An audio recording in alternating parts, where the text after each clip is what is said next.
So don't do anything drastic, is what you're saying. Yo, honestly, well, not you, but it's more me. Like, yo, web browsing on this while streaming, that shit's a risk. Oh, That shit's a risk. especially if you're using Chrome. Yo, That no, shit's a so Chrome's CPU hog. banned. Chrome's banned because of this. Yeah. I now switched to Opera. Um, I I've never used tried Opera. I tried what is the so apparently Opera was made by these almost it's the Ableton story. I don't know if you know the Ableton Bitwig story. Um I you know don't what think I do. Bitwig is? Yeah, it's a Yeah. doll. Yeah, so like that's all y'all That's about need to all I know about it. that's all you need to know. No, but Bitwig is bootleg Ableton because it was made by the Ableton guys. Like some of the original Mm. developers, and I guess they rebelled like this ain't the spirit of whatever anymore, and they left. So They broke off, tried to do their own thing. basically, yeah. So Opera I mean, somehow. Bitwig's. Now keep going. What am I I was just gonna freaking? say Bitwig is the. It's pretty popular. With that being said, you know what I mean. Oh really? I haven't. I Like don't know many people I with hear it. about it all the time. Oh really? Yeah, but it's like, well, why am I gonna spend my time learning that when Ableton works perfectly fine for everything I Yeah. need? You know what I mean? See, so young But me. yeah, I think we just started already. By the way, I feel like that's how just you do it, man. Just jump right that in. is, yeah, that is. But because I see where the conversation is, it's like I might not even get to whatever I was gonna say, and it doesn't even matter. But I mean, Tangent. Ableton, um, I only know one friend in my peer group that I talk to on a more frequent basis who has it, and I don't know, he some of the things he showed me are cool, but I don't know at this point. Maybe it's the old man in me. Like I ain't trying to learn another DAW. Like unless that thing is groundbreaking. I Right. got tempted. I guess one of the coolest things he showed me in Bitwig was I don't have too many Ableton crashes these days. Every now and then, but one of the coolest things he showed me was I guess Bitwig doesn't crash. The track or plugin crashes, something like that. So that way Uh, your session don't close. Just I don't know, some way, it's some weird way where the track collapses, but you don't lose nothing because it's just a track. Like, and I think it's the right. plugin, it's isolated to the plugin, so you might not even lose the track, like the MIDI or whatever might still be there. So that's a That's cool, kind of cool. yeah. I don't even know what that's called, but that is very cool. Um, Well, with that being said, I've had multiple Ableton sessions crash on me, and I've always, knock on wood, I've always been able to recover to them. Like recover when it. I launch Ableton again, it's like, would you like to recover your last session or whatever? And I'm always like, oh, thank God, like everything's exactly where it was. It's happened a lot of times, but It's pretty I think good that's a for cool me feature to too. have. It is pretty good to me. Yeah. Their Ableton recovery. I will say, Mhm. and I kind of learned this right away with the Ableton 10 beta because I think Willis was on using the Ableton 11 beta, but Mike Shinoda from Linkin Park was streaming Ableton 11 beta, and he's doing Mhm. whatever he did. That shit crash, nothing. Nothing. He got nothing No, back. no recovery. Nothing. He Oh had a shit! lot done. He had a lot done. And Damn, I dude. learned that real quick from Ableton 10 beta because I didn't even get nothing done, but like I think I was just doing some basic Abraham things and it crashed and I was like, nope. I deleted the beta right away because Lost I was like, everything. because I didn't even do nothing. I didn't even do nothing like complicated. Like for Mhm. me, I didn't even try a new feature yet. It just crashed and I was like, yo, my normal Ableton don't crash. Done. Get this off my Right. Fuck computer. that. Yeah, I'll Yeah. wait for stableness. I was like, For real, man. There's nothing like having your creativity killed like that to just have you be like, "Fuck this, man." yeah, man. I I think generally don't hop on betas like that, but yeah, I'm waiting for 11 to come out now. Hopefully, they get that shit fixed. well, I'm sure. Yeah, if you released stable Ableton 11 that crashes with no recovery, I'll be mad. Right. I'll be That's mad. gonna be a problem. But Yep. I think we're spoiled too today by like just. I think even though things are beta, like I want to say they kind of workish. Um, I had for a long time. I had a problem. I'm on my Windows right now. I told you, like as I've shown you, but on my Mac that I Mhm. do pretty much most of my creative work on, there was a problem where just this Discord thing happening right now between us. Like I couldn't. You would not hear my voice no matter what I used. I even used Discord support. They couldn't help me with it, but they Damn. ended up I don't know if you want to say it's not solving the problem, but they came up with a solution. They put me on the beta, the public beta, and it just magically worked. And now normal Discord works on the Mac Oh, too, so I don't really quite know. So the beta, I guess, bullshit. had solved it. But that beta I used for a long time, and Mhm. you can't even tell the difference. It looks the same. And there's a few other examples of like just betas working where like they kind of work, you know, like they're more, those betas are less about does it work or not in Crass, and they're more about just gathering intel for what to do for a real release, Right. you know. So I'm spoiled by I was that. gonna say I don't think it's yeah. I don't think it's the real beta. You know what I mean? It's like you said, they're gathering information and maybe getting some feedback from users to put in right before So that's the the actual PTB. release That's of it. like the public something beta. There's an alpha Discord. I've Mhm. never played with Discord alpha. You need like a special rank to even get that. Maybe that one crashes all the time. I don't use that one. Mm. I Yeah, don't don't fuck with use that. that one. Yeah, I don't use that Discord, yo. But yeah, man. Yo, is this the garage that you're in or is this a room? It's a room in a garage. But so it is the Oh, garage, like, cause that's the last time and I was I'm at your spot. yeah, and I'm And cracking open a nitro oh, cold brew coffee real quick. oh, let's go. Yeah, so this is the room that I'm in is 1/4 of a garage, a two-car garage. Mm. So whenever we got this house, it was like one of the only things that like, I wanted two fucking things. I wanted a fucking barbecue pit and I wanted a studio. Like I wanna smoke some brisket and I wanna have a place where I can go and make my music and like my stuff is set up or whatever. So yeah, I mean, yeah, I'm sitting in a garage basically, a really nice, you know, hooked up room that we built inside a garage. Um, like my dad helped me frame it, do all the installation, all that jazz. I got an uncle who's an electrician. He came in and ran the electricity for me, helped me put the lights in the ceiling, all that stuff. So Mm. that's where I'm at. Well, it just. I mean, I'm only seeing one angle, but it just looks like so much different than when I was last there. That's why. That's like, at least from this Must angle, be you the know. lighting. I Maybe mean, I it's did. purple, you know. That's why. That's it. There's It's just the it's purple purple. light. There's lights back there for one. That's new. And then this desk over here with all Yeah. this stuff is new. Yeah. There used to be turntables over here. Now Okay. the turntables are behind me. I built like I don't know. You probably can't really see it, but sort of maybe. There's a floating table Yeah, I see. that I I see built, it. and then the turntables are on that now. Do you spin? I used to. Man, do you have we ever talked about this? I'm just so used to, I I guess, don't you think so. now as the producer. Tell me about the dark past The dark past. of DJ STATX. Oh shit. No, there was never a DJ Statics. I lived in a house with a bunch of guys who spun was it even drum and bass? I guess it was drum and bass, basically drum and bass. Yeah. And you know, just living with two other guys that were constantly DJing drum and bass. At first I hated this shit.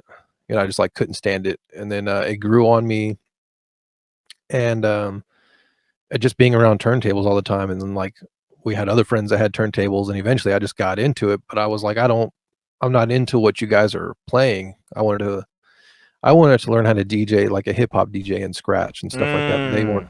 they weren't doing that kind of stuff. They're doing more like club DJ type of things. Yeah, yeah. So yeah, I did that. I went out and bought a really complete cheap piece of shit set of I think they were Stantons. It was like two Stanton turntables and a mixer. And you know, when you buy two turntables and a mixer and it's like $200 or $300, you're getting a you know, you're getting a shitty setup.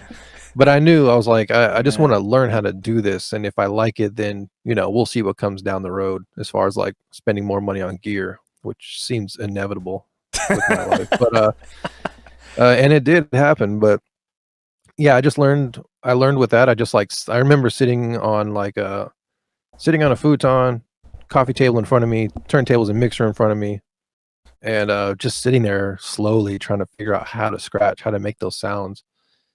Um, and yeah, I just got better and better at that. And you know, it's like all things with the gear stuff. Eventually, I realized, oh, I can't do exactly what I want to do because these turntables suck. Like literally, the drives are not strong enough. You know, you get to a point like that, and Mm. Yeah, I did that for a long time, but I never played out doing it. It was just like DJing in my room and scratching on a couple of records, things like that, like Had it. on albums, like to release, not like obviously scratching records. You know what I mean? Yeah, But yeah. doing it on releases. Yeah, that's pretty much the history of it, man. Like I was into producing obviously at the same time as well, and that was just way more fun to me. So I just started focusing on that more, and That's dope. I the didn't end. know you do that. Do you add like? I feel like you might have said it, but I don't know. Like right there. Like do you ever add like any scratches into your stuff? You can hear some of my first 2 albums that I put out Because I probably under just took it all Static. for granted and just assume it's a sample, like many people on Splice Yeah. or whatever. I didn't realize Yeah, I've like, had yo, a that's actually you. yeah, that's me. I've had a couple people ask me like, "Is that you scratching on that?" And I'm like, "Yeah," you know? Oh, That's that's that's the dope. highlight of quote unquote DJ Statics, just scratching on those 2 albums. That's I think dope. there's some on the second one, but yeah, there's a little flavor, little snippets of that on those first 2 albums for sure. I might have to. I might have to just get you just for something. Just add some scratches somewhere. I feel like Yeah. I think one of the most disappointing features I ever looked at. I can't remember which it was, but I saw like, oh, DJ Premiere's on this.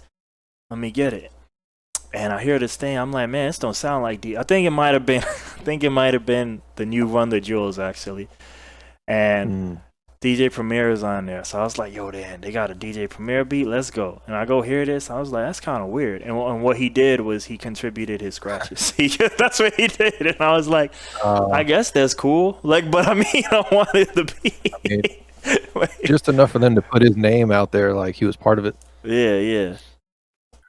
So, I mean, yeah, that's a real thing. Yeah, The feature, the scratch feature. it is, man, for sure. That's dope. Yeah, he's basically legendary, you know what I mean? Mm. Yeah, during that time, I was studying a lot of people like Qbert. I don't know if you Oh, ever of seen course. videos Yeah, on, yeah, yeah. Scratch Pickles, Yeah. all that kind of stuff. Watching, just my life just became consumed with watching, like, scratch battles and stuff like that, you know what I mean? Just trying to study these people and figure out different things that they're doing, Mm. but that's all in the past now, man. But it's also in the back, so you can dip it every now and then. Yeah, Every now and then. yeah, and that's why I kept I actually sold my, the turntables that I upgraded to, which were Techniques. At some point, when I was focusing a lot more on producing, I sold those, and I highly regretted doing that, and I've had that feeling with a couple of pieces of gear, Mm.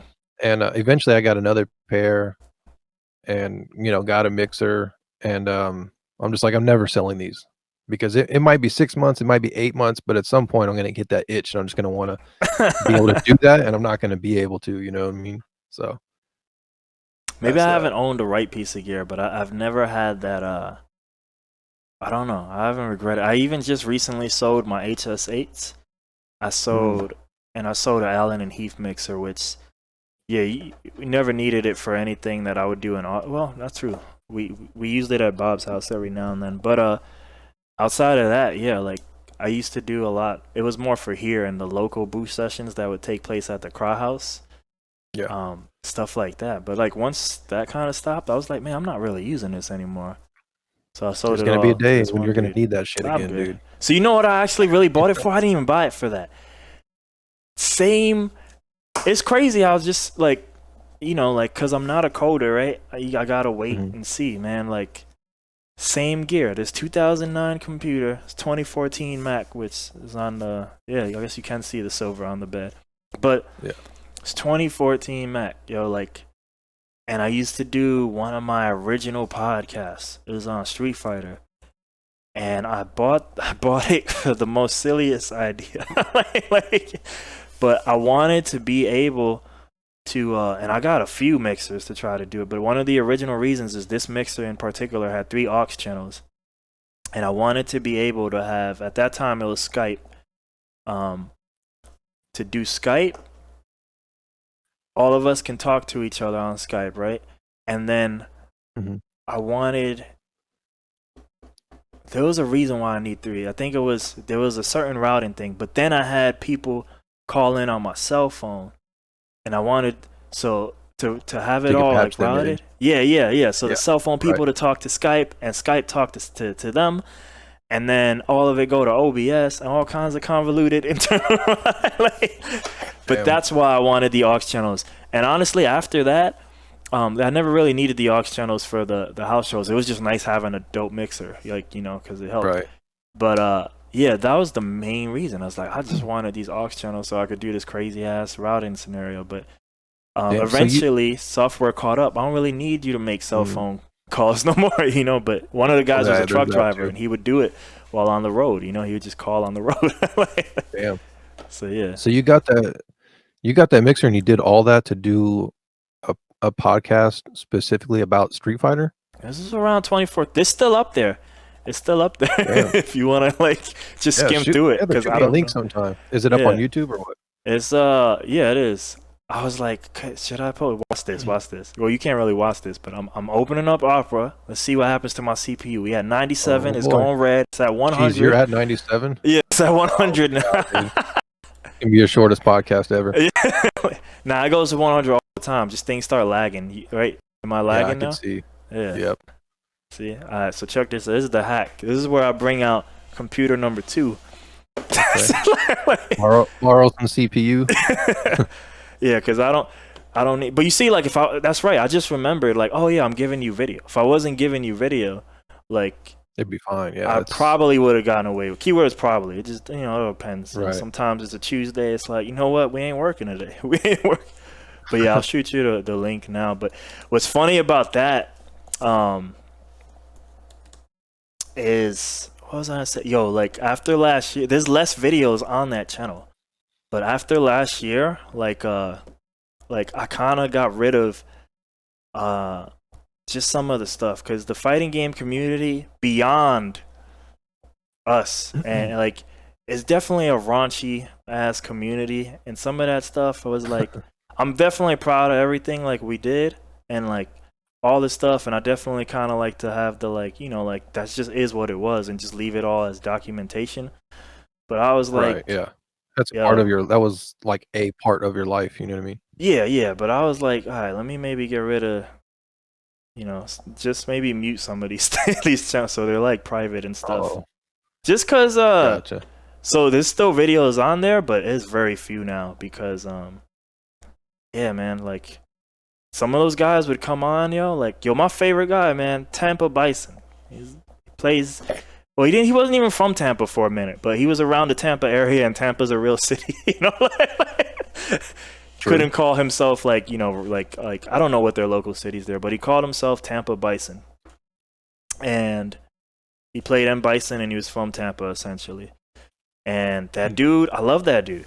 That dude, but he was a raw dude, and he would come on and say some shit, man, and it's just like, Watch like, out. yeah, She'll like, get you canceled these days. and you know what? He the type of dude who don't care, and he perfect. He don't care. And he would even say like, "I'm only saying all this crazy shit because I know nobody gonna watch it." And I'm like, "Yo, that's how the internet work." So just last year, I was Yep. like, you know what? Let me like, not just him, just other people. Let me just help some of these dudes out. Like just Right. in You case. probably saved some people. You probably saved a couple people some jobs. Yeah. So honestly, Just the get rid most of stuff that's like I'm looking at this list now, almost the only things that are on here, like I posted it in the podcast chat, by the way. So Okay. like you could like just skim through it. But I'm looking at this list now, and the only things I really have on there now are the interviews. The interviews were mostly safe, except for I do have Tampa Bison on here. Fuck. Oh wait, well, like, but Nice. but I got rid of, it seems like, the normal show, because the normal show would be us hanging out bullshitting, and like yeah, it was just the FGC is raw, man. A lot of FGC got canceled last year because of yeah, man, just a lot of people crazy. Like the biggest that community's, but without tangenting into that, because even though I don't follow it, I could still talk about it forever because it really was a big part of my life, yo. Like just all of it, Yeah. not even so much the San Antonio FGC, but just like the real thing. But yeah, their biggest What's company, FGC real quick? fighting game community. Okay. It's just worldwide, man. It's just worldwide. Worldwide, baby. Yeah, man. Like like originally like if you go to the original arcade days, NorCal, SoCal, New York, and then Japan, and that's a hard microcosm. And then as time goes on, it expands more and more and more, but it's still very small compared to any other video game. Vice just did a baby documentary on it, which I ignored because I know they were just gonna just shine a light. Look at all the scumbags here, Right. But they had an interesting graph, delete and videos. I guess they took Evo, which also got canceled last year because one of their founders was doing not good things. Damn. But all the money ever generated as a prize in all the Evos, all of them combined, and they just put it up against the esports games of today, and it was like not even close. It was only like 1.8 million combined, like in all, and this is earnings of like who knows how many games, 25, 30, 40 games, because it's going from like 96 to now, and then they just took like 2020 earnings or 2019, whatever, because I don't know if some stuff happened last year.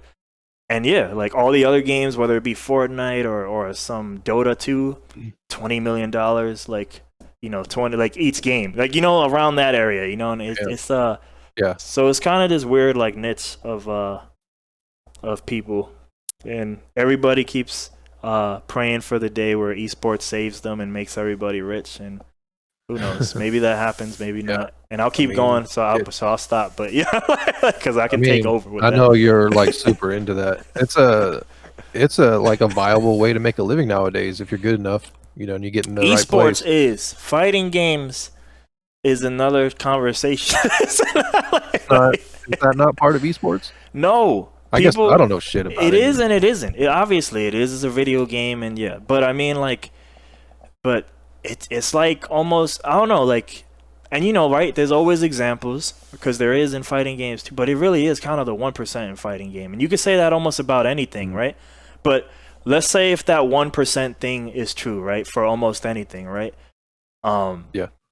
If you take other things like the other esports, right, 1% of things that grow is a lot, right? If FGC is still really small, that 1% is really not a lot. And then so like the 1%. And I'll say this real quick. Like the 1% in FGC is of that. Like you really better be winning. You know what I mean? Like you really better. Like if you're trying to do it as a player, not even like the other stuff like commentary or content creator or something. If you're really trying to be a player, this ain't no sport where like like all right, I win here and there, but at least I'm at the top. Nah, you better win, or otherwise you ain't making money. Yeah. That's a lot of pressure. Your A game. Yeah, that's a lot of pressure. Fuck yeah. So so like, okay, I'm completely ignorant to this. You probably know by now. Outside of quote unquote fighting games, like when you say that, I think like, okay, is he talking like a one-on-one, like Mortal Kombat or some shit? That's a fighting game, yeah. Excuse me, isn't Fortnite a fighting game? No, how dare you, sir? Let's just end this podcast now. The only thing I know about video games is the shit that you've talked to me about on this podcast, which has like been twice now or 3 times. To be honest, like that stuff evolved like past me, like past when I stopped paying attention to like I guess what real games are doing. Because I would call it something different than what they would call it. I guess that's battle royale, and that's the accepted term. But essentially, to keep things simple for stuff that you might know, is like it's not a first-person shooter because it's not first-person, but you could just call that game a third-person shooter, and like that's it. But there's a lot of money being made. Yes. Like at those tournaments, right? Like that's one of the big ones. And then like but Fortnite's big enough that you could be like a personality. Like you could be like a content dude. You could be a dude maybe on Twitch and like maybe like I don't know that world. So those guys who blow up that I always end up finding out, they end up being like the streamers. And I tend to ask some people, but I don't really know someone in the fighting game, in the Fortnite community to truly know. But I'm like, to parallel it to like my world, I'm like, yo, like is Ninja the best though? Is Shroud the best? And usually sometimes I hear, maybe he had this time, but then he blew up and maybe he's not Suddy. He doesn't suck, but maybe he's not the god no more. You know what I mean? Because he doesn't need to be no more. Like he doesn't need to be. It seemed like there's other avenues. I've heard of Ninja, and I've heard of this other guy. It's like Doctor something. He looks like he was plucked right out of an '80s movie and shit. I'm He not wears I'm these not like, famous enough, so it doesn't matter. But in theory, if you follow Twit's law to a T, you're uh-huh. not supposed to say people who are banned, and that guy is banned. Who you're talking Oh, about? is he? Yeah, Yeah. I didn't even know the etiquette. You're not supposed to say people's names. Well, it's a good thing I don't know his name, but I Yeah, know what he looks like. yeah. And I've only heard of those two He streams guys on because YouTube of now, like, by the way. oh, His okay. name's Doctor Disrespect, but yeah, Oh shit, you said his name. Is that his name? yeah. He has 80s theme music and everything. He has like a whole like nice little theme going on for him. See, Like, yeah. yeah, I mean, if you're making money doing that, why wouldn't you just go all in on it? You know, but you like see, anything else in life. he's a personality, and that's not even to discredit him because I think he's probably also real good at his game. But like, I don't Yeah, know if he's like, and I really don't know. Like this is a real question. I'm not shitting on him, or I just don't know. I don't know if he's ever been Michael Jordan of any of those games, though. You know what I mean? Like, I don't know if he's right, ever been the one. And to be fair, if we're just talking about making a living, he don't ever have to be. You know, especially now. right, You know, but right. That's like, I'd be happy with being in the NBA and not being Michael Jordan. You yeah, know, yeah. like getting paid to play But you see, basketball. that's Shit. big enough that, and you can say that about all four major sports. They're just being in those leagues. Those are like six-figure incomes, which are small for them, but Hmm. amazing for us. You know, Right. You get six figures and you do what? yeah, you sit on the Yeah. bench. You know, like because if you get six Right. figures For in the real. NBA, you probably sit on the bench. You probably Probably, dude. Sign me up. I'll warm that bitch all day. yeah, you're just there for the practice team. You're the B team, and that's it. You know. Right. Um, Yeah. Just try to ride that as long as you can. yeah, but you see, That'd be my you goal. can't do that in FGC now. Like I try to stay away, but I almost see, and I feel like there's a bit of a consensus here. Like, if you want to make it right now, you know, and you're not romanticized. Like, I'm older, so you know I have to battle my romanticisms of being like Bruce Lee and whatever I'm doing. But like, Mhm. um, yeah, if you're coming up now, like, there's a lot of guys who. This is not to say that again that they suck either, but like yo, they start like content creation right off the bat, and they kind of build their followings more that way. And they might not never be like even close. They might not ever be the top 8 guy, and that might not even matter. You know, they just might be in the community Yeah, and doing whatever it is they do. You know, but for sure. yeah, no, it's really dangerous. It's really risky if you want to be like, I just want to be a player. I don't want to do no content. I don't want to do nothing. Like, well, you better win, and you better win a lot. You better win. Right. That's there's an interesting parallel there with music too. Like you can't just make music. You know, you've got to do all the shit Look at these you and your days, you know what I mean? transition skills. There you go. I'm just saying, look at me. If you needed a transition, there's one. But But you yeah, don't need to be that could probably be said for anything these days, man, with like the access to the internet and like yeah, it's all in front of you. No one's gonna hand that shit to you. yeah, that's That's true. all I'm That's saying. true. And you don't need to be Jordan of any of it unless that's a personal mission of yours, you know? Right. Um that's something I probably had to like I don't know if destroy is the right word, but I like let go of, you know, the romanticism of because I think maybe like growing up when you think like, oh, you're never gonna make it and stuff, it's like because I don't think I ever actively thought that, but I think it was more the thought that I opened up my mind to, like, oh, that's possible, that's possible. Like when I would see people like Hobson, Tomas just messaged me right now about Russ. So like Russ is obviously Mhm. one of the great examples of going on right now, you know. Um, Yep. but yeah, when you would see all this and it's like, oh man, like all of this is possible, and yeah, so it was just like more and more like, cause it's weird. Technically, independent stuff was always going on forever. You know, going back to the Hmm. '60s. However, like I just saw One Night in Miami, and it's an Amazon Prime movie. You ever heard of it? Or No, it's but I'll check it it's out. it's good. It's good. It's One one night in Miami. yeah, it's probably semi-fictional and that it's romanticized a bit, but it's based on a Broadway play, and it's one night where Muhammad Ali, um, who's Cassius Clay at the moment. He hasn't become Muhammad Ali. Malcolm X, Okay. Sam Cooke, and Jim Brown. They all meet each other and they all like in the same room at the same time, you know? Damn. So the whole movie's that one night where they all interact with each other, and it's kind of cool because you see like their futures. But yo, man, Malcolm X love shitting on Sam Cooke. Oh my gosh, that becomes like 30, 40 minutes of the movie, and he's talking about like just like, yo, how you let Bob Dylan talk about the struggle, and this man sounds more like he related more to the black man's struggle than the music Sam Cooke is, because he's kind of shitting on Sam Cooke for not making like real music, and he's doing pop music that's selling, you know. And Sam Cooke starts spitting all his bars about like how he's also helping black people by making like this. He's kind of owns his own label. He owns his own masters. And I was like, shit, that shit was going on in the 60s. Yo, but you never hear that shit. I hear Sam Cooke and I hear his song, but I never hear like the legend and story of Sam Cooke, this man. Right.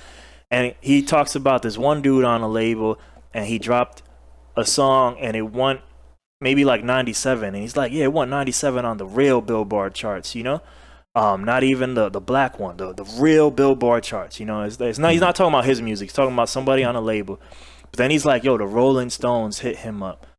He's like, yo, man, we want to cover this, right? And the guy says, yeah, and they cover it.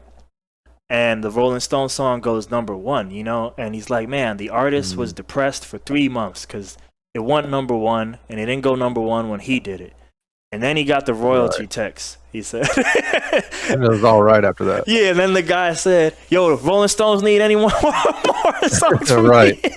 But he says that story to Malcolm, saying like, look, man, we all do our things differently. He's like, I'm giving a lot of other black creators opportunities to own their own, man, and you know, et cetera, you know. Yeah. But I say all that to say, like, yeah, man, like the independent thing been going on. What's new now is that not only is it easier now, but the spotlight.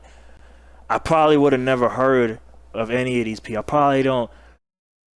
I guess I was an underground hip hop fan, but like I probably would have heard of Hopsin, and especially since it looked like his origin story started off with like even from album 1, like it was a major label, but it gone bad. So, cause yeah, I have a history in underground and independent music, but even like seeing that, going back to my New York days, I never once put, and to be fair, I didn't make music, so I guess I shouldn't even be thinking this way, but I never thought like, oh, I could do that, or like maybe my other people who I know who make music, like they could do that. Like even though they were independent, I never put 2 and 2 together that like there's another rapper, I don't know if you heard of him from Queens, Cormega, and I'm like, I just heard him talk recently on Drink Champs, and he was independent the entire run, and like I was hearing that dude before I came to Texas, and I was like, I never even knew that was independent. He was talking about how much money he made, but like now, like you see somebody like Russ who likes to incorporate that into his music and his message, and all the other people on YouTube who are not even as big as him who talk about it and tell you how to, like now it's just a light, like now, right, here's how you can do it too, versus before like there maybe just wasn't those manuals now, you know, like, and it's easier of course to do it, which helps a lot, you know. yeah you just need to hear that message when you're like 15 and start hustling like right away. At the same time we can still do it even at our current ages, you know. I think that age thing is just an excuse, man. Like if you know, I love saying the Aaliyah joke here. She made a song called Age Ain't Nothing But a Number, but it's a real song. It's pretty. It's all right. But that song was written by R. Kelly, who also kind of illegally married her under 18. There's some dark undertones to that. Yeah. But that being said, it is also true. Age ain't nothing but a number. I don't think it's something that should like stop anybody. You know, that should be the very last thing that should stop you from pursuing anything that you love. Yeah. As long as it isn't illegal. As long as it isn't like right. Like we don't endorse R. Kelly here. We don't. Definitely not. That dude did some fucked up shit. Yeah, he did. I'm sure you've seen those documentaries. No, I avoid that stuff. I don't know why, because I feel like sometimes it gets like it ain't even like I wasn't even like a fan of his. Especially growing up, I was that stereotype Right. hip hop dude. Fuck R&B, you know. Like took me. Right. At the same time, I'm over here listening to Genuine from day one. So it's like, what am I talking about? You know what I mean? Like, Fucking but hypocrite. Genuine, even though I didn't make beats in '96, man. But something special about his music. His music was produced by Timbaland. Whole album, first two albums. First album, all of it was Timbaland. I think the second one, yes, 97% of it is all. So I still gravitated to certain people, you know. He had a Yeah. sound that those first two albums didn't sound like nothing, especially of the time. But for the most part, yeah, I wasn't really liking that R&B stuff. Yeah.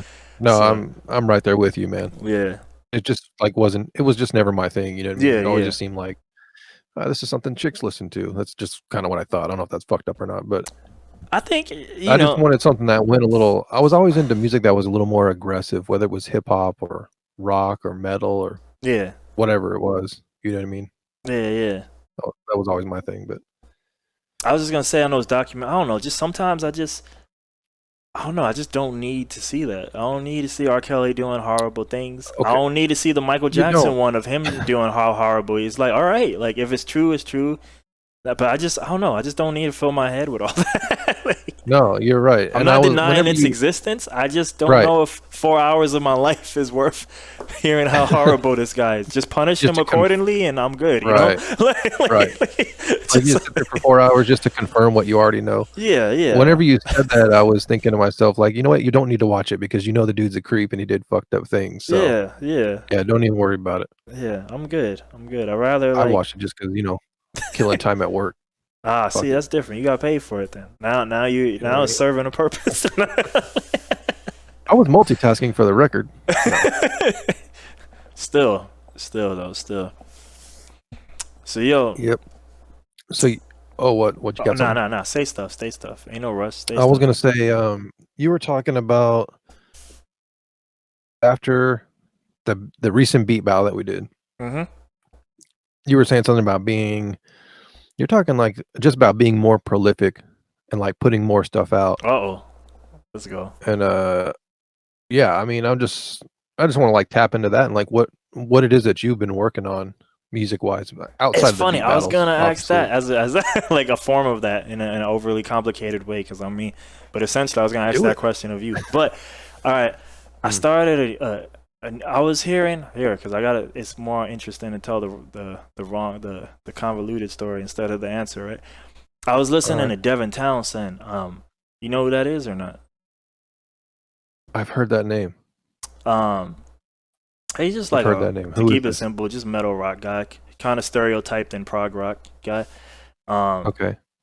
he's probably I used to have I don't know how true it is though. I still admire all of them, but I don't necessarily rock with all their music anymore. But he's probably like these 4 or 5 artists where it's like I don't know. It was a point where I just thought all these dudes were gods, and it's funny. Almost all these guys on this little list, I Yeah. don't probably like some of them. Like I ain't even like they music like that. Like Devin's one of them, probably because he's Mm, super prolific. But like, so it's like I like a song here, I like a song there. Maybe every 10 albums I yeah. like an album, but it's just like, but I really like just I don't know, like whatever. I guess the personality or the philosophies of his. I've read his Yeah. book. I've heard all the podcasts. Like I'm a big fan of the dude, you know. Gotcha. So like I Something there just hooks you in, yeah, whatever it yeah, is. yeah, yeah. Just the idea and now I think about it like yo, that dude is a independent king, you know. He was also Mm, mixing and mastering to what he would admit is like shitty results, but you know, like yeah. because he ain't know When you what he go was back and you listen to those first two albums of mine, doing. looking for some scratching, I want you to keep that in mind. But anyway, go ahead. But you see, but nah, I'm the dude. I kind of look at that shit like not that I'm happy your shit sucks, but I'm more like one I'm glad like one I'm not probably not even gonna notice it unless like there's a lot of basement unless something's really missing.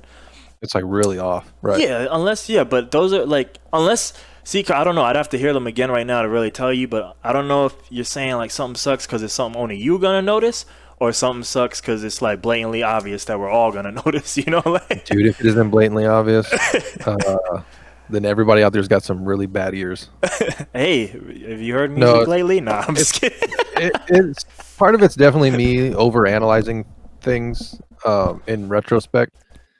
like mixing and mastering and just not even bad decisions, but lack of knowledge. Like nothing is side chained. You know what I mean? There's a lot of shit that wasn't EQ'd out that should have been. You know, little Mm. things like that that just bug the hell out of me now. What are you gonna do about it? Yeah, It's out yeah. there. Um, you were about to go down a path, but since I'm talking about that, I like um I'm always gonna leave that stuff out there because I like when I see um old stuff from artists that I really enjoy now and I can see their progress. I enjoy going back and like, wow, this guy also had some shitty albums like when he first put stuff out, you know what I mean? And now his stuff is amazing. So I just leave everything out there because someone The else might stumble journey, across man. that. The journey. Yeah. Yo, I Yeah. played So Russ's first beat the other day. his Garage very band first shit. It's beat. trash. Yeah. Trash. Oh, I got some trash beats for you. But it's garage band level trash. So it's like, my first shits. These are my first song things, Yeah. But We've all I'm got glad those. he left it up. And this is where I get into like arguments over PO, because like I don't want to name people. Like I do, but people You are do, but closer you're to not me. gonna. Yeah, because Right. people like, some people, I'm trying I'm trying to use this thing they call wisdom. I don't always listen to it. Right. It's trying to keep you on course, and you're like, Yeah, "Nah." yeah. You wanna go off-roading. But I've heard some people say, like, man, I'm thinking about deleting like my old albums, and I'm like, I look at them like, why, dude? Like, cause Yeah. they keep trying to make like, like, cause I'm so much better now. Like, and it's like, I'd say the idea of the perfect picture, like just like, especially like, and I always mean this in a nice way, cause like I know I can sometimes talk Abraham like condescending or some shit, but like it's like, if you ain't even there yet, you know what I mean? Like if it ain't your living, if you don't got like thousands upon thousands of fans and shit, like Mhm. why does the picture need to be perfect? Why does it need to be day one? Oh shit, zone like every song sounds pristine. You know what I mean? Like, cause I feel like Right. if you have that mindset where it's like, I want to get rid of my Kaka albums, well then it's just like, one, sometimes I question like, yo, did you even like those songs? Like if you don't like them no more, yo, cause I'll say this, cause now I'm just thinking all this crazy shit. But two, like what's to say the shit that you think dope is now, like maybe 3 years from now, if you still haven't made it based on whatever that means for you, like, man, yo, my 2001 shit trash. I might delete it, Gotta like, go. and it's like, is That that all you're that gonna keep that's what's doing? holding you back. Yeah, you just gonna keep Right. deleting your shit. So I don't know. Sometimes I'll be thinking like on some overly complicated like mental shit, like, yo, maybe you don't even like yourself, like it's that's going beyond Could be, music. man, But I mean, or or looking yeah, that's true. Or looking for excuses or reasons why you maybe, haven't, quote, unquote, "made it to where you think you should be," because this old shitty track is on Spotify or whatever, you yeah. know? Um, I mean, I would rather put, I would rather put that energy and time into working on and releasing the new shit that I have. Like, I have stuff I can't get to due to lack of time. Why would I spend my time focusing on my old shit? You know, Yeah, it seems kinda you silly don't and keep progressing. yeah, Yeah, and, like, as much as the mixes and mastering might suck on, like, speaking from my own personal experience, on older stuff, like, I still do like those songs, they just don't sound as good as they could, yeah. and also, I worked hard as fuck on that stuff. Like, yeah, it sucks sonically to me, but, like, that was a period of my time that I want to be out there, you know what I mean, for other And for reasons. you, it's kind of That's like, stronger than as the user, it's like a living journal. Like, look how far I've come. You know what I mean? Like, right. now I'm like this dope versus here I am. Like, it's funny. Like, I'm not Russ in terms of confidence. Like, even now, after all the work I've done on myself, but like, cause that dude, he came out the gate swinging. Like, yo, my shit is the best. I produce, mix, master, and everything. Whatever he used to say. Right. I was Yeah. like, damn, yo. But at the same time, man, around 2018, right? I got 5 albums on my Spotify, right, and they're all from 2018 and ALR Bush. And I would say, I'm just picking out numbers in my head, but maybe 80 to 90% of that shit was made somewhere between 2009, through whenever, Okay. maybe only 1 to 5 of those songs were made that year, even 2018. But Right. um, that whole era was when SoundCloud was a bit more relevant, So all those songs were out; they were just on SoundCloud and YouTube. But then we got onto this whole everything can be on like Spotify real easy now and stuff. So I was like, man, I Yeah. want that stuff on there too. So even though like I don't know, I don't have the confidence like that. I like them shits that like, yo, I put this out, I want it out, I want it there too, and let me just make up these compilation albums, and that's why there's 5 Yeah. albums on there, like. Yeah. But they And all it's as simple sound as like that. to Like, varying results because they're all made at different times. And like, oh, I gotcha. But still, man, it's like it's something yeah, that you wanted to do and you like it, and you should be doing these things because it's what you want to do. You yes, know what I mean? I Not think, because of what someone else or another point on the, pulling old stuff off yeah, is that, somebody else might really like that shit, yeah. some of your older tracks, and you, Russ or whoever, like, you go and you pull something down because 'cause you're not happy with it. I mean, you're just I don't know, I think the whole thing is you're There's just a doing a song, disservice to man. yourself, Like unless it's really, really, really bad.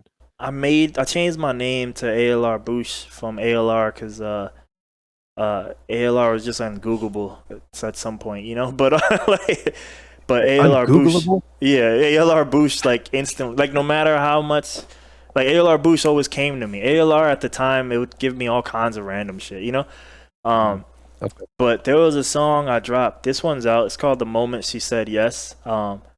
It is to me, it was a joke on the idea of like making the stereotype beats. Like when you first make a beat and you first learn how to make a DAW, yo, this is dope.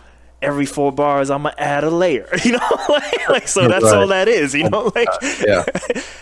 I know I And got some old ass Reason sessions that look like that, but go ahead. yeah, yeah, yeah. And you know what? There's nothing wrong with that. But let me tell you something, yo. Like, yo, I remember my teacher. My teacher won a Grammy, yo. Like he was like, yo, this shit fire. You see? I was like, this shit, and then yo, that shit, but like it blew up, quote unquote, for me because I have like relative my blood. But yo, it got on some GTA video as a background. Like I think the video was about like news about Grand Theft Auto, like when this game was gonna come out, maybe like 4 or 5. I don't remember which one, but yeah. So people would come here and yo, they would come to my channel. Be like, he ain't make this song. I'm like, what the fuck you mean I ain't make this song? like Yeah. I made this song.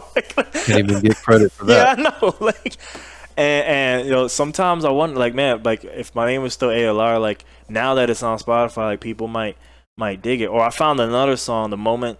No, wait, that's the same name.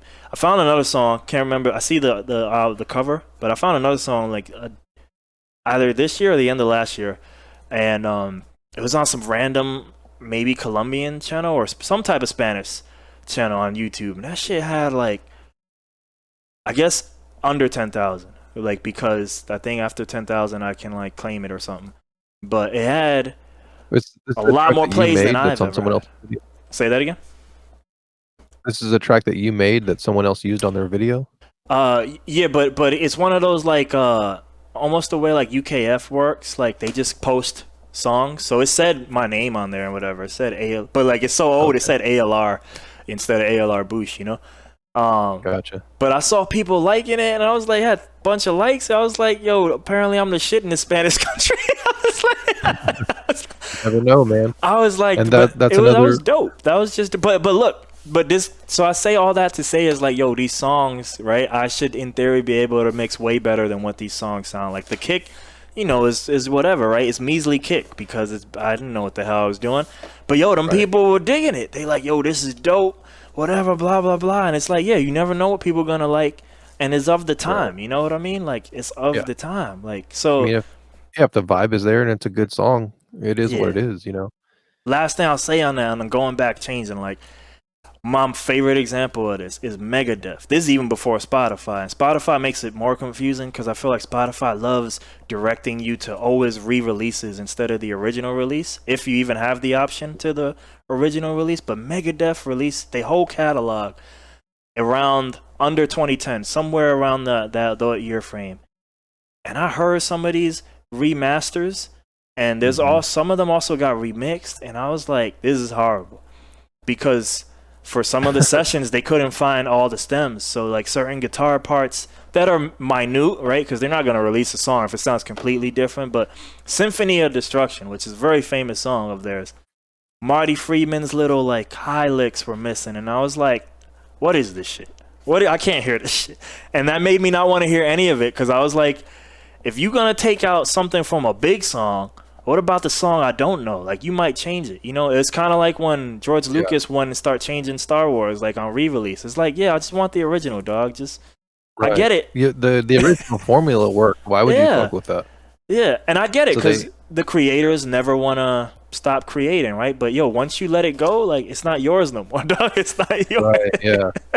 Yeah, I mean, people fall in love with those old songs, you know, with huge bands like that. Yeah. And then you go and you change it, and yeah, it doesn't work out usually, you know. Yeah, I'd rather hear, like, I was hearing a song, the last one. I was hearing a song from Main Source, like, it's one of those 1990 rappers, you know. Most people will remember him for giving Nas his first song to get famous from, Live at the Barbecue. But he has a song, I'm looking at the front door. It's just a dope, like, funk break and all that. And I was like, yo, I want to hear that song. I put it on Spotify. Yo, that shit so old. I had to turn the volume like this. But then I saw mastered in a different era. Yeah, but then I saw there was a remastered there, and I click it, and I was like, just out of paranoia, now I just don't trust any of them. I was like, you know what? I hearted it for a second, but I was like, I don't know, man. I don't know if I can trust this. Might be something missing. Give me the original. I just crank up the volume. I don't give a damn. You need an option on Spotify to block all remastered songs. I wish, but sometimes, to counter what you just said, sometimes they only even have the remasters, like the artists. They don't even have the option. At least Megadeth, I could find it, you know? Yeah, that could be some weird fucking record contract thing too, though. You know what I mean? That's true. Like, no, we're not gonna put this on Spotify unless you pay us, something like that. That's true. Yeah, because different people might own it, or just people's varying opinions or whatever. I'm gonna go back to your OG question. Basically, I was hearing Devin Townsend talk on his podcast once, and I can't remember what he was saying, but it just kind of sparked this thing of creativity in me, and it was just like, all that shit I always be talking about, wanting to be more prolific, and like I always wanted to do the Russ thing. And I don't remember if you met Nether Friends, but you definitely heard about him probably from me, right? I told you about. He was the guy doing an album a week at a certain point. Oh, like, forget Russ. This guy's doing an album a week. I don't understand, dude. Like, anyway, I know you got a story to tell, but I'm just like, an album a week? Yeah, man. He started gradually. He did I think it was album a month, and then as he kind of got used to it, he just kept adding to it. Album. He did my podcast too, the old one. He's like episode 54ish or something. If you have any interest, but he ended up moving to Cali literally like maybe a month or two after I had done that podcast. But it was paying his living, him doing that shit. It was his living. He didn't have a job. He just did music. But and he would turn down shows regularly because he was like, I could make more money doing music than what you're gonna pay me at the show. So he wanted to get paid if he was gonna play live. Like, you had to pay him to play live. Can't blame him. I mean, but yeah, I was like, man, I always want to give that a try, you know. And I can be stubborn again in my old manish ways or something, like, so I still don't have Splice, you know. But for some reason, I can't remember what Devin said on this podcast, but something there sparked it, and I'm washing dishes, and I kind of stopped even hearing what he's saying, and I was like, yo, man, I should make an alias. I should make a brand new alias, and I'll kind of do all the things I say I'm never going to do. And I could just shit out the music there, and, like, I should call it Should Be Easy, kind of just mocking the fact that, like, you know, if all I do is samples, then it should be easy, you know, like, it should be easy music, you know. Right. So I some loops together and put it out. Yeah. So I still haven't gotten Splice, but I did get Arcade. Have you heard about Arcade from Output? Yes, it's a plugin, right? Yeah, have you tried it or no? I haven't. No, they have a couple of them that look really dope though, that I've wanted to buy. Output is dope. Output is dope as a company. Yeah, Output is up there with like Isotope, where they just, or Fab Filter, where they just got like a lot. You know what I mean? like a lot Yeah, of stuff. yeah, everything you just mentioned is Yeah, like yeah. it's I not use just that one shit all the plugin with time. those companies. Like it's a lot. Um, Yeah, most people know I got a Output. question real quick Do it. about output. Does that do you launch that shit in Contact or something, Output or is is it the its company. own? So do you mean Arcade or No, like I guess maybe it was like when I originally saw them come out, you had to have Contact, which is free from Native Instruments, and then the output ran Contact off of Player? that. Yeah, the Contact Player. Yeah. Yeah. So it's not you don't need any of that shit, right? No, It's its Arcade's own a plugin. plugin. When I do see old Okay. videos of Arcade, it definitely looks completely different than what it looks like now. So yeah, maybe there was Yeah. different things going on. I only just got it a month ago. I'm still in their 30-day trial. I think I'm gonna keep it, Gotcha. but but yeah, like outside looking in, I used to kind of joke on Arcade like, "Yo, man, this look like some Instabeat shit," you know? And if you look Right. at videos, if you look at videos of people using Arcade on YouTube, especially if they're hip hop producers, they Mhm. insta beaters, yo. They can insta beat with that Oh yeah. plugin, and Yeah. I There's a lot can't of do that. that. I can't do that with this plugin, like, cause I'm me. I You always end mean up you can't get it to do that, or you can't bring yourself yeah, like and to do well yeah, but it's not even like from a philosophy standpoint. It's just like the me kind of takes over. So like I I try usually so the way Arcade works, because I still didn't kind of understand it watching the video. Like I just thought it was their counter to Splice, right? Give us money every month and you get shit, you know. Mhm. Um, and it sort of kind of is that, but like I guess with Splice, and I haven't used Splice, so this is also some outside looking. I've only used it with Tomas to do the Ableton transfer thing, you know, where you send sessions and stuff. Right. But I haven't used it on like the real sample part of it. But to me, like Splice can access like the real market, like as long as they make their stuff viable. So like stuff like Decap's drums is on there, you know. Or I'm a big wave guy, so Mhm. like the producer Skit, all you know, he sells his samples, but they're also on Splice. So Splice has access to the real world, you know, and real samples going on in the real world, you know, that people just want to Mhm. sell on that market, and you get your credits and whatever. But Arcade is a custom like sample market, and it comes in. You ever use Reason or no? Yeah. Okay, yeah. I So don't anymore. That was my original DAW mine was too. Reason. One of mine too. But yes, it was the Pro Tools and that, but mainly that for beats. Same. We have very similar paths with that. Fuck Pro Tools. It's the universe, Also, fuck dog. Pro Tools. For real, for It real, is.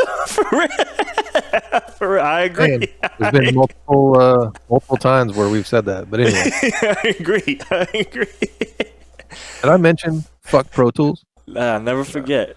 This will be. Hold on. So This will be 58 minutes. Maybe that'll be my intro. yeah, it's a good one. I like to kick the podcast off by saying fuck Pro Tools. Yeah. Um, what was I was gonna say something else. We went on. Fuck. Never forget. For Oh, Pro I was Tools. just gonna make a joke. I was just, yeah, rip Pro Tools. I was gonna make a joke about, you want to talk about a CPU hog? Holy Tell me. shit, 44% right now. Pro. 60, Yeah, if you had 69% Pro Tools total. on, just if Pro Tools was taking a nap in the back, you'd be at like 300%. Dead. But anyway, so output. But What basically, were you it saying about comes output? in a. So the plugin is a sampler, right? On the Okay. surface, the UI is extremely simple, right? And that's how like everybody can insta beat and all that stuff. If you want to Mhm. play with it, so it looks like you do have a lot of custom stuff. I haven't even tried to do that. And the funniest thing I always find is people like, "Yo, it's dope. I put my own samples in there," and I'm like, "That's cool, you doing that." But you know, you paying them money. Like I think you should use their Yeah, shit. You could just use it's any sampler at that point if you're putting your own samples in there. right. Yeah, I was going the hard way about that one. yeah, like So I that's didn't know that they redundant. had I didn't know they had a subscription. So yeah, this You is can buy it there's outright, can't no, you? no. So like this one, I don't know how No true wonder I this don't have it. statement is, but they say you get they drop new content every day. I don't know how true that is, but let me tell you, every time I open it up, there is something new on there. I'll say that, but I don't know if it's every damn day, Mhm. every 24 hours. I don't know if it's that much, but definitely like on a weekly thing, there's always something new dropping. So they definitely hitting you with a lot. But what it really is like is instead of like if I was to go to Splice, and again, I've never used Splice, so I might be just pulling out my ass. But if I wanted to get like, let me get the orchestra pack. All right, cool. I got a bunch of orchestra loops, right? And that's it. Mm-hmm. Versus on here, you're like, well, I want some orchestral stuff, right? And so instead of getting like an orchestral sample, and you could treat it as that and simplify it, but really what you get is like a bunch of mini libraries. I'm gonna guess a number here, but I want to say every thing that you click on has maybe 15 keys, right? So instead of getting, let's say like we're gonna get a saxophone, you're gonna get, instead of getting like one saxophone loop to here, like you can demo the line, but when you download what they call lines, it's like a mini library. So now you got like 15 different things of saxophone that you can play, and then you can play them like polyphonic. So like something more complicated than a saxophone. Like yeah. It sounds almost like multi-sampled. Yes, that's what it is. Yeah, it sounds like a lot of native instruments stuff. Yeah, they have some of the orchestral stuff comes from like Spitfire, so it's like some of it's high quality, like stuff. It's not just like I thought it was gonna be junk. I'm like, see some of these Insta beats, and I would hear them, and one of the funniest ones was somebody who was like, he was like, I'm gonna make a fire thing with Oni Arcade, right? That was his challenge, and I was like, I don't know nothing about your YouTube channel, but my guess is you don't make hip hop, yo, because this shit was kind of trash. Because it wasn't even that he wasn't making hip hop, but I was like, every hip hop person I seen, you put them to the Instabeat test and they made something fire, and it was like, it looked like you not used to Instabeat. That's what it looked. Damn. Because it looked like, but I struggle with that too. Because this is why I'm saying like I can't Instabeat with it, and that's not even a negative per se. But I'll start with one layer. One instance, let's say instance, and like, okay, and from that, because like I said, it's 15 keys, so like maybe I pick some orchestral shit like the last one, I might end up using like 3 or 4 of them, and I'll play them, but then like when I split it into mixing, then I'll split them into 3, so even though I'm using one instance, but now I'll have 3, like just so I can mix it and do different things with it, in mixing. Gotcha. But yeah, like the more I add to it, like because these things are sampled, even though you can play with it, like I might want to do some but like it's a sample, it might not do and so at that point, so I end up using them to start, and then I never do the insta beat where I'm gonna just keep arcading it up, because the more I add, the more I'm looking for something to match my idea, when it's like, nah, I could just play my idea, so I like it. I'm just not stacking the way, like I'm just not able to do that, like, and I just don't feel like wasting time. Like, let me find the ultimate sample. Like, usually I find, let me find something dope, then I start making, then I go about my way. A friend in New York uses the opposite. He said arcade is dope. It's the icing. He likes to add it to the end of his beats to kind of add a little flavor, Gotcha. So everybody's different. But I mean, all those things are really just should be ways to find inspiration and like start new ideas. You know what I mean? It doesn't. My friend called it a jam thing, like almost like a jam thing for yourself. Yeah, I had to check it out, man. I mean, you get 30 days free, so I think you should check it out, even just so you can understand what it is, even if you don't want to keep it. Yeah, I got enough things to fucking generate noise that I don't need to spend money on the board. I got like the fucking it's like native instruments. Complete 11, man. I barely even touched that shit. Damn, that's a lot. It's almost It's almost overwhelming how much is in there. Yeah, I bet. And my like style of making sounds is like changed since I got that. But yeah, all those things, man. To me, it doesn't matter if you're pulling a sample off a record, a sample from Splice. You know what I mean? Sampling a synthesizer. You put your own twist on it and you make your own sound, and like, who gives a shit, really? Yeah, like, at the end of the day, you're right. And I even when I used to be more of a hater for that, I knew, well aware that like I know a lot of the shit I was hearing was made that way. So it wasn't even like I was necessarily mad, but it was just like I guess at that time, I don't know, just jealous or just angry that like it's easier and I'm not doing it, but also I know too that I really like the first time I used arcade, there was a lot too. I had like 3 hours of troubleshooting. I was on a Windows computer that I ended up returning that I no longer have. Fucking Windows, man. Yeah, like there's a whole I won't even go into because that would be a whole nother conversation. There's a whole like plus minus there, but but I remember the first arcade beat I made. I was like, man, this is kind of like it's kind of whack. And what it taught me, not that the beat was whack, it's out. Like I put it out. I ain't gonna let no Oh. whackness or I like that beat, but I mean like whether it was whack or not, that shit coming out. You know what I mean?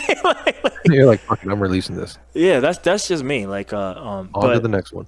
yeah, exactly. But I didn't enjoy the process, and I think one of the things I kind of realized myself one time, like, yo, I like making shit, and it's like that's why I don't like the samples so much. Not like Yep.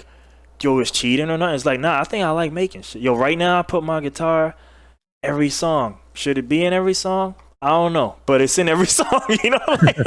And I Yeah, enjoy that shit, you know. if you're having fun, Yeah, then you having fun is in that song. yeah, You know yeah. what I mean? Like, who gives a fuck about anything else? And yeah, I think that's something I've been steering back towards with this whole modular shit. Is having fun making music, which is really hard to do with just a laptop and a mouse. It's different. Like, especially someone who comes from, like, you talking about playing guitar. Like, I started off being a drummer, Yeah. and going from playing an instrument, whatever it is, guitar, drums, it doesn't matter. Like going to a laptop, that's there's something missing there. You know what I mean? So I've been trying to like just get back into having fun, actually producing music, and also getting away from staring at a laptop screen so much. But I um, haven't left that part, unfortunately. I may never leave that staring at laptop it part, but it's hard to get emphasis away on from. the fun. Emphasis on the fun for sure. Yeah, definitely, man. On the part about like hating on people just coming out and making beats with samples or whatever. Yeah. um like, yeah, I get that perspective as well. Like, if you're someone who's like worked really hard to learn how to play piano, you know what I mean, or you've worked really hard to master a certain synthesizer and get sounds out, whatever comes to your mind, and like you have this knowledge, and then some little kid comes along and is like downloading samples from Splice and making beats and shit. You're just like, what the fuck? But at the same time, like, I don't think anyone should get like caught up on that, because You shouldn't, um especially depending on your goals. Like, especially if your goal is to make it, you should. I think for me, the younger we are and the more emotional we are and not aware of certain things, we just maybe verbalize things wrong. But I think for me, it's just like, one, right, when what the magician's doing, it's not as sexy no more. At least for me, mhm, sometimes, and right. then you combine that with like those for the reason why, like, even if I ain't following their music all the time, like, or liking what they're making, like, I always like those people because those four people, like, they're always doing like just crazy shit, real shit, like, whether yeah, they happen to play all real instruments, but like they're just kind of like just pushing boundaries and stuff. And it's just like when I would see that, and like I seen like my favorite example is like my friend's brother.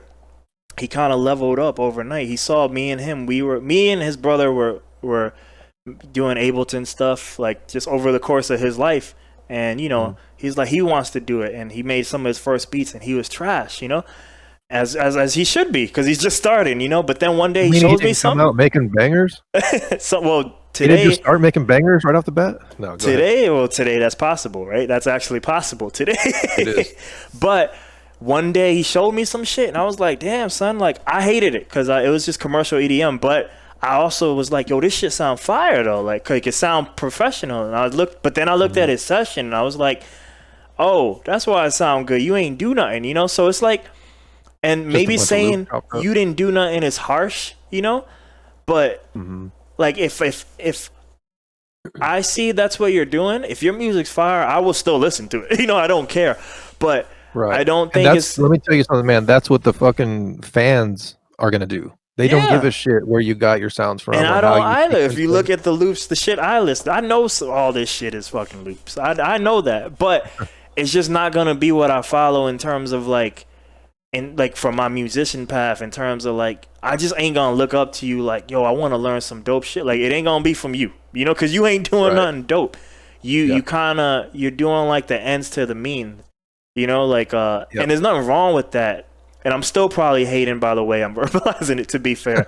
But what I mean is it's just like, you know, at that point to give credit, like, you know, if anything, you're training your taste, and you still might be like a dope sound design god or something, you know, because you still might be flipping those things in ways that like I don't even know, you know, and Right. that's still dope. But like, yeah, I don't know, man. Like it just for whatever reason, it just doesn't seem cool. Like me doing it, even if that results in shittier sounding stuff, is more fun than me picking it, and that's why I think like my first arcade beat, I didn't enjoy it as much as the rest, you know, because the rest Gotcha. of them I was like the first one I actually did try the insta beat thing and it just wasn't working until I just started like let me just do me anyway. And then once I did me with the arcade, then it kind of like worked out, you know. And Right. Put your little twist on it. the last one I was like, oh, like it's funny, just like you were saying inspiration, like it was a Spitfire line or something, so it was orchestra stuff. And on the last one, when I went to mixing, I was like, yo, I don't even know if there's any room for the arcade stuff. But at the same time, none of that beat would have been made, would it? And it's still in there, but there's just so much noise that it's just in there just to be in there. I don't know if it needed to be in Right. there. You know, like, Total overkill. That's how I like it. well, this one is kind Yeah. of a noise thing, so it's just like, why not? You know what I mean? Like, why Yeah. not? Yep. You But said something earlier that made me think about just like it's kind of along the same lines of like younger generation coming along and doing things that some people like us might look at and be like, "Oh, you're fucking cheating," or or whatever it I is. would never say that now. Maybe an older me or a younger me would have said Earlier, that, right? but now I would never Well, say that. I think I think like everybody should or there's nothing wrong with embracing like new ways of doing things, but I think you should take it and just like you just said and put your own twist on it. Like be the first guy that like uses arcade in a weird way that it wasn't meant to be used to make some new sort of sound. You know what I mean? Or take those samples from Splice and flip them and fuck them up and do things with them in a way that they weren't supposed to sound originally or whatever. Um, is a much better way of looking at that than like, "Oh, fuck these guys. I'm gonna sit here and hammer away and do things the hard way, the old school way, you know, forever and be frustrated with the way that I work," you know? I Yeah, just yeah, yeah. I just never like I don't give a shit about that. Like, as long as the end product is, like, original and it sounds good, like, who cares? It takes a while to get to that maturity state, though. True, true. It don't start in the beginning. It don't start in the beginning unless you're just there already. Which you know, I'm sure someone is. I man, honestly, I think for me at least, it comes from doing music for so long and using so many different techniques that you get to the point where you're like, literally every fucking sound anyone has ever heard is just a sine wave being manipulated in a different way. mm, You know what I mean? we And all I know that losers. sounds We like, all oh, losers. We just copying each other. it's like, who cares where that sine wave comes from, you know what I Yeah. mean? Like, it's just a ridiculous argument. Like, it's just another one of those things, like, I would rather be spending my time and effort, like, working on new shit, putting new stuff out, you know, but At some point, I might give myself the though it's so much shorter. The Splice trial, 7 days. So I want to make sure because arcade, I haven't been on it every day, but at this point, I mm, guess I've done 4 things with it, and I'm like, all right, like I'm still like on the fence, but I'm definitely leaning to paying for it. Just because I feel like let me wrap the story up because now I was challenging myself like, all right, this one has so much talking in it. Like I think you could just do short answers, and the short answers will become long things anyway. But because you originally asked me what am I doing, so I got the arcade. we haven't even talked about that shit really, Yeah, but so yeah, go I ahead. got the arcade like because like I was hearing the podcast and I don't remember what he said, but it pretty much inspired me. Like, yo, I should just do that now and do all the things that I would never do, like the maybe you abuse Splice or abuse arcade, which I just answered. It doesn't seem like I'm capable of doing because I'm gonna always do me. But I was like, I'm gonna make a new alias. I'm gonna call it "It Should Be Easy." And since I was doing these beat battles, right, which I have to give a huge credit for, like I started in August, like, and then I invited Tomas and them, and they could never do it because Kenny Beats was in the daytime and all the other ones were in the daytime plastician. But then, so I was like, well, it's not like this is magic. We could just do our own, and we did our own. And dude, at a certain point, I'm doing so many beat battles, like I'm making mad music. I'm like, why didn't I just do this shit for myself? So like, but they were good jump starters, you know. So I'm still happy I did them, but because I wouldn't have done that if it was just me, which probably goes on to some mental shit with me, you know, without going down that whole thing. For sure.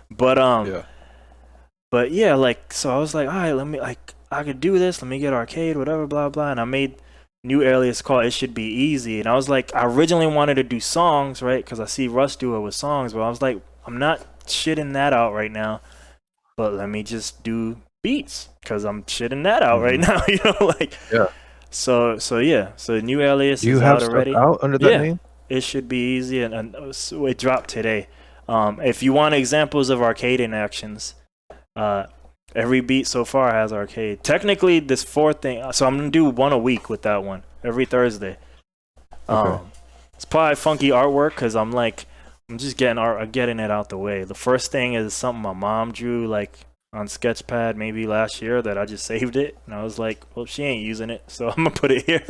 Well, The second thing is me poorly trying to use GIMP because I'm anti Adobe right now. Which man. we can get into that if you care to. But We can. This is you, right? yeah, it should be easy. That's it. Yeah. Everybody go follow it. No. You can. I'm So here's the following you. thing with that I'll say. I'm stalking you on Spotify. Go ahead. Do it. But yeah, so all of those right now are gonna be instrumental.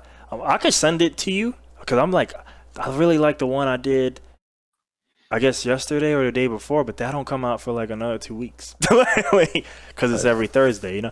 But yeah, I'm gonna. So with that one, and this is kind of me also learning my programming. Me doing that alias is a hack because I've always like, unfortunately, I have that stubbornness. Like I can't move on in life until I do whatever, right?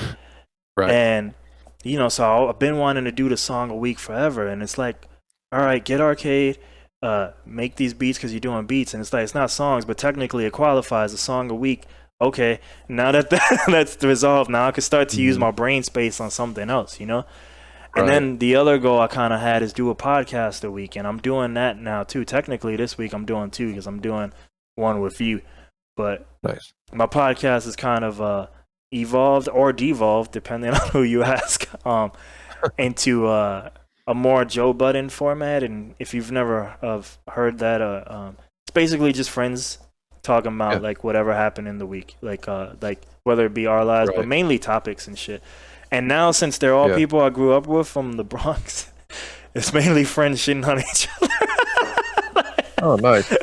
See, I was thinking of calling it like Hood Hangout or so. I'm not really gonna call it that, but I'm like, so far everybody here has went through the Commons, which was the name of our projects, which I guess is not a project, but kind of is. I was like, yeah, man, it just seems like we hanging out on the benches, just shitting on each other. I mean, that's kind of. I couldn't think of a better way to do that in 2021. You know. There you go. But I really wanted to like those were my goals, and technically I'm actually doing it now. I need to like prove the longevity, but I'm like, podcast a week is coming out, song a week is coming out, and the podcast with the same old ass technology I keep telling you I'm using. It's streamed now, so now it gets dual use. It's streamed live, and it's and then it comes out the way real podcasts come out. You know, archived everywhere on all podcast places. You know. Nice. I feel your pain. I can't believe you're doing that on an older laptop. Like well, what am I? No. So this stuff is on desktop, 2009. Like I wish I could use the laptop, but it's just stuff like this. Desktop's just just the video cards on Mac laptops. Historically, especially from this year's 2014, It's just trash. trash. Yeah, yeah. You know the Yep. struggle. You know the I got a struggle. 2016 and it's still trash. I hope their new ones are better. Oh, The ones with let's the get into them. Mac Silicon, but M1. So this yeah, one right now, this is the reason why this functions. This 2009 desktop, this is an NVIDIA uh 960. You know, like GeForce okay. something. So like This is honestly, not it's a PC, right? yeah, it's a PC. Yeah, yeah. Because I know some older Macs they had NVIDIA cards. You know, so I I just just want to. found out because they kind of hide it because I think there's also an AMD in there, Radeon thing in there, but I think there's a GeForce 7 something in there, and I don't know if it sucks, but I also feel like it doesn't really use it appropriately. The standard right now for buying almost anything, if you're gonna buy a default right now, Windows, it's gonna come with a 1600. So I'm still working with behind the times, even with my video card with the 960 or whatever it is.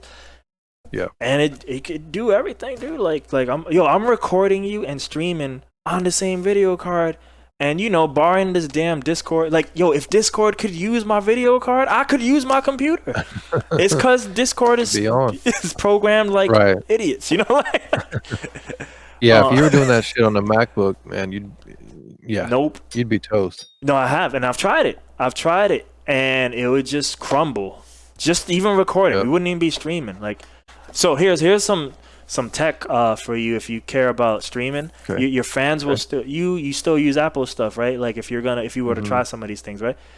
Yeah. They just added this, but this is why I like having both worlds, because for certain things, right? And even the OBS wasn't made necessarily for games, but like gaming culture embraced that. So like a lot of these things, they just move quicker in Windows land. Apparently, I just found this out, but last June-ish, probably because of COVID, OBS added the hardware rendering to it on the Mac, so it too can use video cards.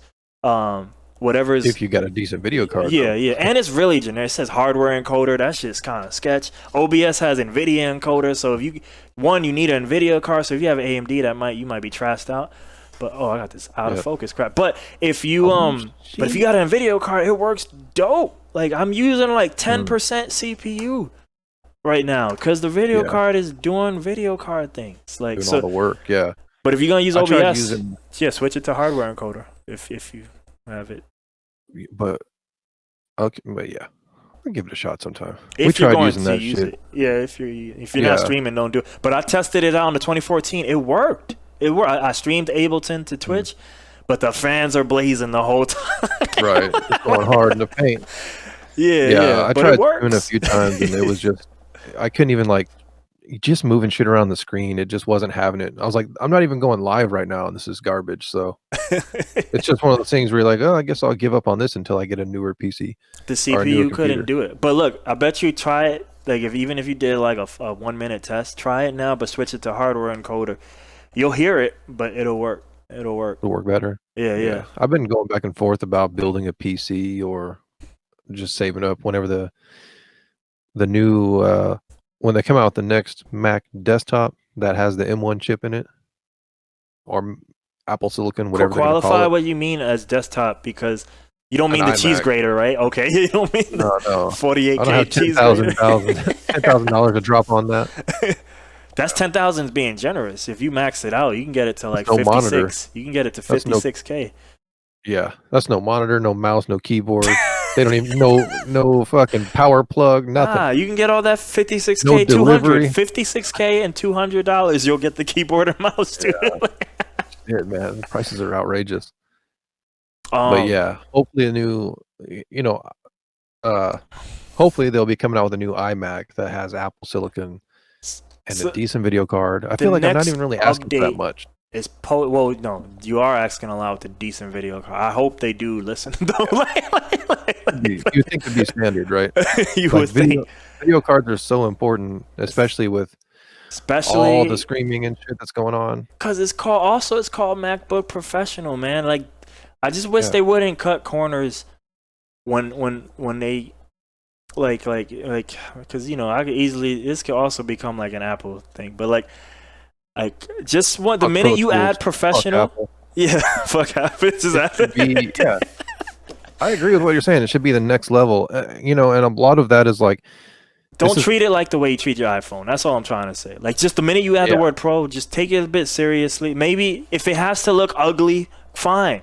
You know, You can make it a little bit thicker. Yeah, like, put a but decent they video don't want to compromise to that. And I was gonna say, like, I had this Windows machine, this laptop, like, you know, because I have a little bit familiarity in the world, right? Like, got it at a special, like, maybe Black Friday, Christmas deal, but $849 for an AMD last year's model that came out in June, AMD, but maxed out, like, the chip, you know, AMD. I don't know if you've been following the AMD Intel little war where AMD is succeeding now.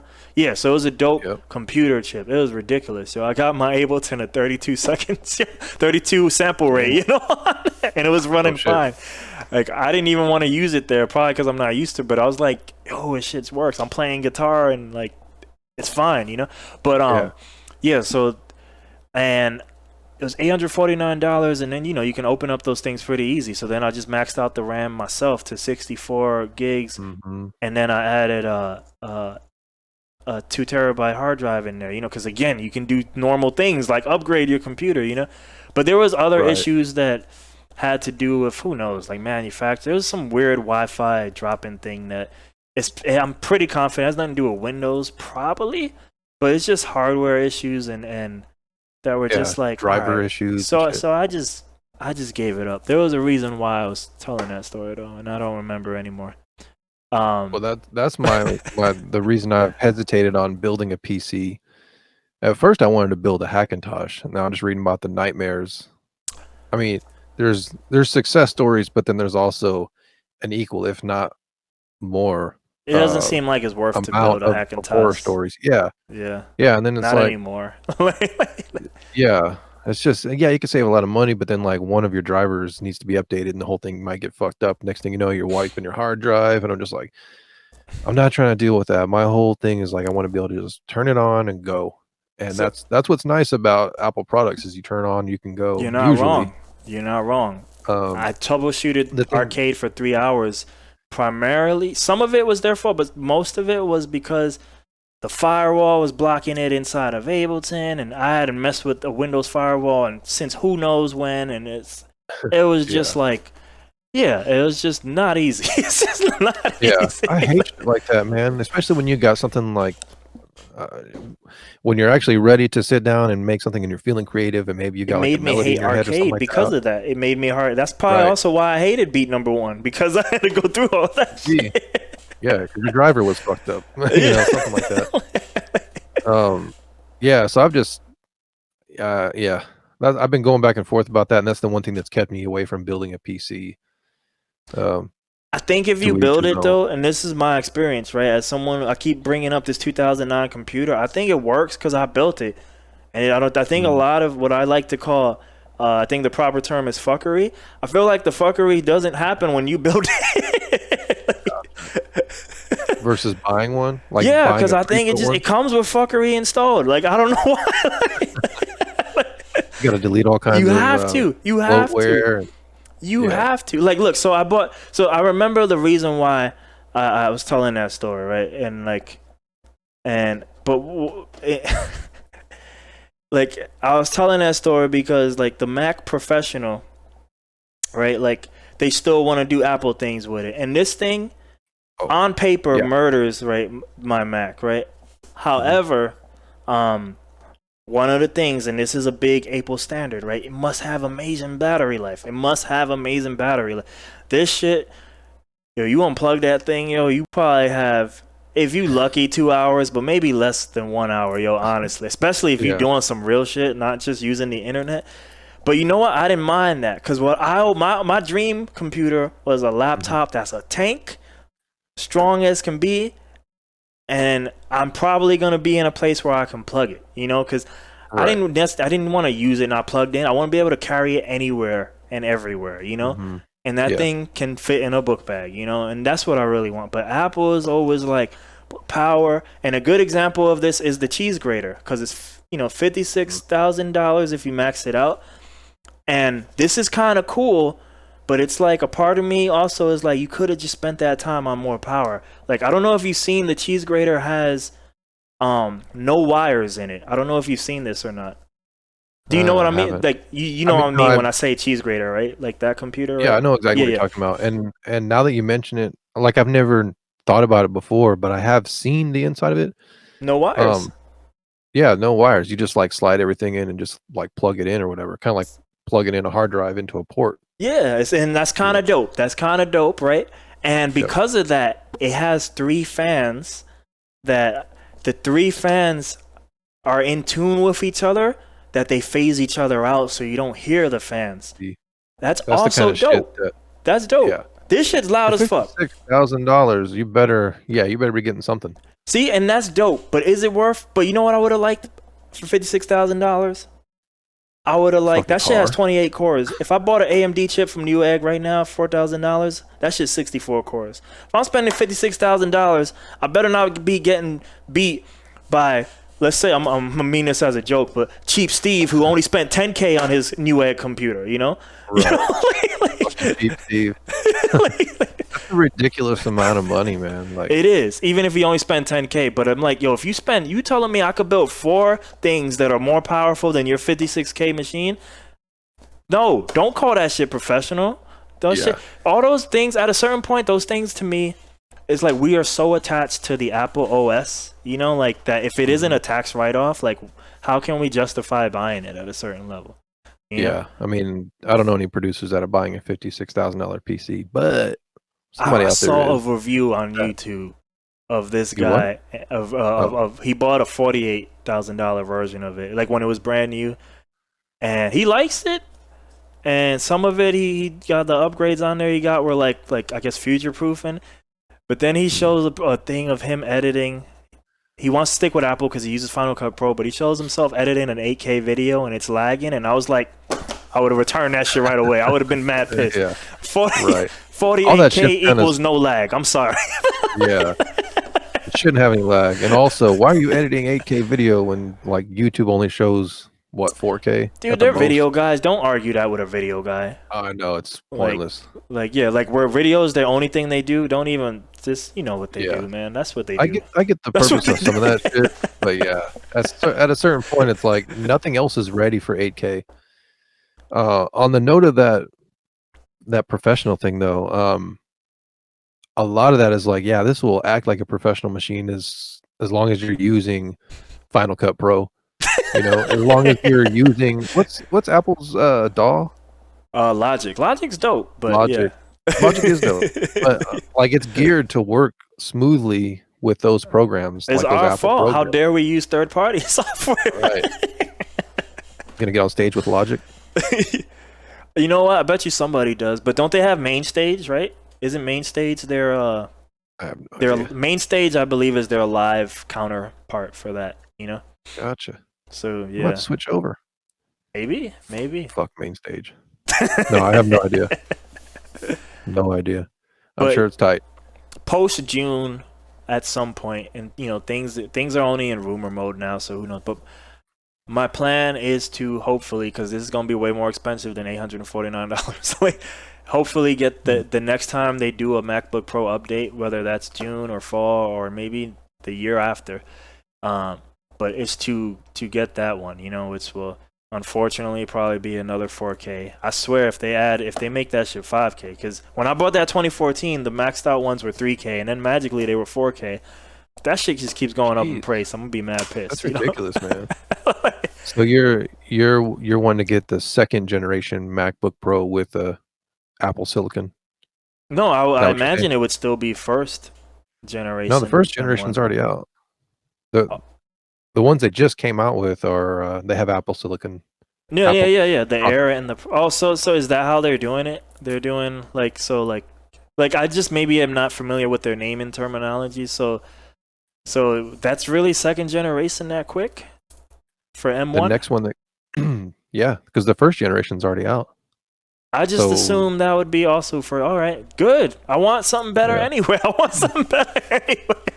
Yeah, I think the next time they do I mean, yeah, again, it's rumors, but I think the next time they do like product announcements, as far as laptops and desktops, it'll be the second generation MacBook Pros with Apple chips. and the first generation of iMacs, the desktops with Apple chips, I believe. So you might be right, because in my head, I was just because I know their big plan is for 2 years to by 2 years to have everything on M1s, or silicon. Let's just say silicon. But in my Right. head, that was all first generation, right? But yeah, maybe you're right. But and that would make more sense what you're saying, because what I read yesterday on Mac Rumors, I was like, first off, I thought the M1s were amazing. Um, Not on announcement, especially with that graph they put. I don't know if you saw that shitty graph with no data where it just says 3 times better than computers. I was like, what does That's that how all even their mean? shit is, dude. Where's the data? But when people finally got Uh, their hands on it, yeah, it surprisingly didn't suck, because I really expected it. You put yeah, out a graph like that, this graph says I don't suck, right? You see where it says suck and yeah. not suck? I'm here. I was Right. like, okay, that looked like it's gonna suck, but it didn't suck, and that took me by surprise, you know. So that got me really excited for the future. Like, yo, this might be the first time in terms of like my lifetime where I'm active in it, because I'm sure Hmm. maybe in the 2000s things might have been different, but like, yo, Apple might be like leading in like actual like power, like shit I care about, not just like, yo, the Right. phone got 5 colors, you know, like, you know, like they Yeah. might be leading in something I care about, like, because I read something crazy that makes no sense to me, and maybe when you define these cores, maybe it starts to make more sense. But right now, Hmm. everything is all speculation, rumor, because it's just people playing stock market games. But yo, they said the future MacBook Pro might have like 16 cores, and I was like, fuck. I'm like, in my head, and I think my friend looked up. He said there's an AMD 16 core laptop, but I was like, I can't think to mind any laptops that are 16 cores. I was like, that they Yeah. don't come running to my head. Maybe I need to look for it. Maybe there's a special niche that serves. But I'm No, like, but so if I Apple think did that, that would be yeah, big for me. That would be yeah. big. It wouldn't be surprising, honestly. I It would can't. I'm be, trying. because I the word Apple's in there, and I'm not used to that being. I'm not used to them being a leader in the market. Like, not in terms they're a leader in Yeah. finance, but I mean, or They've been sales. right, In terms right. of, And marketing and everything else. they're a They leader in the haven't. stuff that matters for business. I'm not used to them being on stuff that matters Yeah. to me, is what I'm trying to say. Right. Right. And one of the big things with me has been video cards Yeah. specifically. So I don't know what that changes on the performance of graphics. But I mean, video cards have been a huge bottleneck for them as far as I'm concerned.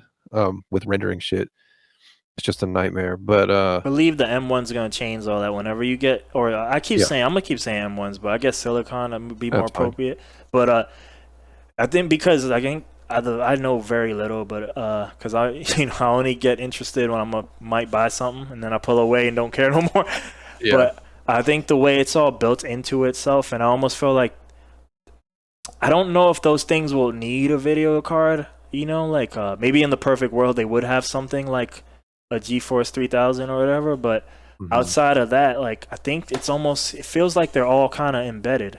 Like, It's like all the on all computer on. cores, video cores, and the RAM cores all in one, and that's why they so stupidly fast.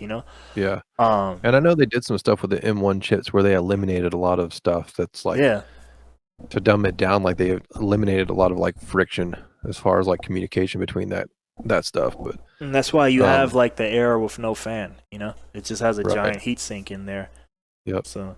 Yeah, it's just the same transition from like old school hard drives to SSDs. You know what I mean?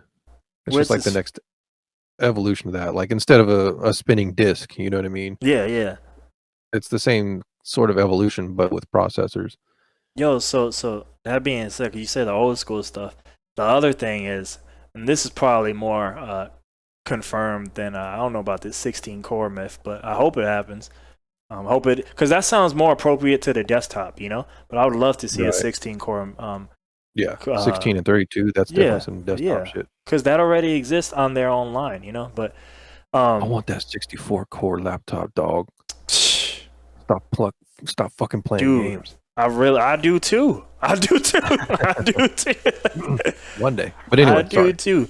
But yo, they all the old school shit, all the shit I have already, because mine is from 2014, is coming back. SD card reader, MagSafe Oh yeah. charger, USB Yeah. slots, They got rid basic of computer they got rid of the functionality, fucking touch the bar. thing. Yeah. Yes, thank you. Yeah, they got rid of when I saw that, I was just like, "What a fucking waste." Can you imagine editing on something like that? I never used it. I Yeah, never got it. Yeah, I've never had to use it. same. Yeah. I purposely got, a 2016 Was that the last ones? The last MacBook normal Pro. I think that ones? was the last one that had the SD card. It's got MagSafe, all that shit, which is yeah, I was like, I can't imagine even just not having the, either one of those things sounds like a nightmare, not It's having MagSafe. crazy. It's just really convenient. It's crazy. That was a great innovation if you ask me. And then, yeah, SD card. Who what creator is not using SD This cards? is what I say. Like, When why you would you name get your rid of that product shit? professional and you do moves like that, it just sounds like Yeah, it sounds. I don't know what the word is, but like just arrogance of like you know what's best for us and you ain't even in this world. You know what I mean? right. Like what are you doing? Like, and that's what I'm saying. It sounded like they felt like they were treating us like they treat all the iPod P or iPhone P, and it's like if you want to do that with your games, your make money games, that's fine. But like don't ruin it for the professionals. You know, like come on, man, stop. You know, like Yeah, stop. right. I'm nowhere near fucking professional, but I'll tell you what, I use SD cards all the damn Well, it don't time. matter, but we're buying the Tons of people equipment do. that's geared towards them, you know? So it's just like, Right. Dude, yeah, even old just regular old school USB, I still need that shit. yes, yeah. So I like, mean, why would until you you do come that? out with the, what is it, like the peripherals or whatever, unless you come out with a solution that Dongle heaven, dog. What is wrong with you dude, guys, I'm dude? looking at 2 dongles right now. I got 2 dongles plugged into this bitch and a USB hub. It's just struggling like a motherfucker, and an SD card on the other side, and another USB thing with the dongle going to 4 other USB things. And Yeah, you like, know what's funny? we're not ready to get rid of all that shit. I said the whole Windows example about like, yo, that computer like it's portable, but you know, I can't live nowhere without power. And it's like, well, the Apple thing can go without power, right? And it's portable, Mhm. but is it though when I have to bring my dongles? And of course it's portable. Dongles don't cost much. But what I'm saying is now when you set up, you essentially setting up a workstation now. You're not setting up a For real, laptop. You're setting up a work for real. environment. I'm gonna Yeah, need 30% of this table, dog, for these for these right. dongles, you know? Yeah. Just imagine going somewhere, and I know you've done this 100, if not more times, literally. You go somewhere with a laptop and a camera, Yeah. and you're doing some shit, and you need to get the footage or whatever off of that camera, and Yeah. yeah, I mean, you got a hard drive plugged in that bitch. At least one. Yeah, it's a nightmare, man. Yeah. So I'm glad they coming back, but it's a shame. Like it's a shame that we should even rejoice. Yo, Master said we can have basics and necessities back. You know, Yeah. it's like People have really? said that about Apple a lot, man, actually, where it's like, kinda like they reinvent things and, and or when they take something away like that, and then you get it back and you like everybody praises them for doing the right thing, and it's like, you're finally doing the same shit that, like, Android's been doing forever or like what PC's been doing for whatever the case might be. The But market yeah, corrected you. exactly, and the Congratulations, market publicly spoke owned up. stock company. You know, Right. Yeah, you took the SD card away and your stock started dropping? one of the weirdest things I thought, because I think it's normal now. I think I've never owned an iPhone, but one of the things I always found like puzzling was like, wait, so you piss everybody off by forcing USB-C only on them, and then you come out with an iPhone that uses this Mhm. Thunderbolt shit or like Lightning cable. That's what they call it. And I was like, Right. so you're pioneering a thing that you yourself won't even put into your phone. I was like, why? Why? Like why? Yeah. Why Yeah. are you It gonna seems like make there's the a consumer? disconnect there with yeah. Look at your fucking video card is like, "What'd you say?" You're back now. But yeah, certain things like that are annoying. I had Yeah. to, like, I had to get one of those little again, a fucking dongle. Now you got a dongles for your laptop, and you got a dongle for your phone to be able to plug in all your other shit. Um, the one thing, though, that I really like about, or I should say one thing that's kept me from going the PC route is, AirDrop, being able to just AirDrop shit from my laptop to my phone has been really nice, and I know you can use Dropbox and all that there's other solutions, but man, there's nothing better than just airdropping right to your Yeah. phone. I usually once I kind of got something, I don't necessarily seek innovation in those ways, so I don't have a good counter for you. Because yeah, I use the same thing, just G Drive, and I know that's not the same. But yeah, no, that's where Apple succeeds. Like, cause it was easy for me to shit on like I was very light on shitting on Windows, yo, but there was a lot of bullshit that pissed me off. But one of the things that was the first and only time, because I've had this computer. It's 2009. It can only do so much. That brief 3 month period of owning two computers that were at least strong enough to do stuff, I was able to do like Abraham testing on some stuff, and like um it was kind of nice. Like, yo, like even though yeah, Windows might be convoluted and stuff, like yo, I got mad freedom to do mad crazy shit. Maybe too much. Like I don't know if I need 10 different options to change my resolution, but I mean it's there if I need it. There if you want it, yeah. Like, but Nice to know that you have it. there was a lot of crazy freedom on there, and it was like there's not a lot of that here. But because you don't have a lot of that there, a lot of things kind of work. And you know their echo Yep. chamber is dope, right? This is, I mean, the silicone M1 thing is even more reinforcing the M1 chamber. Now everybody got to adapt to their new chips, but also now iOS will Yep. work everywhere, right? The apps, I mean, you know, they'll work everywhere. So Right. I mean, yeah, they got, you know, People nothing's get used to perfect. Nothing's perfect, basically. Right. Right. Except for Hackintosh. No, I'm No, playing. see, and that's not perfect because they update their OS so much. That's far from perfect. Yeah. Yeah. I think Apple Like, actively yeah. targets like software updates and shit. Yeah. You know, or they do not like the fact that people make Hackintoshes. And I'm glad people do, you know, so they waste their budget trying to hack that out, which is ridiculous. But I would recommend, yes, if you are going to ever get tempted by the Windows, I think you will be more happier, unless you need it to be a laptop, to build it yourself. Because I think a lot of that BS, I'm telling you, man, the fuckery happens when you buy it more than when you build it. When you build it, you kind of like, you forget to buy the fuckery. You're like, nah, I don't need the fuckery. You That wasn't on my yeah, shopping it list. wasn't on your list. It wasn't on, you leave it at home, you know? Nice. So yeah. Yeah, I've been looking at that shit a lot, but And then you probably won't be building some crazy 64 core machine. So you also, it's not cheap. It's not as expensive. I mean, you know. right, So yeah. Do that. for sure. I know you got you told me, I know you got a single coming out, right? Like pretty soon, Yep. right? Tomorrow. Oh shit. Oh, so like tonight, right? I mean, depending on how you set it up, I could hear it in like 30 minutes, right? Yeah, it should come out like I guess midnight. Because yeah, I think normally you're- when I time stuff to the midnight, usually 11 p.m. our time. But it Actually, depends how you set it up, because you might have Yeah, used like yeah. I think it's dropping at like 6 or 7 a.m. Actually. Yes, you gonna make me actually here tomorrow, man. Fuck you. I'm sorry, dude. I'm sorry. But yeah, I gotta get up.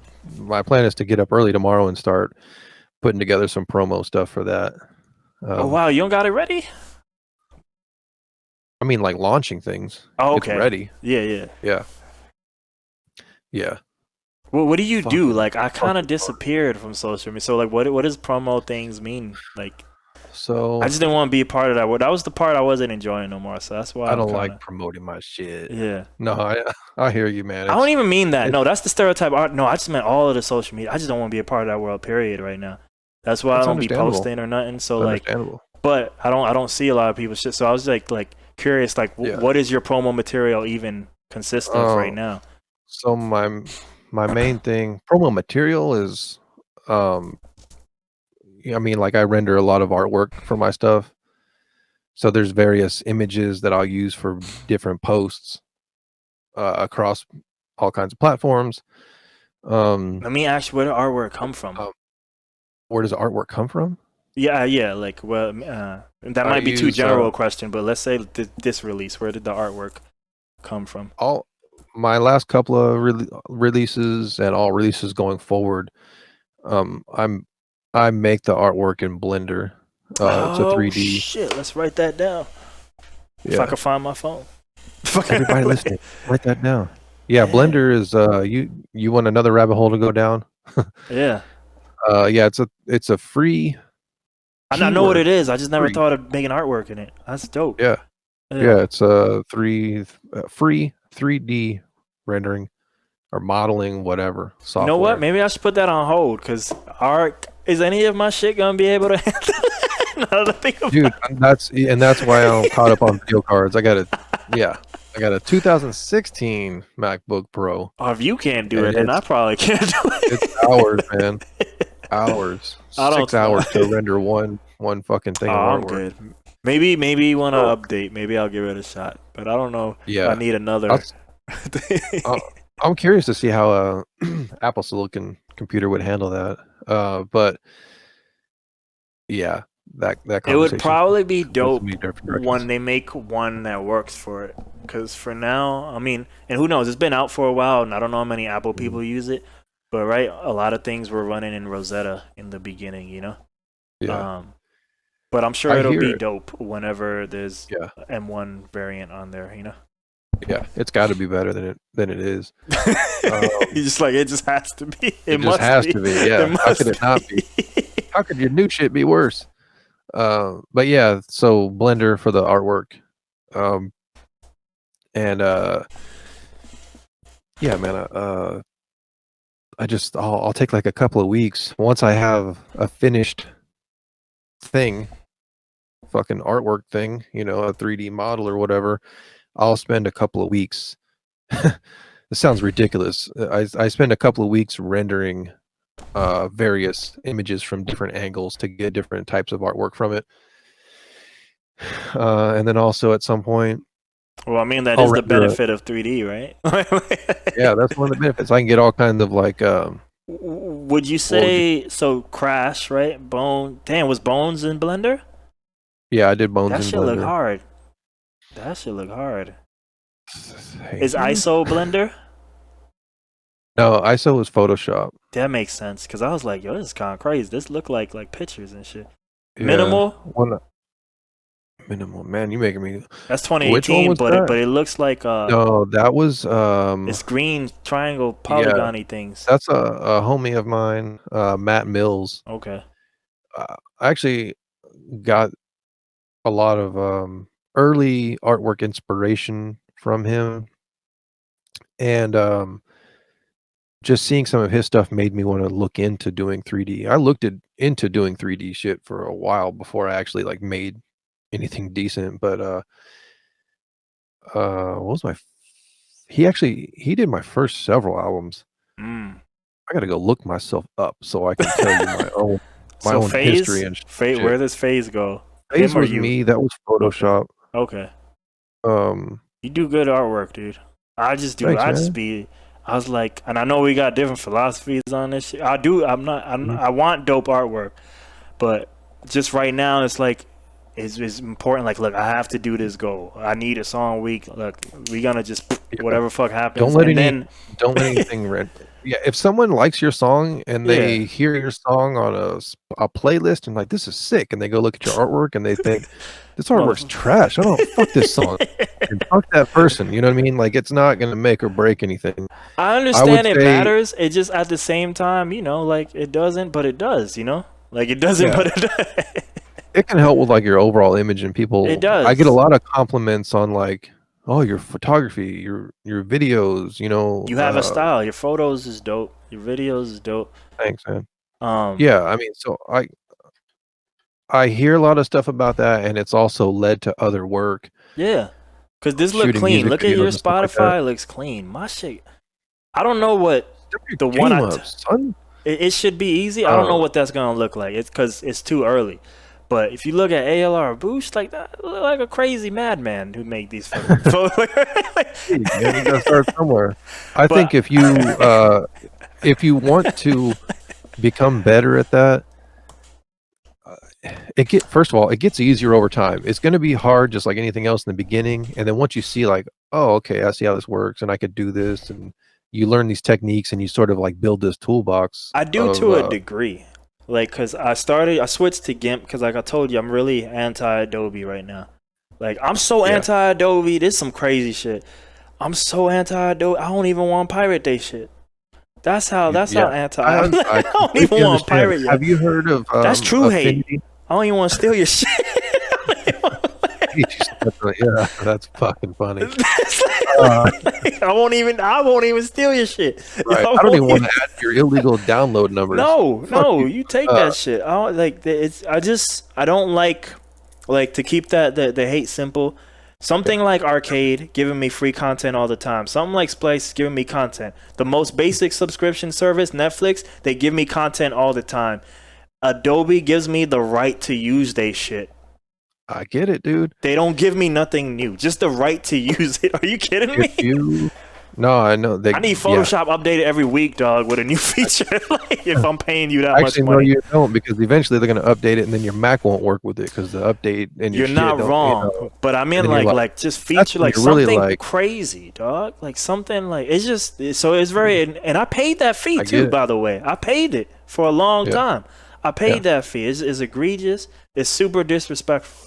It's just I super I disrespectful. try not to think about it, Yeah, don't. Like I let but it I go. know. But I I just just I don't want to do that. justified it between all the artwork stuff I do, all the video stuff I do, video stuff for other people, imaginary stereo stuff, the Oh, photos and all that. There's absolutely. there's It's so much good. going They on that I shit's can. good. Yeah, I just don't want to use it right I now. get it. Here's my tip for you, man. If you want something that's like that, but you just want a cheap one-time payment, Yeah. I don't know if you've heard of this or not, but you should check out Affinity Photo, and they also have Think Affinity I did when I typed in Designer. all for alternatives. Would you say, because you know what I don't have a perfect parallel to, would you say Affinity can do like Lightroom-ish stuff? Because obviously Photoshop can do Lightroom-ish stuff, but it was just kind of simpler, which is why I like Lightroom. Unless I Yeah, needed to do some crazy shit, I don't need to open up right. Photoshop, you know?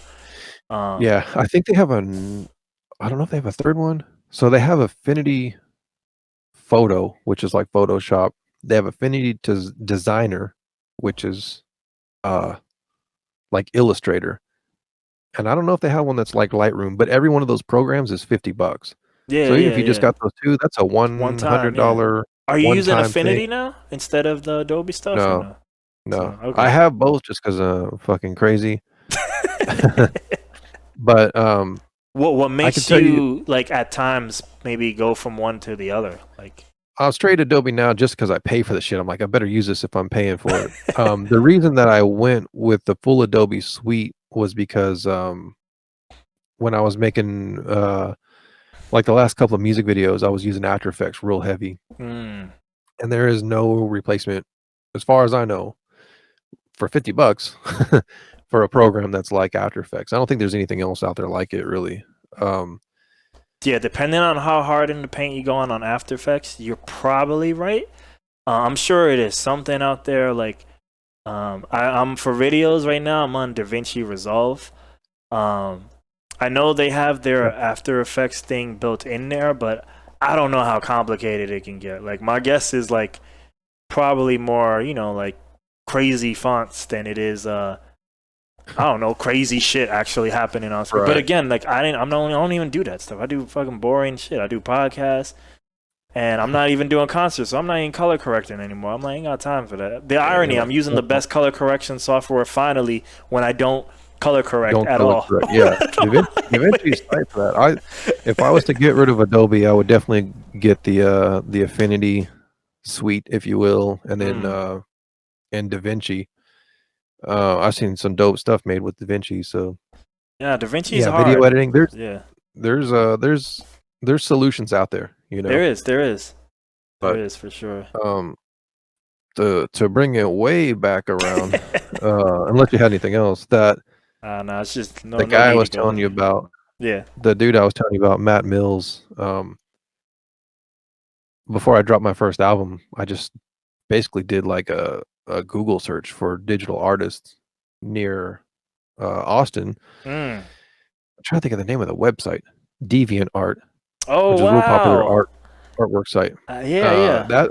That website popped up, so then I went on there, and then I searched there, and then I saw this guy, and he was doing, like, ridiculous 3D renderings, and I was like, "Damn, this guy is fucking amazing," you know? Mm. Um, so yeah, the first 2 albums, I commissioned him to do that, and when I was kinda, like, telling him the idea, and I sent him some shitty pencil drawings, and he came back with stuff that was, like, better than what I even imagined. I was like, "Holy shit, how did you do this?" And he was like, "Well, I basically, like, essentially created like a," I don't know how if he described it like a video game level and shit, but he was like, I basically created this world. You know, I had these like pyramids over here. I made these model these little alien dudes and then duplicated them and moved their arms around and shit. And I was like, so all these are like legit 3D models? And he was like, yeah. And I was like, holy shit. Um, that was kind of like where all that started. And I never wanted to go downhill from there, you know, with my artwork. Mm. I always wanted to be at least that. I wanted the You I started on always the had this top, so you didn't idea. want to go down.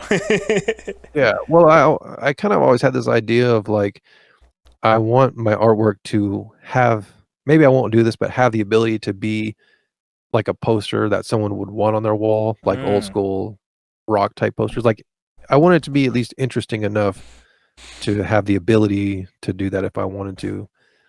Um, so yeah, he did the first couple of albums, and Phase was the first time I did my own thing, and that was like a combination of 3D rendering in this program called Cinema 4D, Oh yeah, which yeah. is really fucking hard to use. Just stick with Blender if you're getting started.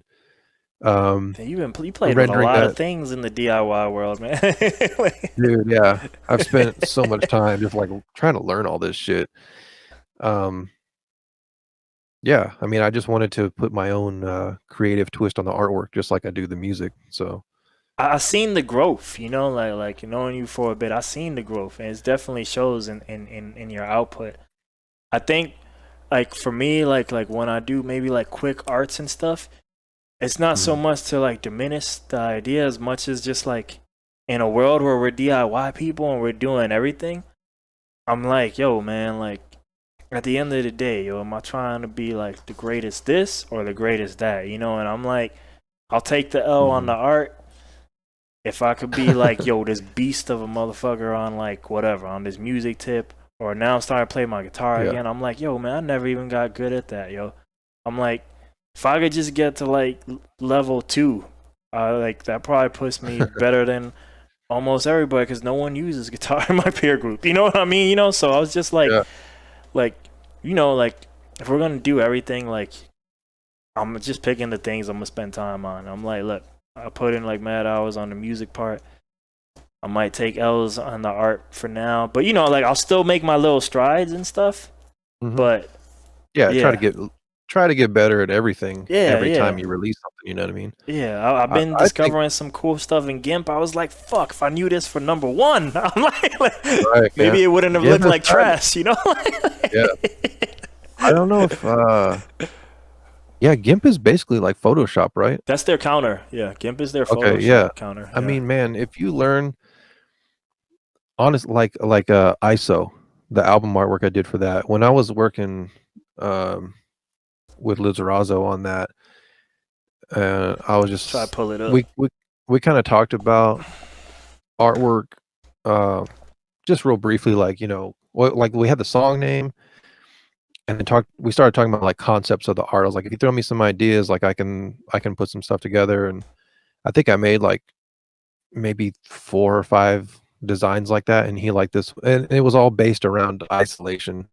Mm. That was kind of like the theme. Actually, you know what? He showed me them. Yeah, and he was like just asking my opinion of like what I think is better and which one. I Yeah, forgot. Yeah. cool. Yeah, I mean, yeah, that's the one that we ended up going with. And it's funny because my wife was like, I think she picked that one too, if I remember Mm. correctly. uh, it's just one of those things, like you never know what other people are gonna like. But Don't. You don't. um yeah, I mean, it didn't take long to like to make that, you know, just a lot of I gained a lot of experience just doing like the imaginary stereo flyers, you know, just trying. I mean, if you look at the first one of those, it was just like a picture with a fucking filter put over it, basically, the first couple of them. And then I was like, I need to get better at this, and started focusing on it. And like it, man, if you just sat down with GIMP for like, One day that teaches you all you need, right? I was gonna say a month, but shit, if you could do a day, Hey man, I if you use the just like splice went of hard GIMP. I on use splice learning. and GIMP. You know that makes it one day. Say what? Like You I splice don't and know GIMP? what the equivalent to that would be. Like splice for like video for all photo world. I use stock photography in GIMP. Dude, yeah. I'm a G. You could there's a you want a good resource for that shit. Yeah. The website called Unsplash. I think it's Unsplash. Unsplash. Check that out. They got all kinds of like high definition photos or whatever on there that are like anybody can, it's like sort of like open source, I guess, if you will, or whatever the word for it is. But yeah, high quality images that you can use for whatever you want. Um, yeah, There's a few if I sites think like if you that, just, man. It's a lot. There's a lot of high quality stuff out there. It's kind of surprising, you yeah, know? Like, yeah. yeah. I mean, I think if you just start taking some photos into GIMP, learn some basic like masking and shape layers and stuff like that. Um, I think you'd be surprised like You how can make how some quick dope you can start shit, coming yeah. up with, yeah. Um, at a certain point, like once you have a couple of like decent techniques down and you learn how to like layer things, and That's when all you you have an need. image in your head Yeah. and you figure out like, oh, this is how I get this to like come to life or whatever. At that point, it's just a matter of like coming up with actual ideas. But Mm. I'll be watching your artwork, man. See what you come up with. I think you should watch it in increments of like maybe No pressure. 4 to 8. That's one to level up. I used to. I tried doing the track a week thing last year. I only did 8, and I released 9 songs last year, but I only did 8 in a row, and then it was just too much because I was kind of doing it as is. Like Russ always says, do 26, charge up to 26. That way you're not pressuring yourself to do music. But like just the way I do, Right, you kind of kind of like, sandbagging them. yeah, yeah. But the way I do beats right now, I was like, one is if I don't even have the pressure now, but two, I was like, yeah, I'm not worried. It's not like doing vocals for me. Like me, I, I've been doing music longer than I've been doing vocal anything, you know. So I'm just way more confident in that than like if I had to bang out a song, like it could be done, but I'd probably like, you know, like it's just not there. I haven't done it enough, like 100 times or enough to have it be auto. Yeah. But um, yeah. So I'm thinking around increments of 8, like you'll see the improvements. But oh yeah, that's what I was saying. The rappers like. Yeah, I kind of only started taking it seriously like last year in terms of recording, and I was like, yo, if you hear every 2 songs of the 8 of the 9 I did last year, but like every 2 to 3 songs, I become a different rapper, just like my voice, because I'm just figuring it out, you know. So it's like you hear song Right. 1 and song Changing 9, as you it's not go. even the same guy. It's like I'm rapping like song 1, he clearly doesn't know what the hell he's doing, like flow rise, you know. And song 9, he is at least confident in it. Do you like it? That's on you. But at least he's confident. He believes what he's saying, Right. though. You know, Yeah. It's shit. all about just doing it, man. Putting shit out there and getting better Yeah, along the way. that's what I think. Like all this shit's practice for me. That's why I was saying like that's the thing with like the new alias and stuff. It was like kind of putting the proof to the pudding. Like, um, I think a lot of times, we was talking before something about like not putting out or deleting stuff, and it's just like, look, the worst possible Yeah. example. You too can be an overnight success by just starting a new alias, and now that you know what you're doing, it's gonna look fresh as fuck. You know, Yeah. so like, True. I've I, thought about doing a couple of aliases actually.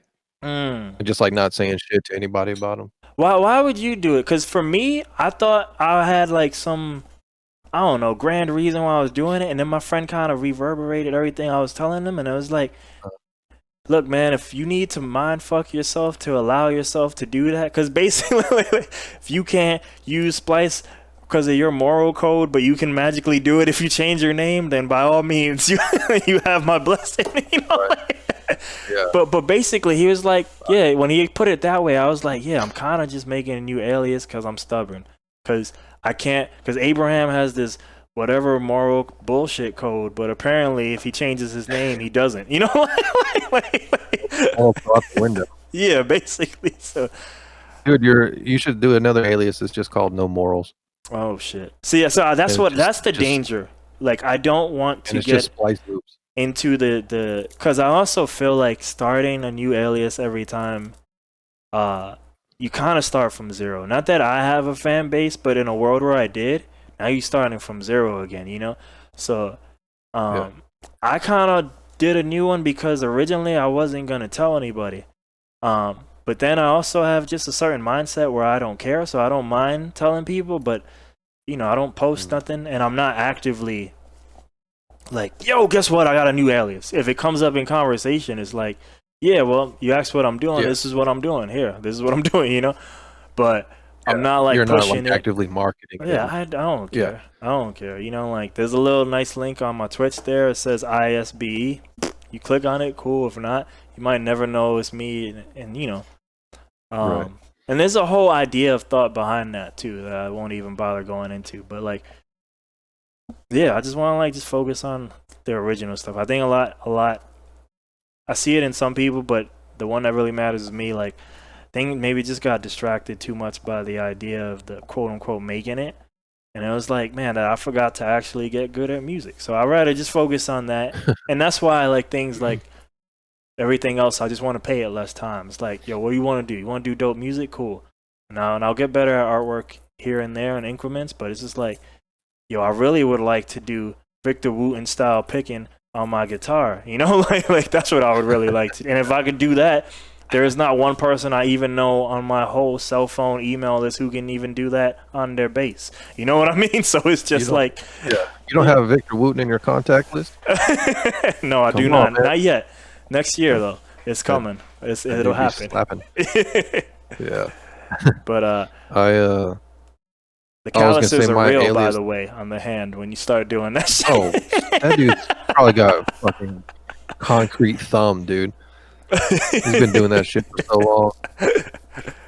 If I like pick up a guitar or bass, like my hand is just fucked up because I don't do it constantly. But yeah, yeah. Anyway, I was gonna say, the only reason I thought about doing an alias is because I have other shit that doesn't go with. Usually it's for the genres. STATX, you know what I mean? Yeah, usually it's for genres. Right. Yeah. Like, what would be different like I thought than about your having, alias?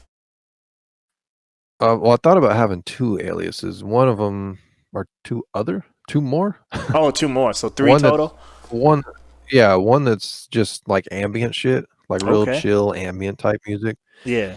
And then the other one would be more. It's more in the hip hop realm of beats that I don't so put like out. Beats for rapping. It doesn't go with.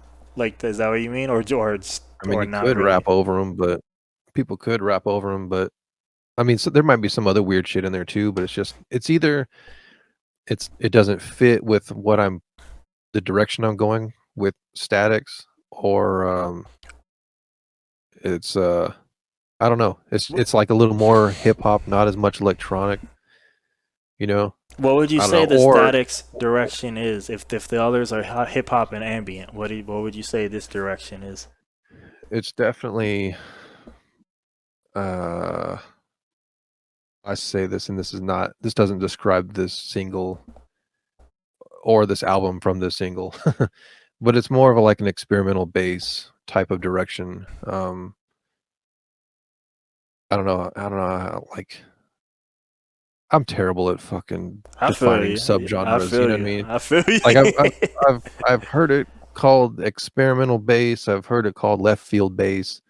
I've heard it called trip hop. I've never heard of left field bass. What is left field bass? Left field bass is shit like I don't know. I mean, if you haven't heard of left field bass, you probably haven't heard of like EPROM or anyone like that. Oh, EPROM. Yeah. Yeah. It's just like real heavy beats. He's dope. Yeah, it's like experimental stuff, real bass heavy. I'm real bad at subgenres too. Like Tomas loves to crucify me because what sounds like EDM to me.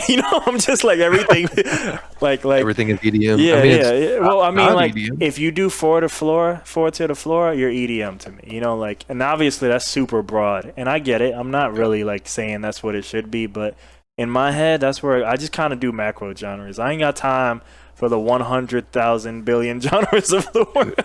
Yeah, there's like 20 new subgenres of electronic, like every day. Yeah. You don't even gotta leave the EDM umbrella and it'll be too much, So it's just like yeah.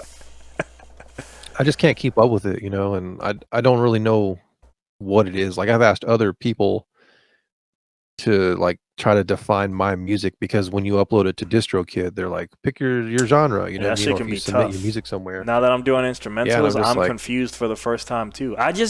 My track last week, yeah. last night, New Age. Is it really New Age? I don't know. But I've never released a New Age I- thing, so I was like, yo, I'm a New Age artist. Fuck it. Fuck it. yeah, why not? I was I'll like, define my own subgenre. hell yeah, The New rest of Age. y'all are doing new age wrong. It's me and what's her name? Enya or some shit. We New Age artists. From back in the day. I don't know. Yeah, man. It's like it's too much to keep up with, man. There's been so many What times did you where I've put? had What to did you go and put? Because I cut you off. What did you put for the genre? oh, I think the only thing that's even close is because they give you If you pick electronic, you get a two genres. subcategory. Yes. Yeah, so I pick electronic and then electronica and then electronic and trip hop. I Okay. usually do those two.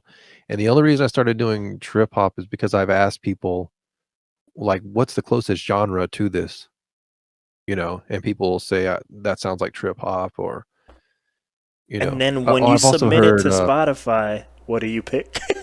I mean, I pick it on DistroKid, No, no, but DistroKid. you pitch the tracks too, right? Or you don't do that. Oh yeah, yeah. So then, what Yeah, I pitch genres it. are you picking there? Because they have their own set of Yeah. genres. Yeah, their shit is actually I think it's It's a bit more accurate not because it's a even as bit more wide.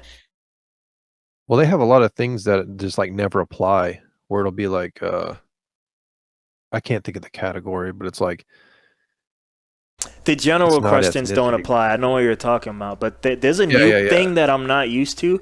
That I keep like literally last night I answered all the questions and I was like it wouldn't let me go forward, and because there's a new section up front that is a more I guess appropriate question to ask, and it's like pick three genres I think is the question, and they get way too into it. I asked Tomas like as a joke like yo what the hell is Arab trap, and Tomas found one for me, and I was like, all right, it's actually sounded good. I saved a bunch of songs. I was like, but I'm like, I've Nice. never heard of Arab trap, you know? And I was like, I think he was just an Arab who did trap music, I guess. Like, Right. I was Or like, they're using like Arabic scales with trap music. I could see yeah. that, but like there's always these other like subgenres that I'm like I'll read something and be like, "Oh, that sounds pretty specific, but that's nothing like what I make." And there's nothing that sounds exactly like what I make. Mm. So it's always I usually just pick something real general like electronica, sometimes down tempo. My Tomas was saying that's one he uses too, like, cause I yeah. was curious too, cause now I feel like I'm starting again. Like I haven't had to do instrumental music in a while, and I don't know what to be picking Yeah. to. The only I never even heard of down tempo until my first album when I was getting it mastered. I was asking the dude Pete who was mastering my album like because I knew I was about to have to pick some genres when I upload this shit to the distributor. And I was like, "What genre would you classify this as?" And he was like, "I think this is kind of down tempo." And I was like, "Oh, cool. Let me go Google down tempo real quick. I have no fucking idea what that is." You know, that's always kind of been the case with me in subgenres. Like I can't keep up with it. You know, It's too many, dude. It's too many. so fun times. Yeah, man. You mentioned DistroKid. Yeah. I posted a link. Maybe you saw it on your own from DistroKid.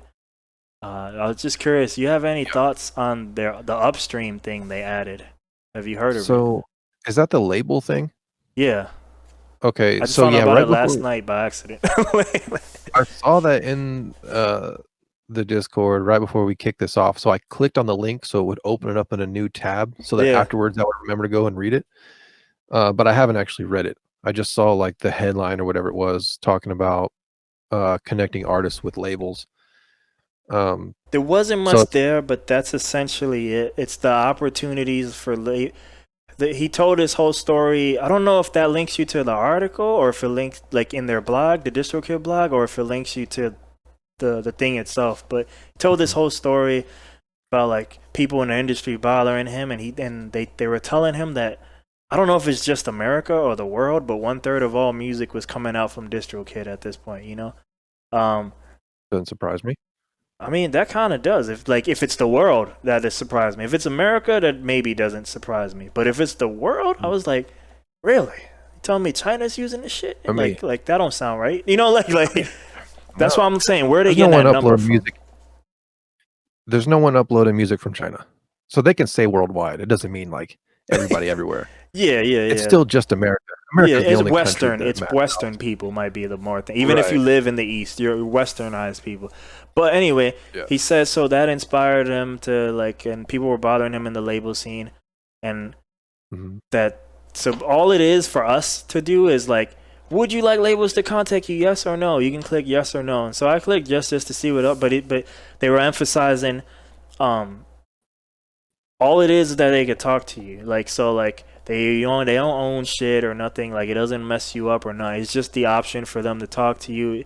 Anything Yeah. after that is on you. You know, like if you even want to do anything, they Okay. may never hit you up. Period. You know, so it's Most likely won't. yeah, Let's be honest. and they said all the labels are vetted. Like so right now there's only one label on there, and I can't remember who it is, but it's a real label. It's like one of the real famous. So it looks like in the beginning it might only be like kind of only real people allowed, you know. But like everything, right? Mm. Maybe though the floodgates would open, but the whole point right now seems to have like, you know, it can't be Steve in Oklahoma. Steve's label don't count. Like they are gonna. I clicked on the Right. artist, the label submission, because they have to submit, and you know, like yeah. So it looked like they'll go to your website and stuff. If you're not a real label, you probably won't be allowed into their label Oh, vetting system.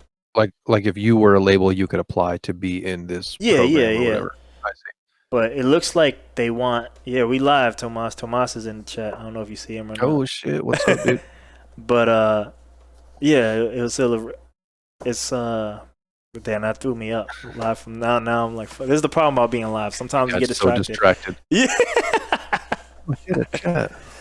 But yeah, that's it. So I don't know. I mean, I guess you didn't read the article, but you think that's a good thing? Bad thing? So Any care? Do you my care? Are you happy? You know, have I'm ecstatic about it. My initial thought, not having read the article, Yeah, yeah. just based on like the headline or whatever, is I mean, yeah, why wouldn't it be a good idea? It's a there's potential for an opportunity there if they're actually vetted. Um, all I would say is, you know, you better have your head wrapped around publishing and shit before you go getting into something you don't understand. So there's probably going to be some people that don't understand that are just like, you know, to keep shitting on people. You're talking about earlier, like making loops. What'd you call them? Insta loops, Fucking Insta beats, Insta loops, Insta beats. You got a bunch of people making Insta beats and submitting them to these record labels and then like getting signed or something like that, and they have no idea about publishing or any of that. Like some people could find themselves in a shitty situation, but Yeah, the aside from same that, I thing don't that see why it always would. that happened in the day may happen again. You know, like the cycle. Yeah, Battlestar Galactica once said it has happened before and it will happen again. This could be it for the younger people who maybe not know right, any better. Yo, I'm gonna get a label. Let's do it. You know, like and they right, just jump in. exactly. Fools rush in. Not to be Yeah. confused with Oh, microwave shit. beats. Tomas is the person who taught me that because he taught me about DiBiase and he showed me this video in UTSA one point. And it's DiBiase and he's making like I don't remember what the video is about, but basically he's like, I gotta make this microwave beat, and he's making like a beat on the SP404 like real quick, you know, Mhm. the microwave beats, yo. You said because I just thought it was a single. You mentioned single from an album, so you got a forthcoming album coming through. Yeah, so it's the first of two EPs from.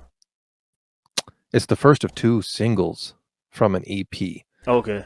Um, I thought you were gonna say the first of so two I'll drop. EPs from an album. I was like, yo, that's some shit. That's some shit. I mean, I if was like, when the I EPs can't remember how combine, many times they get re-released as an album. It's like, I'm doing that, but with singles. I actually have a list.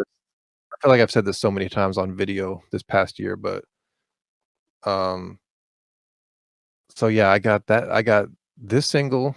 A month from now, the second single will drop because I have to. You know, you got to wait a month before you can pitch another track no, on you don't. Spotify. You just have to So wait that's why. till the track comes out. Right. Well, they recommend that you give at least 4 weeks Oh yeah, for for sure. your track. Like But I you meant, submit the track and they. Yeah, yeah. yeah, yeah. So when this single goes live tomorrow, that will open back up, and then the second single, You could I'll pitch it pitch that. again. Yeah, yeah. Yeah. Um, and then eventually I'll do a third pitch from this EP when the full EP drops. Mm. So yeah, there's that EP. There's another single that's not associated with an EP after that EP drops. Fucking Willis Nillis. Mm. We gotta collab. I don't know if that's supposed to be public or not. I don't know when that's coming out. It's basically done.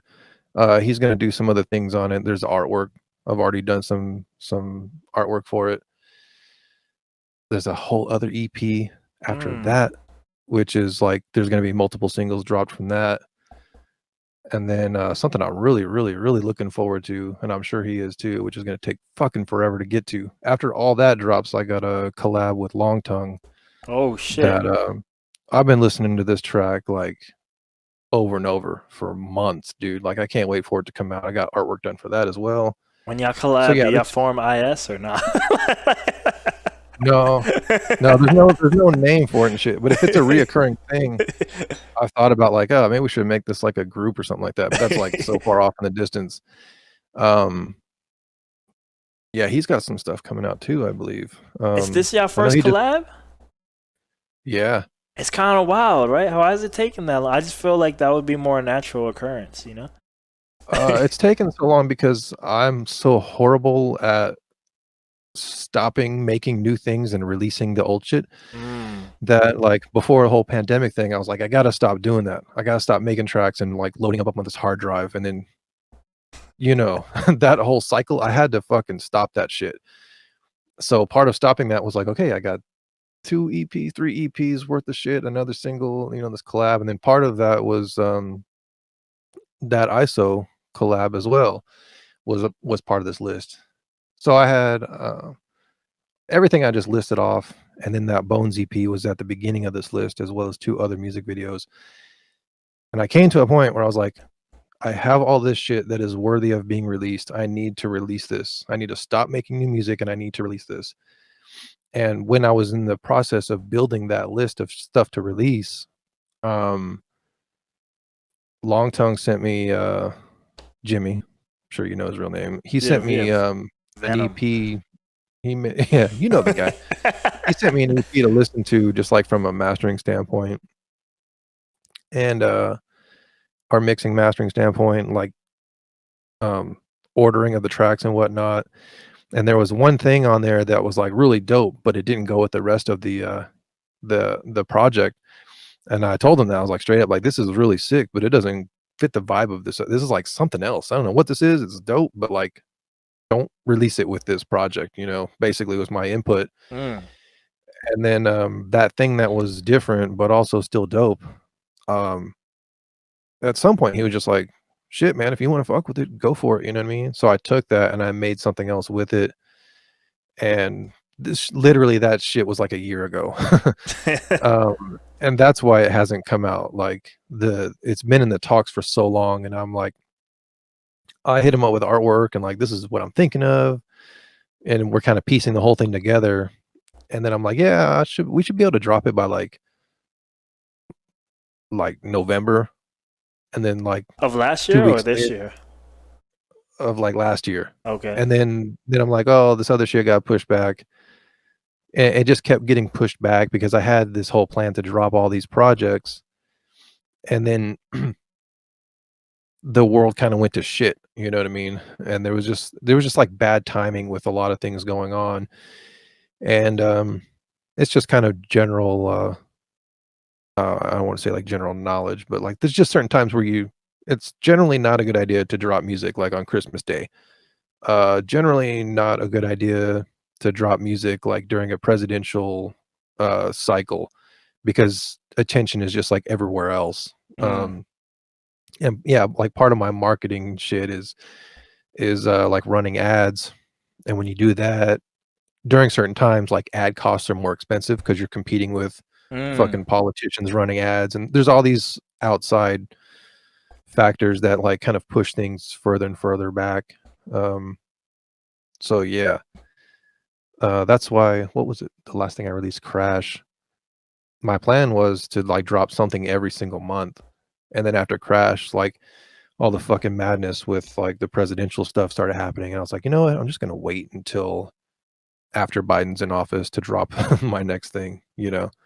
So maybe that sounds like a fucking excuse, but I just don't want to be distracted or like have something not reach its full potential during release because of stuff like that, you know. For So sure, for sure. I was gonna ask you, yeah, like the you kind of say it there, but like yeah, like because it seems like versus I'm kind of I feel like I'm just switching to it, but I've often talked about it, but like I'm switching more to the just do it mode. Like what goes into like the planning? Like seems like there's a lot more macro focus, like the planning in the sense of like yo I'm gonna drop something, but you're looking at a lot of factors like yo look what's going on in the world, the marketing, timing, and all that shit. And I'm just like yo mhm. I ain't even thinking of any of that. I'm just like here's a song. I'm I like mean, so yeah like it's what's going just on in there like what it's factors you that's take just a into matter account. of it that from my personal standpoint has been like basically uh trying to not suck as much with every release. Like I want this release to be less shitty than the last one. Which Okay, is well, like what makes a release suck then? what makes a release suck, uh releasing it on the internet and that's it. Like distributing the track, no marketing plan, uh no social media posts. I mean, you know, this everybody looks at these things different, but if you're trying to if you want people to hear your stuff, you've got to do certain things. You've got to have some sort of marketing plan. um,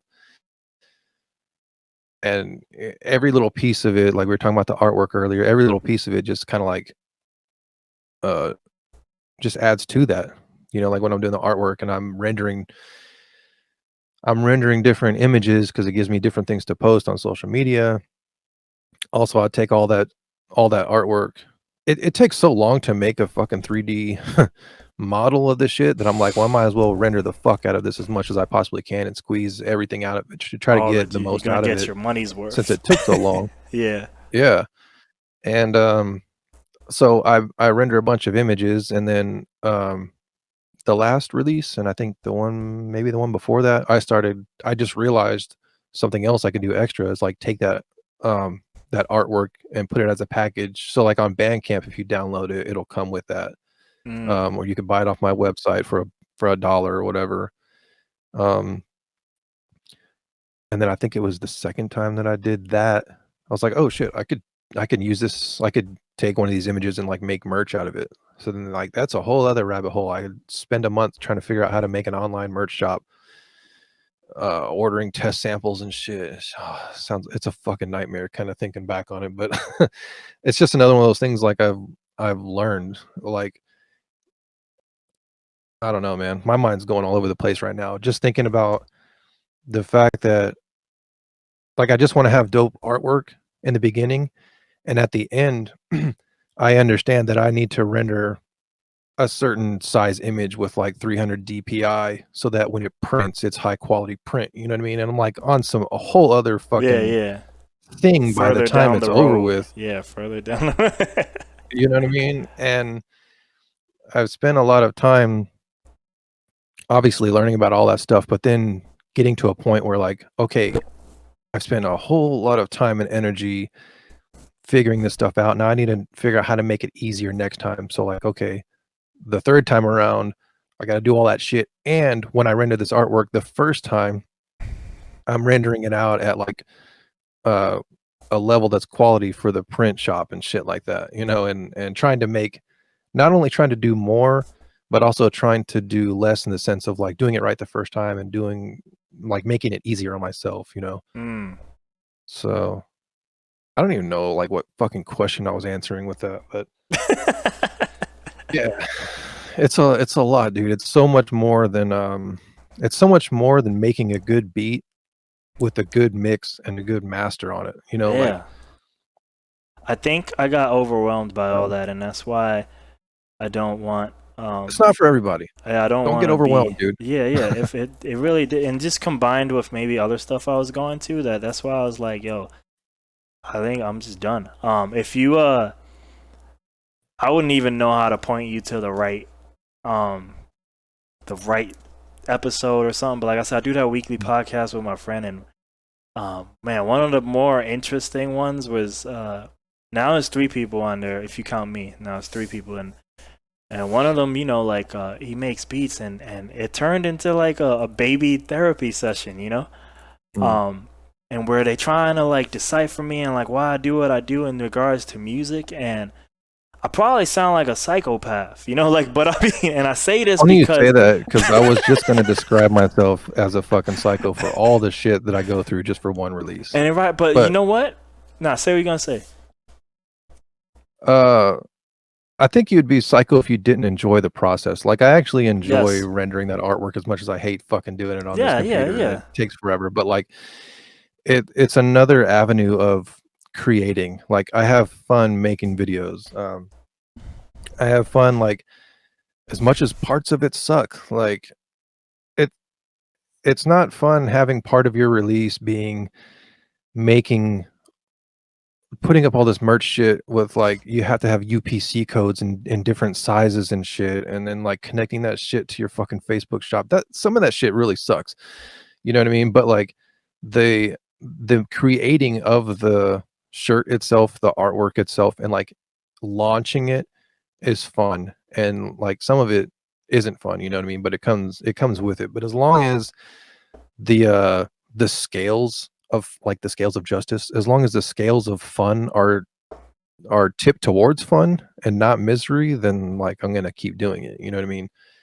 Uh, yeah, I don't know where I was going with that, but basically, I think as long as you're having fun doing it, you're not fucking psycho. Yeah, If you're yeah. doing it and you're not having fun, you might be a little fucking crazy. But you see that's what, and that's why exactly like I've switched to my current mindset. But it's also psycho in the sense like I thought of 2 examples. The one I was gonna give you, and the other example involves like the same person.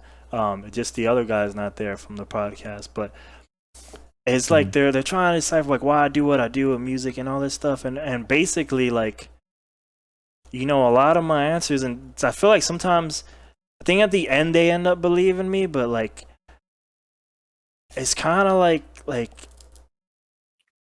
and it's always been this way, but I feel like it's like emphasizing that it's kind of this weird thing where I don't give a fuck, like I don't care about Yeah, like and it's weird, and because then they kind of bottled it down to like, well, if you don't really care, like you don't care about people hearing your music, you don't care about none of them, then why you do it? And it was just like it's hard for me to explain, but in my head, and this is Abe law, this isn't like you law or anything. In my head, for whatever reason, and maybe it has to do with similar stuff what we were talking about before, like wanting to make the old stuff good. But in my head, I'm like, yo, if I don't release this shit, it just don't count. After I release it, I don't care. I don't care. No one hears that shit. Like, and I feel like that's right. more true now than ever before. I don't give a shit. But I needs to release it, and I do care about releasing it for whatever reason. But maybe because Yeah, once it's released, if I hear that snare drum and it sound like trash or it needs more dB or whatever the hell, cool. It's not getting changed, like yeah, versus yeah. if I think that and I haven't released a song, like this happened before the last song I uploaded last night. This happened maybe like for something, and I won and I tweaked it and I was like, yo, this shit gotta get uploaded now. I ain't working on this no more. Yo, like stop. Yeah. Yeah. Like stop. Also, yeah. What is it about snares always fucking being a pain in the ass? Yo, man. Yeah, man. If Part of Tomas still that here, is I'm always telling him to drop around the 5K range. yeah. That's my It's always something, man. I feel like yeah. For whatever reason, the snare is always the last thing I work on. It's just it bugs me. They hurt always. Yeah, He they said. do fucking hurt, man. They hurt. It hurts I deep. heard a song today from a wave artist. By the way, Tomas Plastician had Clay Steve Jones on. I haven't heard the whole interview today, but it's pretty dope. I mean, I like the wave music, so I enjoyed it. But yeah, it might be something you want to check out later. But one of the dudes in the chat, I kind of ended up putting together like, cause I know the more famous wave artists, but I'm like, yo, this guy's on their little wave label too. And I heard one of his tracks. I'm skimming through this mix. I'm like, yo, this is fire. Comes on in my car, cause I put it on here, but then I put it on in my car. I don't even have it too loud. I was like, what the fuck is this? And I just turned this shit down because the snare is like here. The song is like here. And I was like, this ain't gonna work. And I put the volume down, but I'm like, yo, now I'm just listening to a snare. This is stupid. Yeah, you just hear the snare. Nice. This is because it was painful. Like he just said, it hurts. It hurts. Yeah. Yeah, you're right. It was about crypto. I didn't catch that one. At least not a lot of it. I always stop by, even if it's just for 5 minutes. But yeah, I was just saying like the cycle thing. Like I don't know, it's this weird thing like I do like for myself. But that's why like as you grow older and learn yourself, it's like look, man, I really like making music. I try to put more of my emphasis in that. And I will do the other things, but it might just be to a lesser extent, even if it's a lot lesser. And if there's reasons to do that, like for me, I'm more rather wait. Like, yo, if I sense, is that a fan base I sense? Then I might start, yo, tell me how to do the store or whatever. Then I might get into more, but I just rather not like, for now, I'm like, in my head, like, for me, like the way I see my path, like yo, I think I forgot to get good. Let me get good, So I rather just focus on getting good, and I feel like me getting good will take care of everything else, and then I could worry about everything else when I'm good. You know what I mean? So yeah, I mean it's gonna sound cliche, but it's like just you do you. Yeah, there's so many different ways to the same path. Yeah. And man, part of that I know exactly what you're talking about with that itch to like release things, which can come in all forms, but like you're a creative person, like you have to have that outlet. You've got these like fucking thoughts coming to you that are in the form of music, and if you're like me or probably like anyone else, that's when you're gonna go fucking crazy if you can't get these things out of your head. Like I've got these ideas, I gotta get this shit out, I gotta whatever it is. And I like there was Okay, so earlier I was telling you, like early on, I played drums. Like that was my first thing, being a drummer. And I feel like I may have told you the story before, but there was a point in my life where I had to make a decision to move. Parents got divorced. It's a long fucking story, but my mom moved to Washington D.C. from Texas to Washington D.C. She got a job up there, and basically it was like you got to figure something out. You either got to move in with your dad or you're going to move with me to DC. And I was like, that's fucking crazy. I guess I'm moving with you to DC. And long story short, I had to pack up whatever I could get in my car. That's all I could take with me. There was no U-Haul, there was none of that shit. It was just like whatever you can't take, buy you a new bed when you get there, whatever. And that boiled down to like you can take a decent chunk of your shit, or you could take this drum set with you. And I had to get rid of the drums, long story short, again. Yeah. Because it would just been a car full of drums. Would have been a pretty fucking bad decision. So moved from, the house I grew up in, up to Washington, DC, living in a smaller apartment with my mom, and no drums. And like once we got settled and moved in, we were there for like maybe a couple weeks. And I started getting this itch to like play music. So I went to a local guitar center with just like, I guess I'll learn how to play guitar. I can do that in an apartment. And it's not drums, but whatever, I can get that whatever, that release or whatever the fuck you want to call it. Like gotta get these thoughts out and shit, this creativity. And I went in there with full intentions of buying a guitar, and I like went to talk to the dude and everything, and then next thing you know, I'm walking out with the drum set, and the guy was like, I was telling him my story and shit. Like, I'm really a drummer. I don't know it. I don't like, I understand guitar, but I got to learn it from scratch.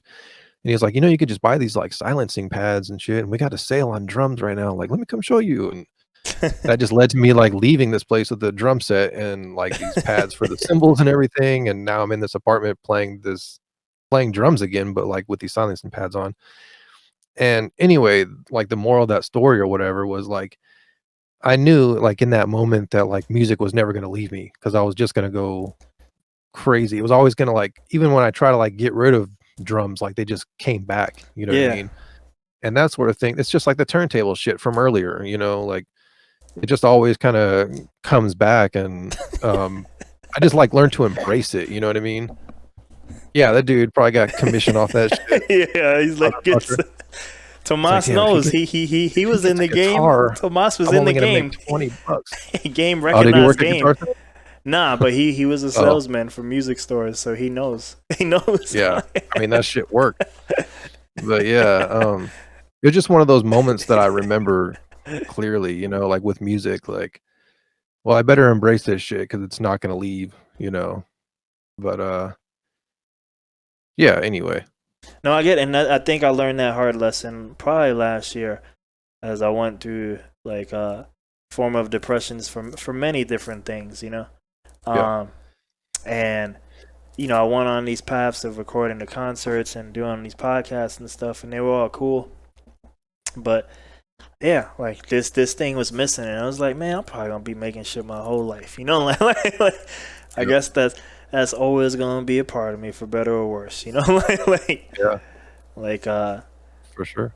So if we doing that, I get maybe that's my hard counter. I definitely overreact. Um, right as I find balance, my way to find balance is usually like, oh, this doesn't work. It might work over there.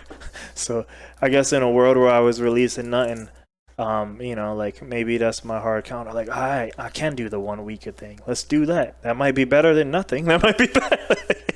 Yeah. So Yeah, yeah, man, figure out what works. There's nothing wrong with like trying things out and then, you know, and then like pivoting later. Yeah. that makes me think of yeah, that makes me think of like when I was doing those weekly vlogs. I was like, Oh, this I shit's remember that. fun Yeah. because like I get to like you know, like I get to mess with cameras and do editing and shit and put out some content. And then at one point I was just like, this is taking up all my time from making music, you know? And I was like struggling over like staying up late to edit all this shit. You know, it was just like it was kind of it took going the wrong direction to realize that I was going the wrong direction, if that makes any sense. You know what I Yeah. mean? No. And just No. like yeah, I need to steer back into like I'm releasing vlogs now and not releasing music. What the fuck am I doing?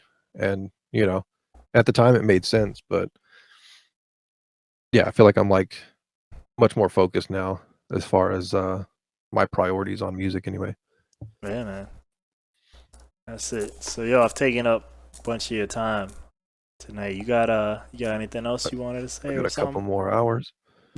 Uh Yo, we've done some long ass shits on here. Not these one on one style, but like yo, that shit on Friday, man. Last week, I think that shit was like 6 hours of us. Like I was damn, like, what are we it didn't doing? feel like it. Like this wasn't 6 hours. I mean, like the thing I'm saying, I'm like Oh yeah, yeah, time can fly by though on these things, but I'm like I don't know what for else you sure, got, so I man. don't want to take up too much. But you got other No, you're things you good. wanted to cover. I wanted to hit you up on mastering before you go. What's your All mastering right. like? What's your master? Because I know you big on some Uh of these things. I download a splice preset. No, I'm playing. My Yo, I hope there's a splice mastering oh preset. I hope well that'd be there's those dope. automated websites. No, I was just gonna Xylo uses do Lander, the and he said, and you know, I haven't heard the mixes unmixed. I've only heard the yeah. final product. Final product sound Mhm. dope though. I was like, yo, man, like, and they have their own little unlimited subscription plan. So I was like, Nice. and I was like, man, I'd be curious to try. I'm not gonna do it. I mean, like, I guess I chose arcade, and hey, I'm not gonna be having 500 subscriptions, you know? I'm like, Right. but Yeah. Subscriptions to death. yeah, man. All right, well, like, what do you want? You want to know my process or? I don't know, man, but I just remember seeing Instagram videos of your shit going like 110% or some crazy shit. Oh, well, Or that's a fucking MacBook Pro piece of shit. Oh, you talking about like yeah, like MIDI overload. I mean, yeah, you put 3 plugins on and it's fucking game over. Um, it's not that bad, but dude, I'll be nice when my computer is not my bottleneck for Mm, anything. The artwork, when I have a computer that I don't like hit render on and I have to like wait 6 hours, that's gonna be Build that great. 64 core, man. I'm telling you, You know what I'm saying? build that 64 core. Yeah. I think the thing you was seeing might have been just like a shitload of automation or something like that. Yeah. But yeah, that kind of thing happens often where I'm just like, it's just another one of those, you know, the fucking computer. I guess I gotta, what is it, like freeze these tracks Yeah. and shit. The worst is when that happens when you don't realize it and you hit the fucking space bar to listen back on something and it hits that and then it crashes Ableton and you're like, fuck. That's the worst. But I mean, as far as mastering, I guess in the beginning I was kind of watching and picking the brain of my mastering engineer, Pete, Mm. uh, who's the dude that helped kick off Imaginary Stereo, by the way. Oh, and the OG story, yeah. Yeah. Shit, the idea was conceived in his studio, but yeah, picking his brain about certain things, and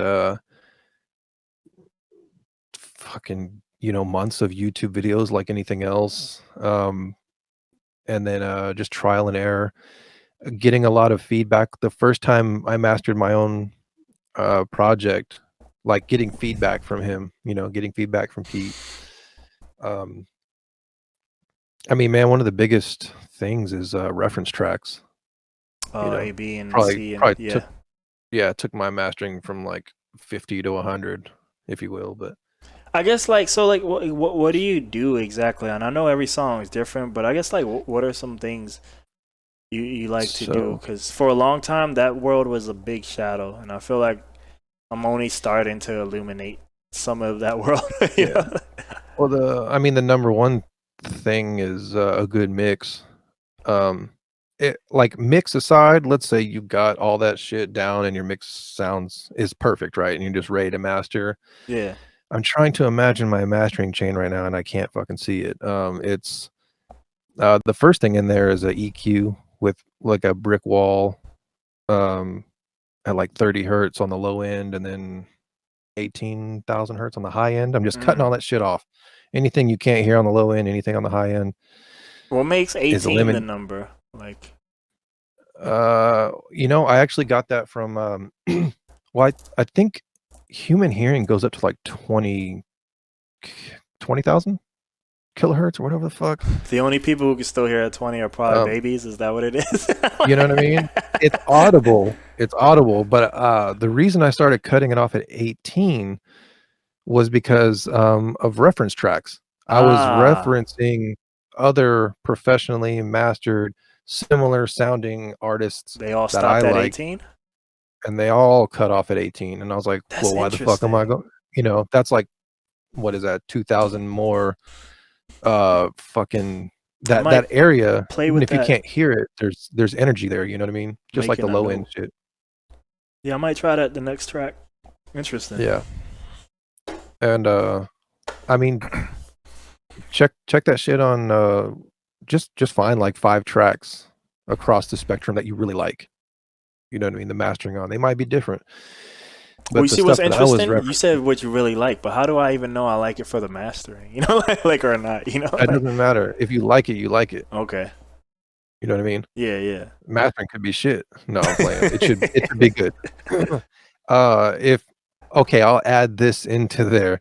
If you like it and it's good and it's from a well-known artist, it's Yeah, probably gonna be pro a mastered for solid sure. Yeah, master. yeah, You know what I mean? yeah. So yeah, before that, I was doing like 20,000. So I backed that down to 18,000. Interesting. So yeah, cutting those frequencies off. After that, it's a fab filter compressor. Oh, which one is it? We're That going like limiter that's designed for mastering or It's the something? I think it's the Pro C. Okay, I haven't used It's that like one yet. yeah, their whole suite is sick, man. It is, but I mean, honestly, I'm just on team EQ. Like, I was thinking like in the future, you know, maybe I'm outing myself out here, yo, but I was like, you know what, yo, like of all these plugins, you know, that we get, that I get, you know, and they all cracked. I'm like, yo, man, they, if I have to like pay for one, I'm like, I Dude, can't believe I say it because I love shitting on. I love the idea of because I have one friend who loves getting every single plugin, and I'm like, he told me about this new plugin. I'm like, another compressor? The fuck I'm gonna do with another compressor? Like, that's not gonna make me make this like make me get excited to make music. You know, Yeah, I want to do some that's crazy ass that's when you're real. sounds. That's when you're real deep down the rabbit hole, and you're like, this compressor has this certain character to it. I mean, Yeah, it yeah. No, and I don't deny whatever. that Like, exists. I'm just saying I don't hear yeah, any of that shit. I don't like, but I would pay. that's the beauty of it, man. It's done so well that you don't even notice. I blame seeing Kenny Beats on Twitch for so much that like I gave this shit a try, and I'm like I'm on Team Fab Filter, the Q or whatever it's called, Pro Fab Q, filter and the Q though, Fab the EQ. filter. I will totally buy that shit. If I have to buy that shit, I'm Yeah, like take my money, yo. I'm yeah. just like it's just so The Fab. conveniently used. Even though the Ableton one is kind of relatively like this, at least control wise. I'm not gonna argue which one sounds better. I don't know, Right. but it's dope. It's big. Yeah. It's nice. I was like, this The shit. bigger the better, really. That's what Yeah, I go man. for. That shit kind of make me like almost want to say I like EQing. I don't, but I Oh, do. yeah. A lot of people say that like the Ableton uh fuck. The EQ or The something Ableton else. EQs have like weird they can cause weird phasing issues and I've stuff like heard that. that. And you see, so you Um can change the phase in the pro. To be fair, this is me being producer and not being mix engineer, but I use a setting that Kenny Beats recommend for my phase. I think it might be called natural phase, but I don't know. I have it saved as a preset when it default yeah. opens. And he got that from Mixed by Ali because Mixed by Ali was like, fuck you not turning this on. You ain't using this full power. So I'm like, all right, if these pros are using it, save it. I'm good. All right, next, let me make my song. Gotta be on point. Yeah. That makes me think of I'm trying to think of that old dude's name. Who, Pensado and all This them? is more like rock music. Yeah, Dave Pensado. Yeah. Going back to the first we're all over the fucking place, dude. The That's what first makes this good, EQ, though. That's what makes this good. my the first EQ, which by the way is a Fab Filter EQ. Mm. Um, okay, there's a God damn it, dude. I apologize. No, you good. You good. I have a side. There's well, I'm trying to think of the fucking terminology of it. The 30 hertz cutoff is a stereo cutoff, so it's cutting off the mids. It's cutting off everything basically. There's another cutoff that is just a mid cutoff, and that's like 120 or something like that. And I got that from Dave Pensado. And you're pulling out all this energy that you can't hear. Like you're pulling off anything below 30 hertz on the whole track, Yeah. any, and then anything below 120, I believe it is, on the mids. So there's like Wait, so this everything? Like you brick wall in 120 and everything. below on the mids? So the mids are not a brick wall. It's like a I forget what the Is I a forget what the lower like shelf some is. type of decline shit? Yeah. I'm Okay. trying to think of the terminology on that as well. Let's call it It's a the roller coaster. The roller the roller coaster. coaster EQ. It's Yeah. just it's not as steep of a slope. Yeah. Uh, yeah, I'm like I can visualize it But all day. 120 from 0 to 120. No, from 120, anything below 120 Yeah, on the yeah. I said mids 0 to is 120. I cut don't off. know if that's proper speed, Yeah, but yes, yeah. it'd be more like, oh yeah, no, you're right. Yeah, Yeah. I'm looking at it in reverse in my Yeah, for head. sure.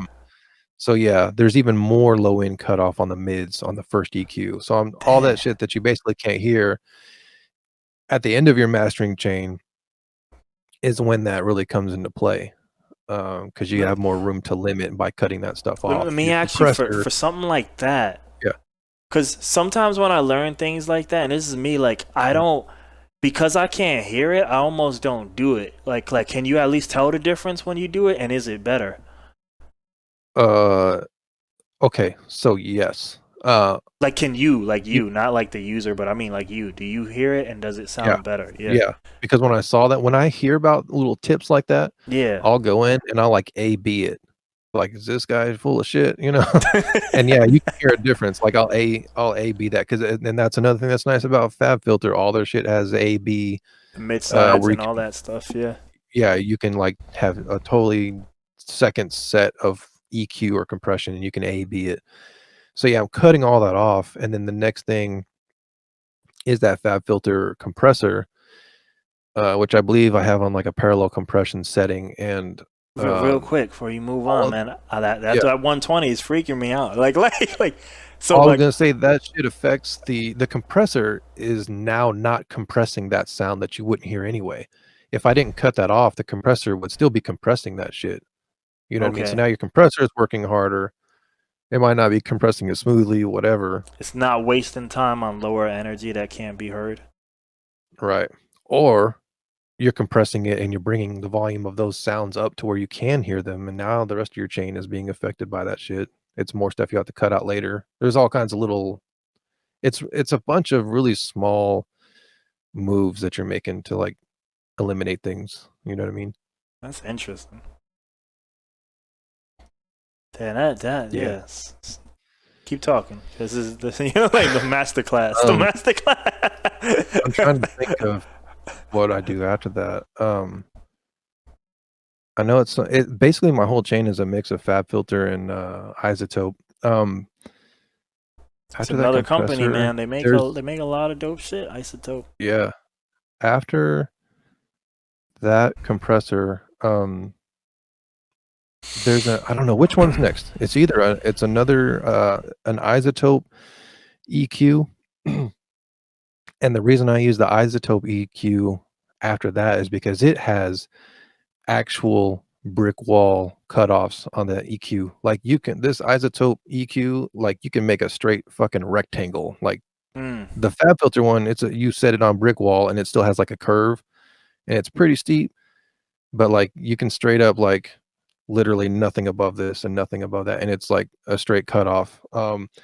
So that compressor brings up some volume of things, and you should do this sometime. If you ever, if you have any sound, any synth, whatever the fuck, playing on Ableton or whatever, Bitwig, the bullshit you use, uh, and you just have like, you put an EQ after it, like you put an EQ in your chain and then put a compressor and put some compression on the sound. And like, let's say you have a cutoff at like whatever, fucking 100 hertz, right? And then you compress after that, and then you put another EQ on. You can use that second EQ to monitor what's coming out after your compressor, yeah, and you'll see that there's some sound still kind of bubbling up lower than 100. So, yeah. like, the compressor brings up sound. So anyway, that's why I have another, and I a lot of my tracks, if you were to look at it, you would see that. You would see like an EQ and then a compressor or some effect and then another EQ to get it back to where I originally wanted it EQ'd.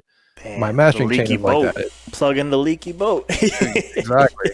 That's why my CP my shit's at 110%. So, that FabFilter EQ, Yeah. the FabFilter compressor, the, isotope brick wall EQ, definitely cutting off all that shit. After that, I'll have the FabFilter, I'm sorry, isotope fucking, I always forget the name of this plugin.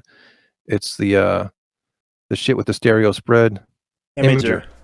Isotope Imager. Yeah.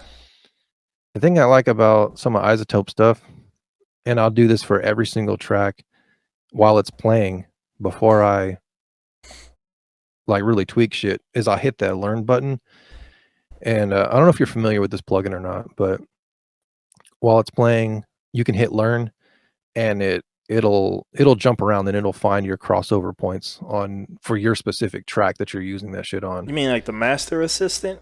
That thing or They have a lot of, like, AI type of assistant sort of, I I don't know, it's only not, like, allowed true. myself to try it for the last track, and I was like, all right, let me just try playing with this stuff, bit by bit.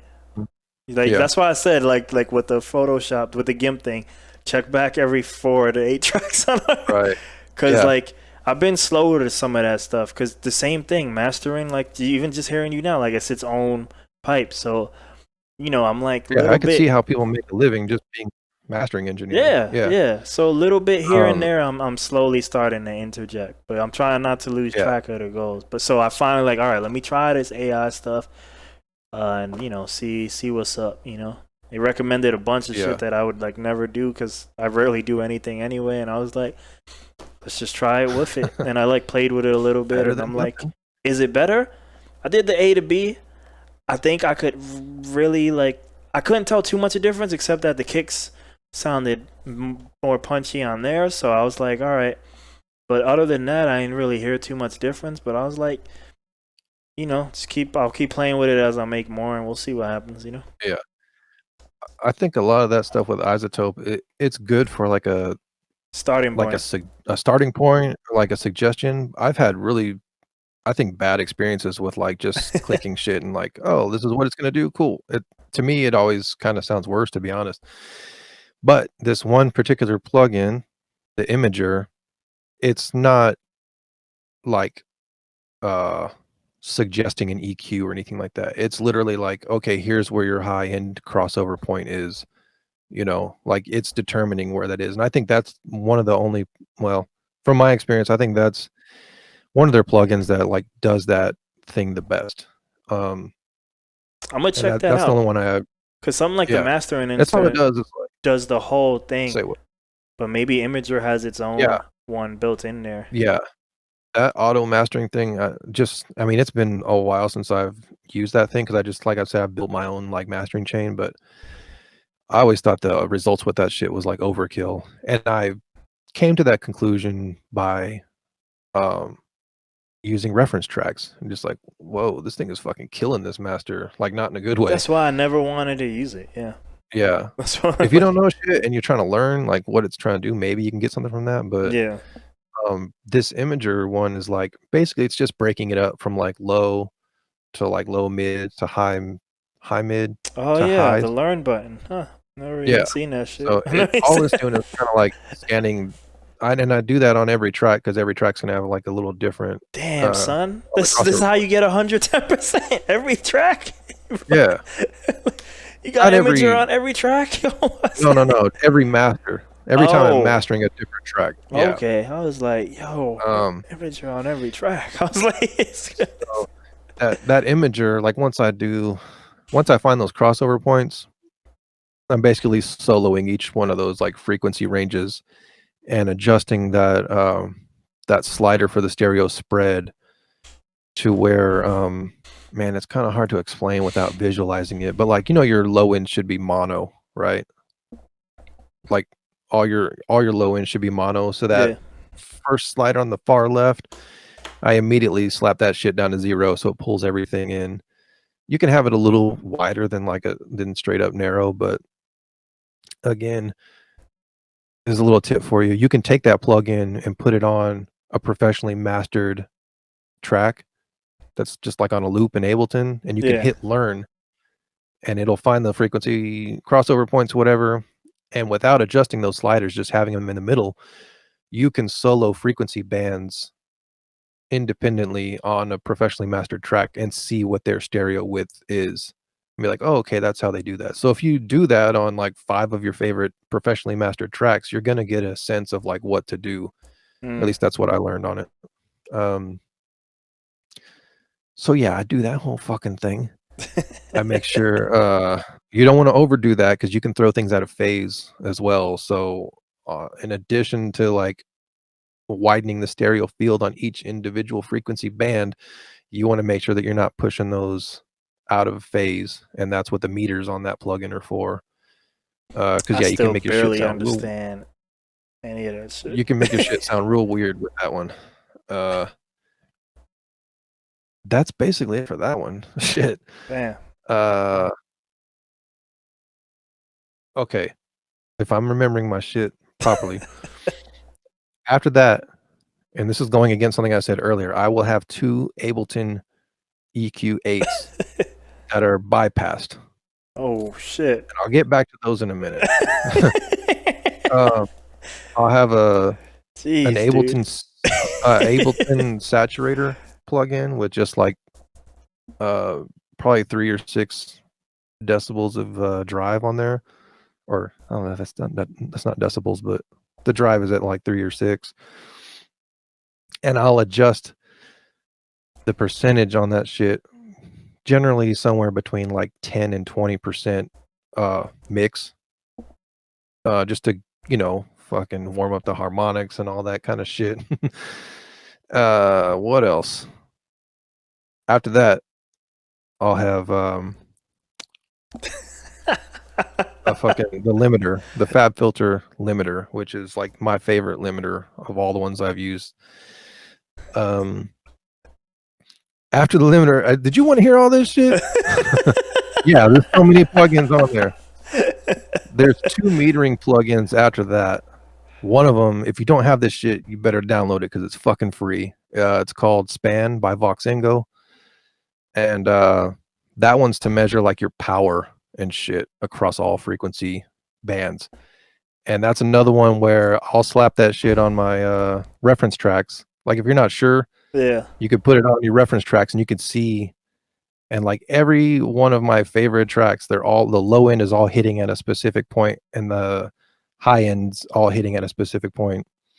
That's where those Ableton EQs come in, where I can adjust certain frequencies to push things that aren't in the right, like hitting the right range. I'm sure a lot of that isn't making any sense, but why would you use the EQ of Ableton and not like an EQ like? Because I'm already at 115% on my CPU. You trying to you trying to use what you can. Got you.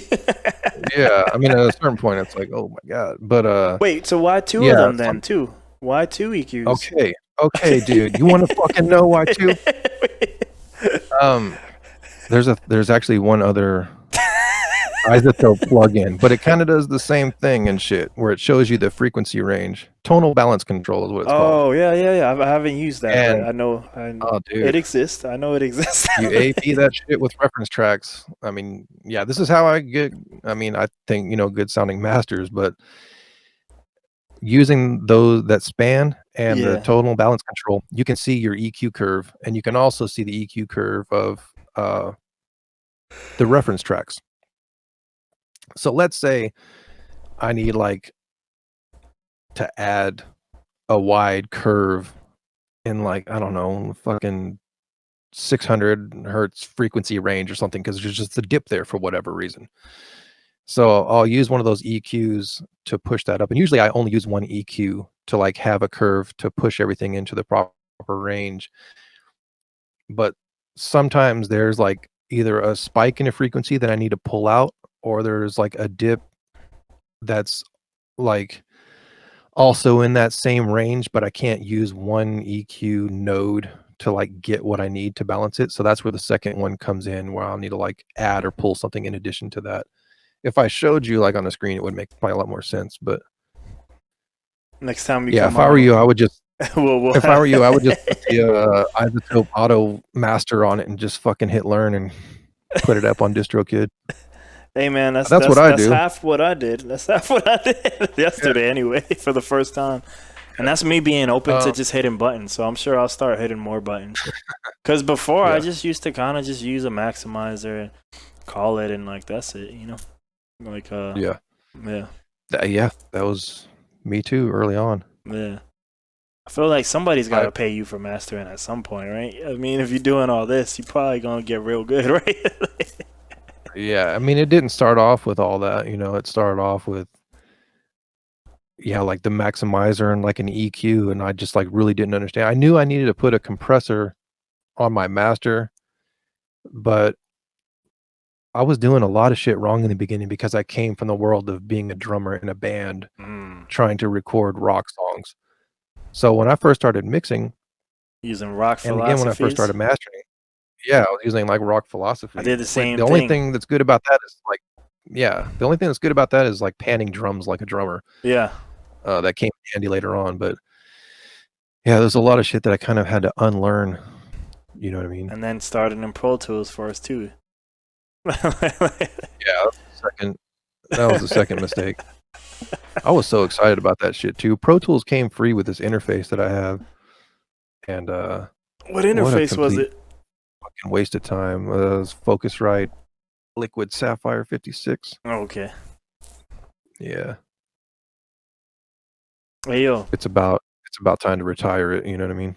Yeah, Old school Firewire 600. yeah. Nah, bring it back. Get that classic sound. Get that. Real analog warmth with this piece of shit. Endorsement right there, dog. Endorsement. Yeah. Um. Anyway, Any. I mean, obviously, this is more world permitting stuff, but like anything at all with IS during these times? no, shutting it down, dude.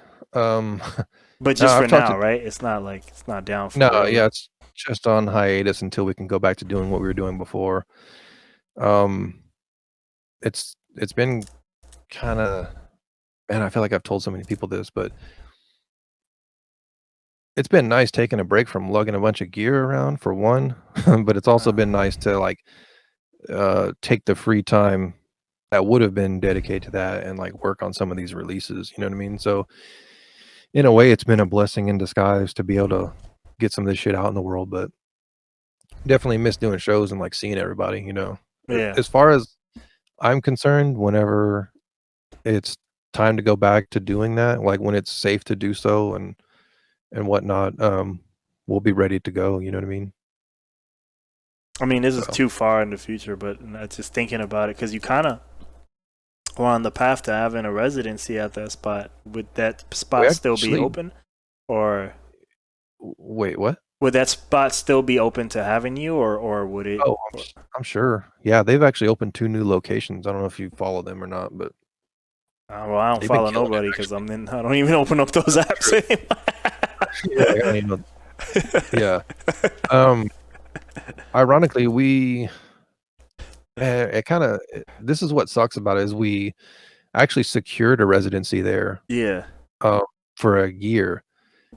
Um, we we had like a meeting and negotiated actually more pay so that we would be able to actually pay everybody that performs consistently, Oh, that you would have been know? dope. Yeah. Yeah. Motherfuckers ain't getting rich, but I mean, you'll get something, you know what I Yeah, mean? yeah, Like, yeah, for sure. I mean, I have so many conflicting thoughts about that, man.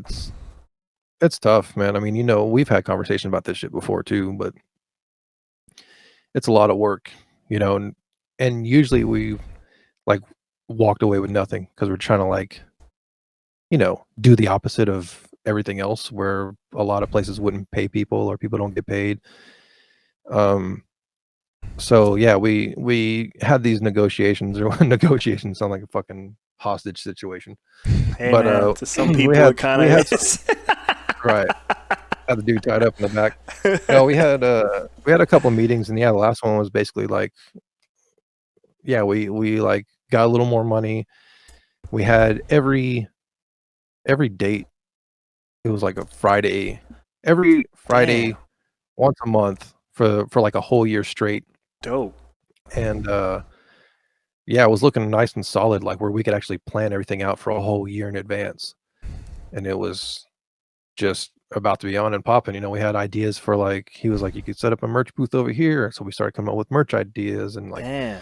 maybe we could make some money doing this so the artist can get more money. We could just get paid from this and it was all kinds of ideas and other shit that we wanted to do. And the very next show was the first show where we had a merch booth and we were like trying things out with this new mindset.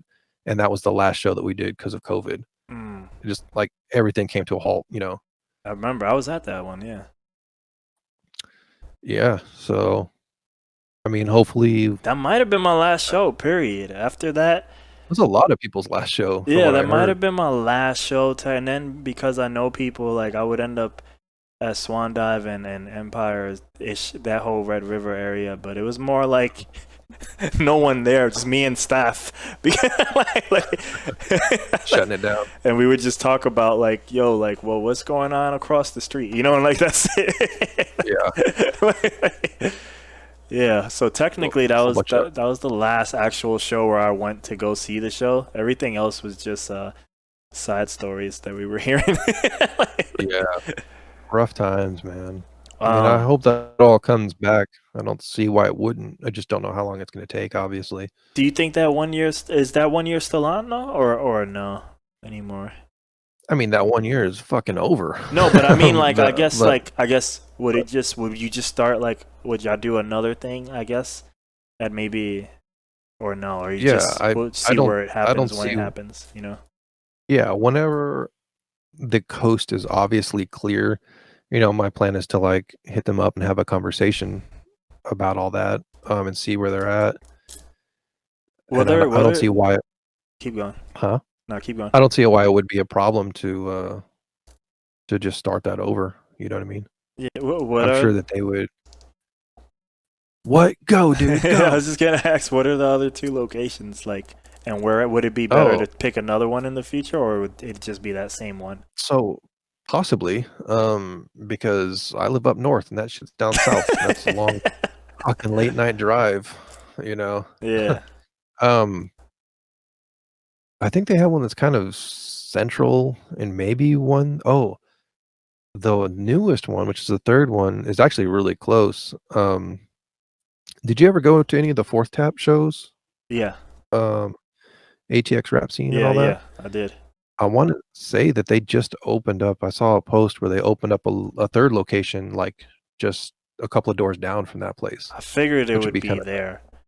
A location of the two. I figured one of them would be there. nice. Yeah. Yeah. The central one, I'm not exactly sure. At some point, I'll go check all of them out.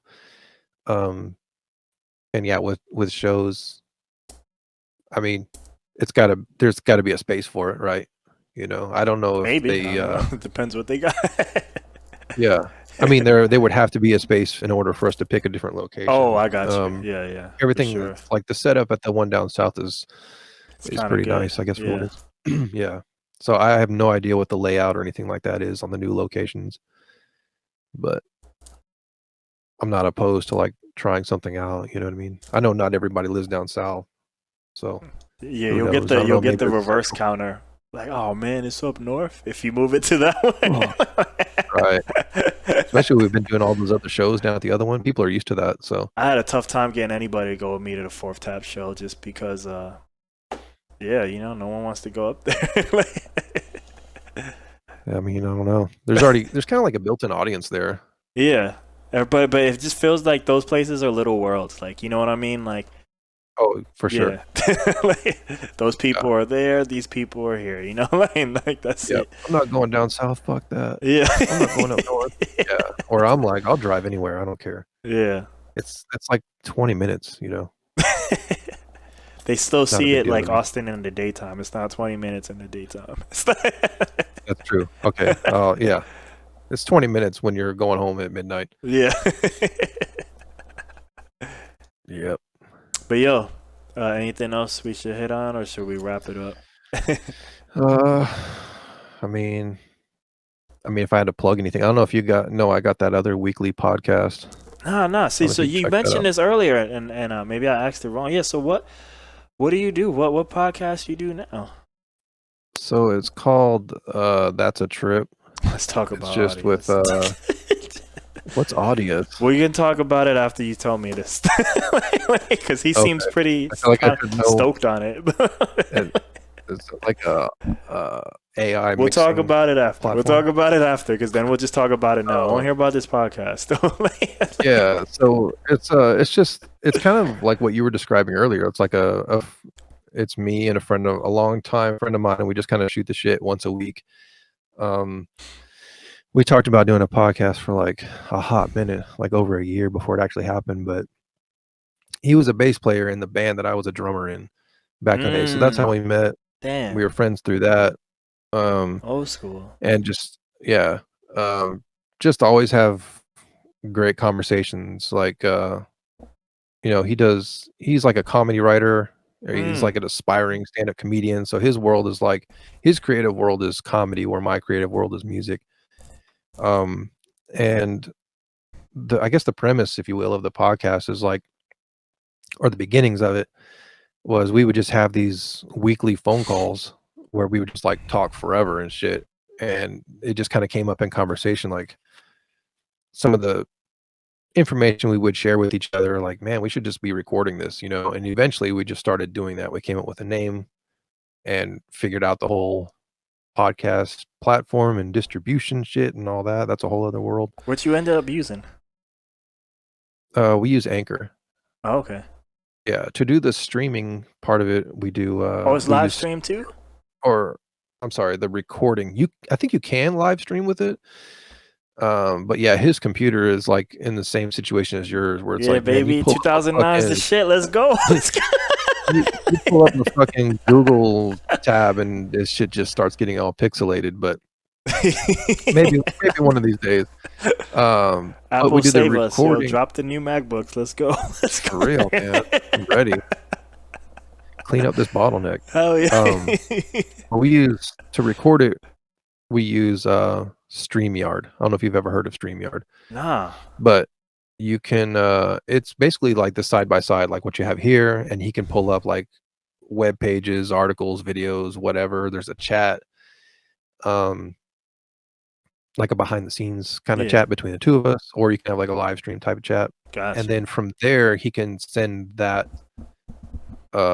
audio to fucking Anchor, and then Anchor distributes it everywhere, and then we take the video from it and put that up on YouTube and clips and whatnot on Instagram and wherever. Jesus, anything else? What's it called? Forever, dude. I don't know if you It's said called what's the name. It's called That's a Trip. You can find all that shit on, you know, all the social media sites. That's a Trip show. Yeah, we're actually doing an episode tomorrow morning. We usually do it every Friday morning, and then everything goes out Monday morning. That's a Trip show? Is that what it's called? Yeah. Because I found that trippy show, but I don't think that's you. Man, fuck that trippy show. Yeah, if you dude, it's so hard. I mean, you probably know this, but like to get Spotify to even recognize that you are putting a show on its platform, like I don't know if you got to put out 500 episodes or what, but like it's the only show called That's a Trip. And if you search it specifically, like spelled perfectly and everything, it's Spotify's like, nah, that's not on here. But if you dig far enough through pages and pages and pages of other shit, you'll find it. I think day one I had that issue with my podcast, but I switched specifically. I use Podbean, and I switched specifically to them. This is old school. Anchor didn't exist back then. There was only, there was only a few distributors that they themselves picked, Spotify, that would allow Spotify, and SoundCloud wasn't one of them. And I was on SoundCloud, and I was like, all right. Their customer service was trash at the time, SoundCloud, for me. I was like, all right, I'm dipping. And I just transferred to Podbean. And so, my bad. Well, I guess it still is. But there might be something better, but honestly, I don't know. I kind of landed with Podbean, did whatever I needed it to do. I'm good. I'm good. Podbean, yeah, it's a good one. It kept coming up in our research. It was like always in the like top 3. I'm surprised, and I guess I'm glad for it. But at the time, the only thing they had to offer, similar to like when I got on Discord, like it's unlimited and you don't cap me. Good, that's all they had to offer, and maybe that's why eventually it rose to the top. Yeah, probably so. I think Spotify bought Anchor, so they're. I believe they're going to be doing some things to help with like integration and whatnot. Yeah, it should work. All my other friends who use Anchor, they don't do it the way you use it, or maybe they do, because back when Anchor first started, it was just phone only. Like, so yeah, I don't know what it's like now. Dude, yeah, I mean, it's got a whole back end, like thing. Kind of, it's very similar to like Spotify for artists, but it's for your podcast stats. So that's kind of cool. But you should post a link in Discord so I can find it, because like, I guess I can't find it. Yeah, especially if you're looking straight on Spotify, all you'll see is that trippy show. Yeah. Shout out to that guy, I guess. Yeah, I'm gonna go hit him up. Tell him to shut his show down.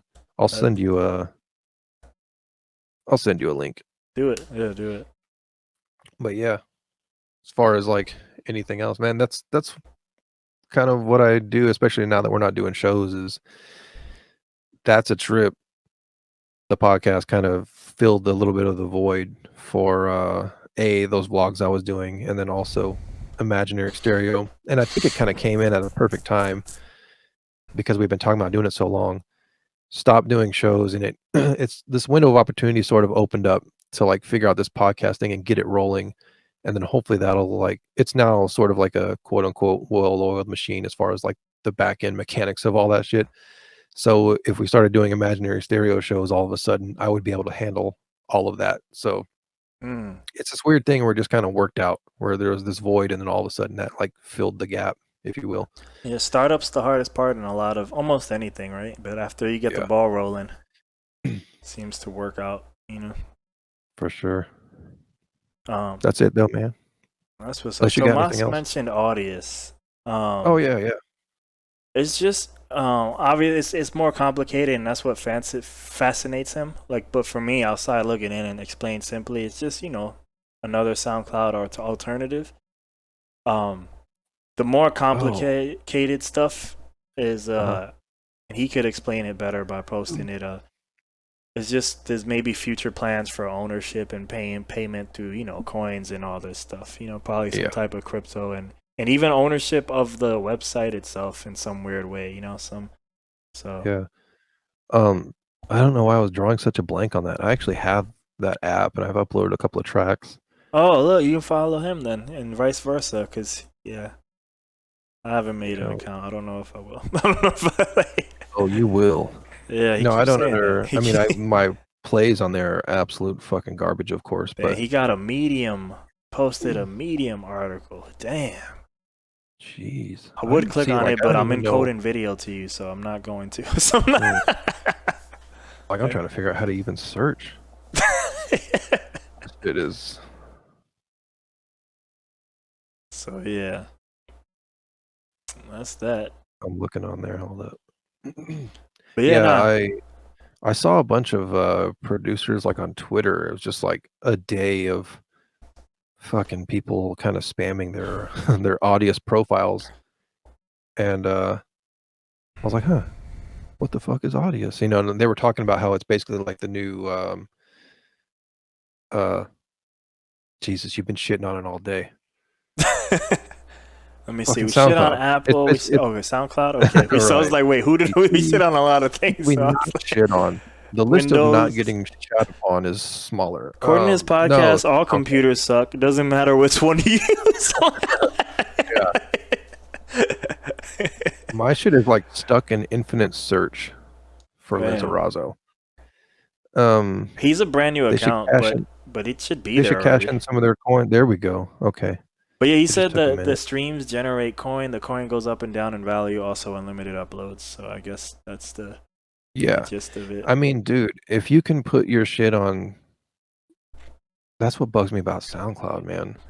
Even though I've thought recently about putting other tracks up on SoundCloud that I'm not gonna release elsewhere, um, it's like those motherfuckers are running ads, you know what I mean? They're generating revenue for themselves, and I understand they're trying to, like, stay afloat, but, like, there's no other than building an audience, there's not much of an incentive, right? Like, you're not getting royalties for your streams, and that's what's tight about this, is that, I mean, you can get streams and, like, interact on this platform and basically earn crypto for it, from what I understand, like and that crypto is gonna go up in value, most likely, like, why wouldn't you?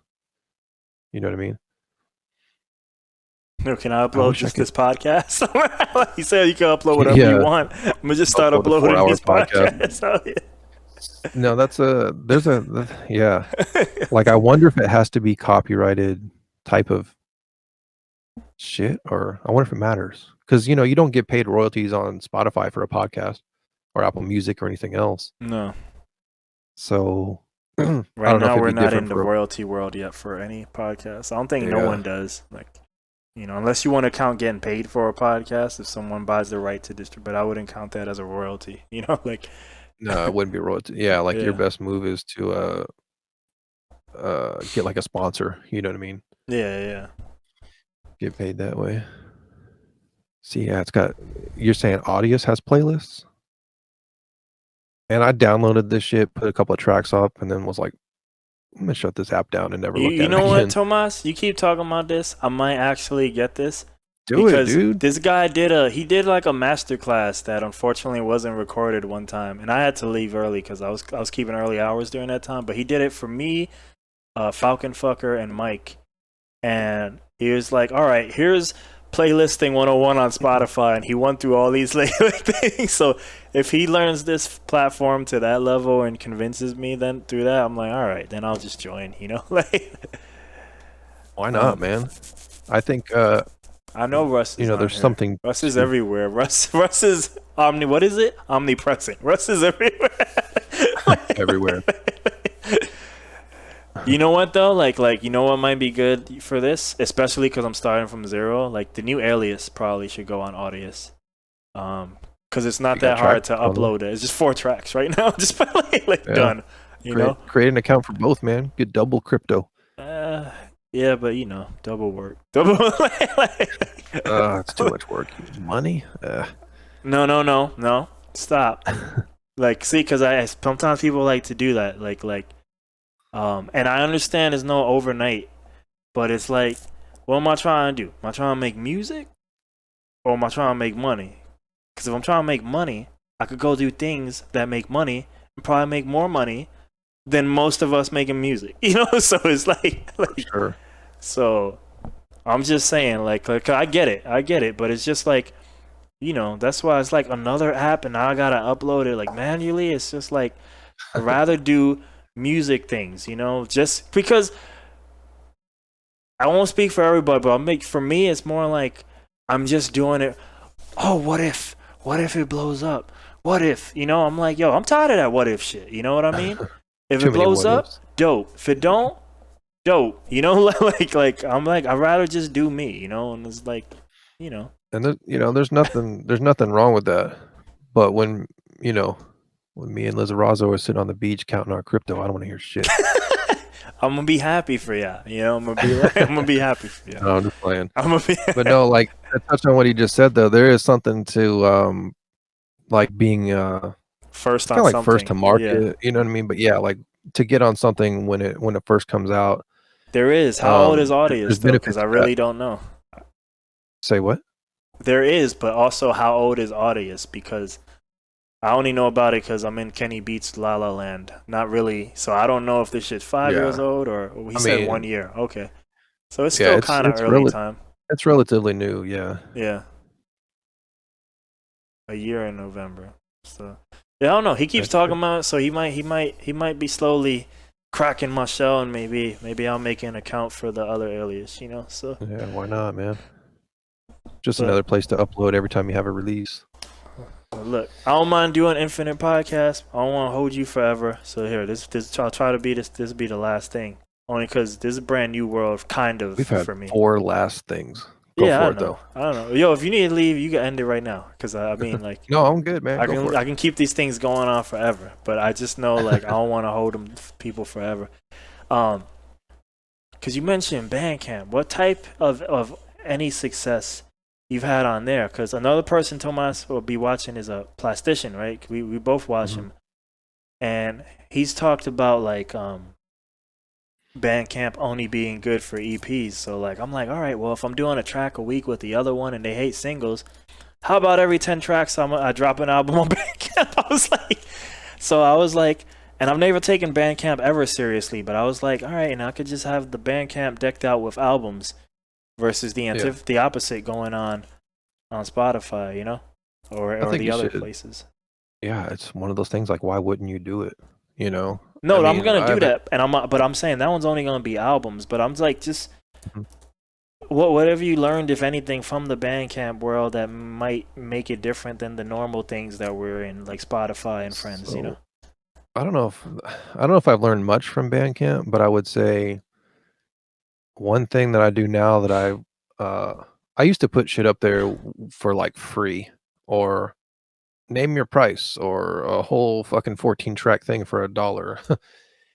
And it might seem like I don't know if ironic is the right word, but like I've noticed whenever I price things uh like Higher, what they should be priced, yeah, yeah. people will like buy it, you know. And yeah, I don't get like a shit ton of sales by any means on Bandcamp, but like I'll have people buy. What was it, the last one? What would you I don't say know. is they should be priced? Well, like so, like I guess like what is that like number? basically $1 a track. You know what I mean? Okay, Like a 5-track EP is $4.99 or something like that, instead of like 0 or $1. Um, uh, I mean, I still put the like, let them pay more if they want, yeah, yeah, and of course. I've had people like buy a 5-track EP for $20 type of thing, and when that one sale happens, you're just like, "Oh, this whole fucking shit was worth it because I'm never gonna make $20 off the streams," you know what I mean? Or it's gonna take forever.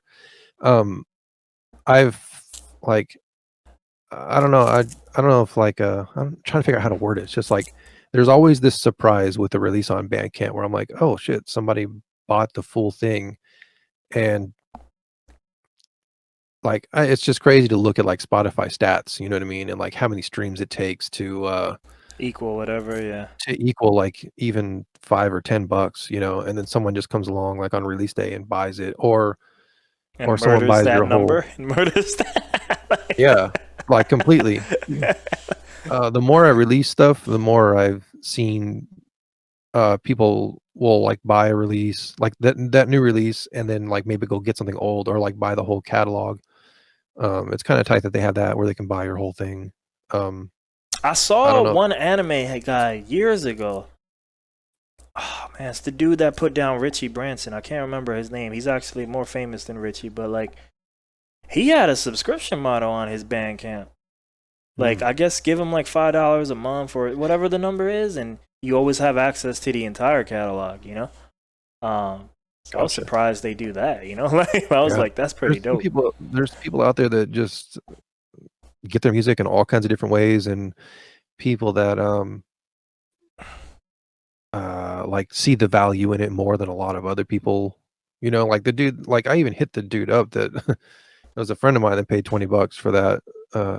It was actually a fucking single. It was Crash. This shit was $1, you know what I mean?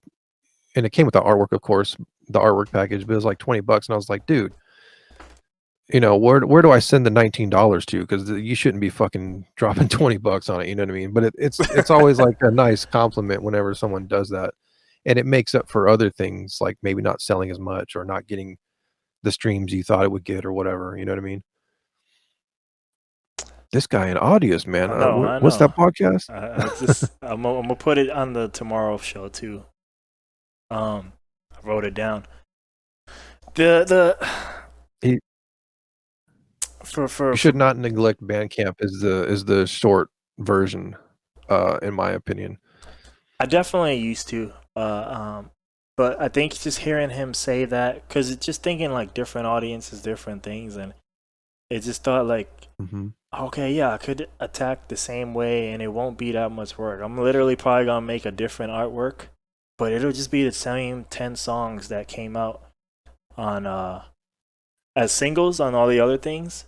Yeah, And like, yeah, and like here you go. You guys like albums? You're gonna yeah, get only albums from me. I don't do that single stuff in yeah. Bandcamp, where like whatever you want. Yeah. If it's just a single, like Crash was just a single, Yeah, I'm gonna put it up there. But if it's a single that's coming, that's part of an EP, I'm gonna wait until that EP drops everywhere else, and then I'll put that EP up on Bandcamp. Also, if you don't know this, it's somewhere on Bandcamp's website. Um, there's an email address. There's a couple of email addresses depending on what genre you're in. Every time I release something on Bandcamp, I will email the person for the electronic genre, um, and oh, they like have something playlist that's kinda like a submission spotlight. style. It's kinda like a spotlight thing where you can Yeah, get on there, if they pick you. Yeah, it's essentially the same as like a Spotify playlist, and it's just another thing on my checklist that's like, "Okay, I'm gonna do this shit through DistroKid, fucking put it up on Bandcamp. I'm gonna email this person after it goes up. I'm gonna put shit on," it's on the checklist of, like, the whole promo stuff after things get released, yeah, I yeah. think it's like a blog post or something, um, but somewhere on Bandcamp, yeah, they have, like, a couple of emails listed, and it's just like, only fucking don't send one email to each one of these people or you're gonna fucking piss us off type of thing, it's like, pick the person for your genre, and send them that email or whatever. That's interesting. Yeah. Have I had any luck with the Bandcamp thing? Yeah, I've just I don't know if that's what that question was for. I I just saw think the end of so. that. Yeah. Um, this the I only did that. The The questions answer stay is on the no. chat, by the I didn't. way. Like, I got your shit full screen. I'm scared to fucking click out of it. oh, that's why. Let's see Because what I was like, they happens. don't disappear if you just use the See if what you happens. just hit the chat. Where's the chat? It's on Twitch. The chat's in Twitch. You're seeing a mirror reflection of my shit. Oh, So dude. yeah, that's why. You don't gotta go there. It's Yeah, it's cool. I'll ask it. The answer is no because I didn't get a response, but I only have done that one time, which was with the release of that single Crash, because I just discovered that myself. Well, I should say I just rediscovered it. I was going through like notes that I have for like releases, and like at the bottom of those notes, it was something about a link to Bandcamp, and I clicked on that shit. Like, what is this thing I saved from 3 years ago? And it went to that post about how you can submit your tracks. So yeah, just that's a whole nother reason to not neglect Bandcamp. And I would totally um, do what you're saying as far as like albums and putting those albums Yeah, I mean, out I there. literally only have him as my like plastician as my, I guess, source. But yeah, apparently, at least for the genres they're in, and no one gives a shit about singles. But it's the album world there. It's still in the old world over there. Like, so I was like, yeah, I'm just gonna drop albums and I'll have a nice little pretty album-y bound Bandcamp on there. Yeah, why not? So yeah, man. That might be it. Unless Tomas has any other request for us.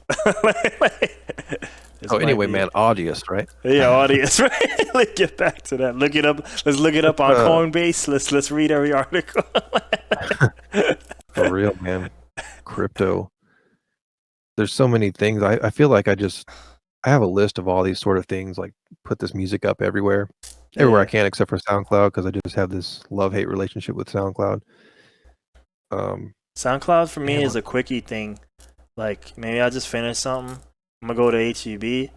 I just use it as like a very quick Dropbox, and I'll put it on there and I'm gonna hear it in the car and that's it. But mhm, I don't care about. And I also have all the beat battle beats on there. But like, it's just a glorified for me like I guess public Dropbox. I don't really care mhm. about anything going on there. Gotcha. But Um, I like Audius better than this other one. I don't know if you've heard of it or not. I don't know. I'm about to give you some shit like, hey, you should try Audio this, and Mac, then I'm like, Audio Mac, no, it's called Loom, Lum, Doom. and the U has the like two dots above it. Yeah. Um, Actually, Jimmy and I had a meeting with like one of the founders of this company, which came Mm. about through Imaginary Stereo. Like, I guess he saw social media posts and What shit. else should And I type? It's telling me Loom video messaging for work. That's probably not it, right? uh, it's just a hold up.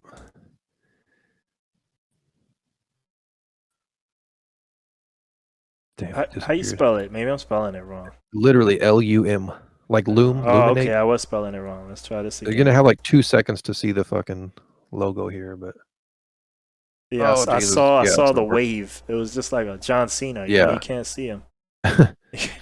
Discover um. the best music you never heard. All right. It's from So Sweden? okay, Is this from Sweden? Or something? they got like offices all over. Nah, Um. just the way the U that they spelled made me think Oh, Sweden. Like, just trying to put a cute smiley face on their app, dude. Give them a break. is that really what it uh, is? I'm like, that's what I kind of put together. you guys Like, are Swedish? Like, nah, we just speak in Motocon. We yeah, just speak. they were like from up north somewhere. There's like some people that went to college in like I want to say like the Chicago area or something like that, and then they moved to Austin to like launch an Austin office for Loom. So they were connecting with the community and stuff like that. It's another music app that I completely I put a few tracks up and then I basically completely Forgot ignore it. about it. Yeah. Yeah. And the reason why I did that, it started to feel kind of like almost like playing a game or something like that. Like there is like tokens and shit that people can give you. Like instead of like they can like your stuff and they can stream your music, but they can also like sort of give you tokens. This is like a really shitty understanding of this app, to be honest with you. But I think you can do certain things with those tokens, and then maybe in the future it might be like embedded into something else tech wise. Like I'm really not doing a great job of pitching this thing, and obviously I don't use it very much, but it's just another one of those things on the list. Like, oh, I have a release, so I'm gonna put these shits on these other apps. You know what I mean? Just like I would put a post up on Instagram and Twitter and everywhere else. Just because you never know, man. It's like you're just planting seeds everywhere. You never know, like when something might pop off from something or whatever. But why No, not? you're That's the right. way I You're look at right. it. You're right. I mean, you never know, but I mean, like, I feel like the chase is eternal, and I think one of the things I'm just burnt out on is that, and I was like, you know what, I do know, I could be a badass if I just keep doing this shit. So I'd rather just be a badass Yeah, at my it's music, and it'll again, all man. work itself out.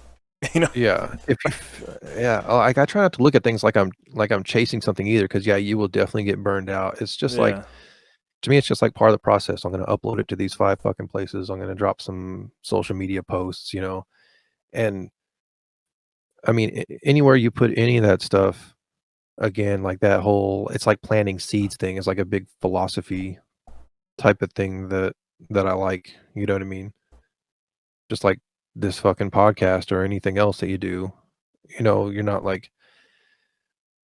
you got a like it better doesn't. narrative. For me, it was Chase, and that's why I got burnt out. But your narrative sounds Yeah, so much more peaceful. I'm planting seeds. You know, like yeah, things will grow. yeah. Planting seeds, dude. It's the same thing. Just like I it's that's behind like everything. You know, like the trying to grow a following for imaginary stereo. It's like having these photos and these videos. Like you're giving artists the content and shit, but you also have content that you can put out to plant the seeds that'll bring other people in, and they'll learn about imaginary stereo. They're also fucking learning about these other artists, you know what I mean? And then hopefully those artists share the fucking flyer when they come on the show, and they're helping plant that seed, and it just helps the whole thing grow, and everybody helps that shit. So yeah, it's just kind of taking that same thing for yourself as an artist, you know, with all the content that you produce. It doesn't mean you have to fucking do it. It's just like if you do, this is a way of thinking about it that's a little bit different, you know, that maybe it'll keep you sane. Oh, you're right. Anyway, man, You're right. fucking audience. Never forget. If I we need to learned download anything, if we learned anything.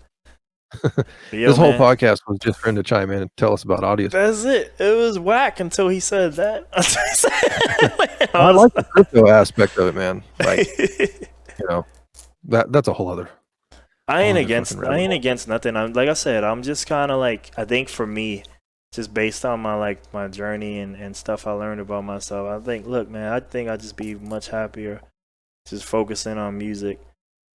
This shit is Yeah. out, everything else, and then maybe in time I'll be ready to start. Like he said, chasing the dragons again. But I'm like right now, like yo, them dragons be shooting fire at me. I'm like I'm done. I'm chilling. Yeah.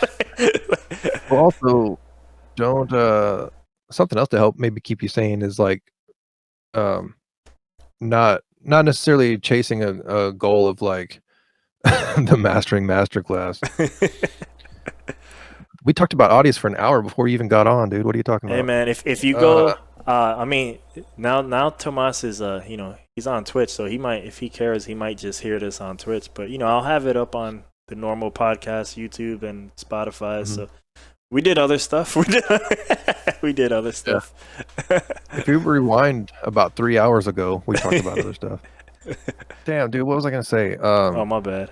The I'm talking whole about chasing the dragon, and we're reframing yeah, narratives. We're reframing narratives. yes, reframing. Yeah, it's just another philosophy type of thing Yeah. where like uh because I used to go crazy over shit like that too, and um I stopped thinking about like chasing this goal and started focusing more on like that happiness that you talked about, and also like the a lot of people who have quote unquote made it in various aspects of life will talk about how when they got to where the end goal was, they realized that the prize was really the journey to get there. You know what I mean? Yeah. All the experiences along the way, and like I think in the end, like that's what's important is like the journey that you're on, that we're all on right now. What's important is like having fun and trying to enjoy those moments, you know what I mean, along the way. So as long as you're doing that and you're whatever you're doing is causing you happiness, like that's all that fucking matters, you know what I mean? Yeah, man. And for the rest of us, we got audience, You got ODS, you got Loom, whatever all that else was shit. mentioned. I don't Right? whatever else is coming, man. Anyway, So yeah, man. Thanks again for doing this. Um, yeah, who for sure, knows when we see each other in person again, right? The way the world dude. is and stuff, and live Yeah. shows. And honestly, me on some personal shit, we ain't go into that, but like, I feel like I wouldn't be surprised, and right? Your mind can change like that, right? But like, Mhm. I wouldn't be surprised when it comes to like local music scenes if I'm done for a little while anyway, So like, I don't know, like we'll see. But I will say this: Yeah. I feel like you one of the people I always appreciated. Like I don't know, you just felt like a good person, and like I gravitated to all your stuff, whether it was Imaginary Stereo or the music. I just feel like you had like good, genuine vibes, and you meet a lot of like I don't know, not as to be nice, not as good or genuine people like in these I feel scenes, you. I feel like I've met a couple of those people. Yeah. Say the names, dude. I know who you're talking about. Yeah, No, no, man, I that's appreciate for the that. other show when Uh, I'm with other New Yorkers and they bring the I don't give a fuck about me again anymore. right. Talking shit. Now I gotta Yeah. see who you're talking about. No, I appreciate that, man. I feel the same way about you, and I mean, a lot of the people in the scene that we fuck with and do. Yeah. Is this guy talking shit? Uh, fake as fuck. Fake news, boosh. No, man, like we've always kind of clicked from the. This is like an ass kissing session all of a sudden, but like Hey man. we clicked from the very beginning, and like you're one of the dudes that like, and I've said this to you before, like sticking around after shows that you're not even on and shit, like wrapping up cables and helping pack up gear, like damn near every time I see you and shit. And I can't tell you how much I've appreciated that because, like, yeah, by the time you're done throwing a whole fucking show, you're just like you're exhausted. You know what I mean? And for someone that's like you're just there hanging out, you know what I mean, to do something like that and like put in that work, I've always appreciated that, and I've been I'm there sure before, we'll. that's why. So it's just like I Yeah, know. And it's yeah, like and again, like in a world where I can't do everything, it's like that's one of the things I wanted to do and sort of try doing with I guess it's not the original boost sessions, but there was a point, like I said, we had the house and stuff and I'm like, yo, this should take its toll. So I know, like, and I can't do everything. So yeah, I'm dude. like, if you doing it, I could support that way. So, you Much know, easier. yeah, Yeah, I feel you, man. I'm enjoying this break while it's here. Who knows what the future holds whenever things go back to normal? yeah, You know what I mean? But I'm hoping that I will be equally as excited and equally able to like muster up the energy to continue doing that. We'll see though. We'll we'll see. see. I think you'll have it, but yeah, man, we'll see. Um, yeah, man, that's mainly it. Here's the last question while I have you. Like, it's not even for the podcast. It's more, um, Cool. is there any like a day that like may occasionally work if you want to do like just like a random beat battle? Damn, that's tough. Um, I basically have a solid 2 days every week Jeez. when I can when I'm free. Like there's no family stuff, there's no work. And those 2 days, one of them is filled with doing That's a Trip Show podcast, Yeah. basically. And then that one extra day is like where I can work on my own music shit. Let's see. You got the Uh, schedule packed. Yeah. yeah, dude.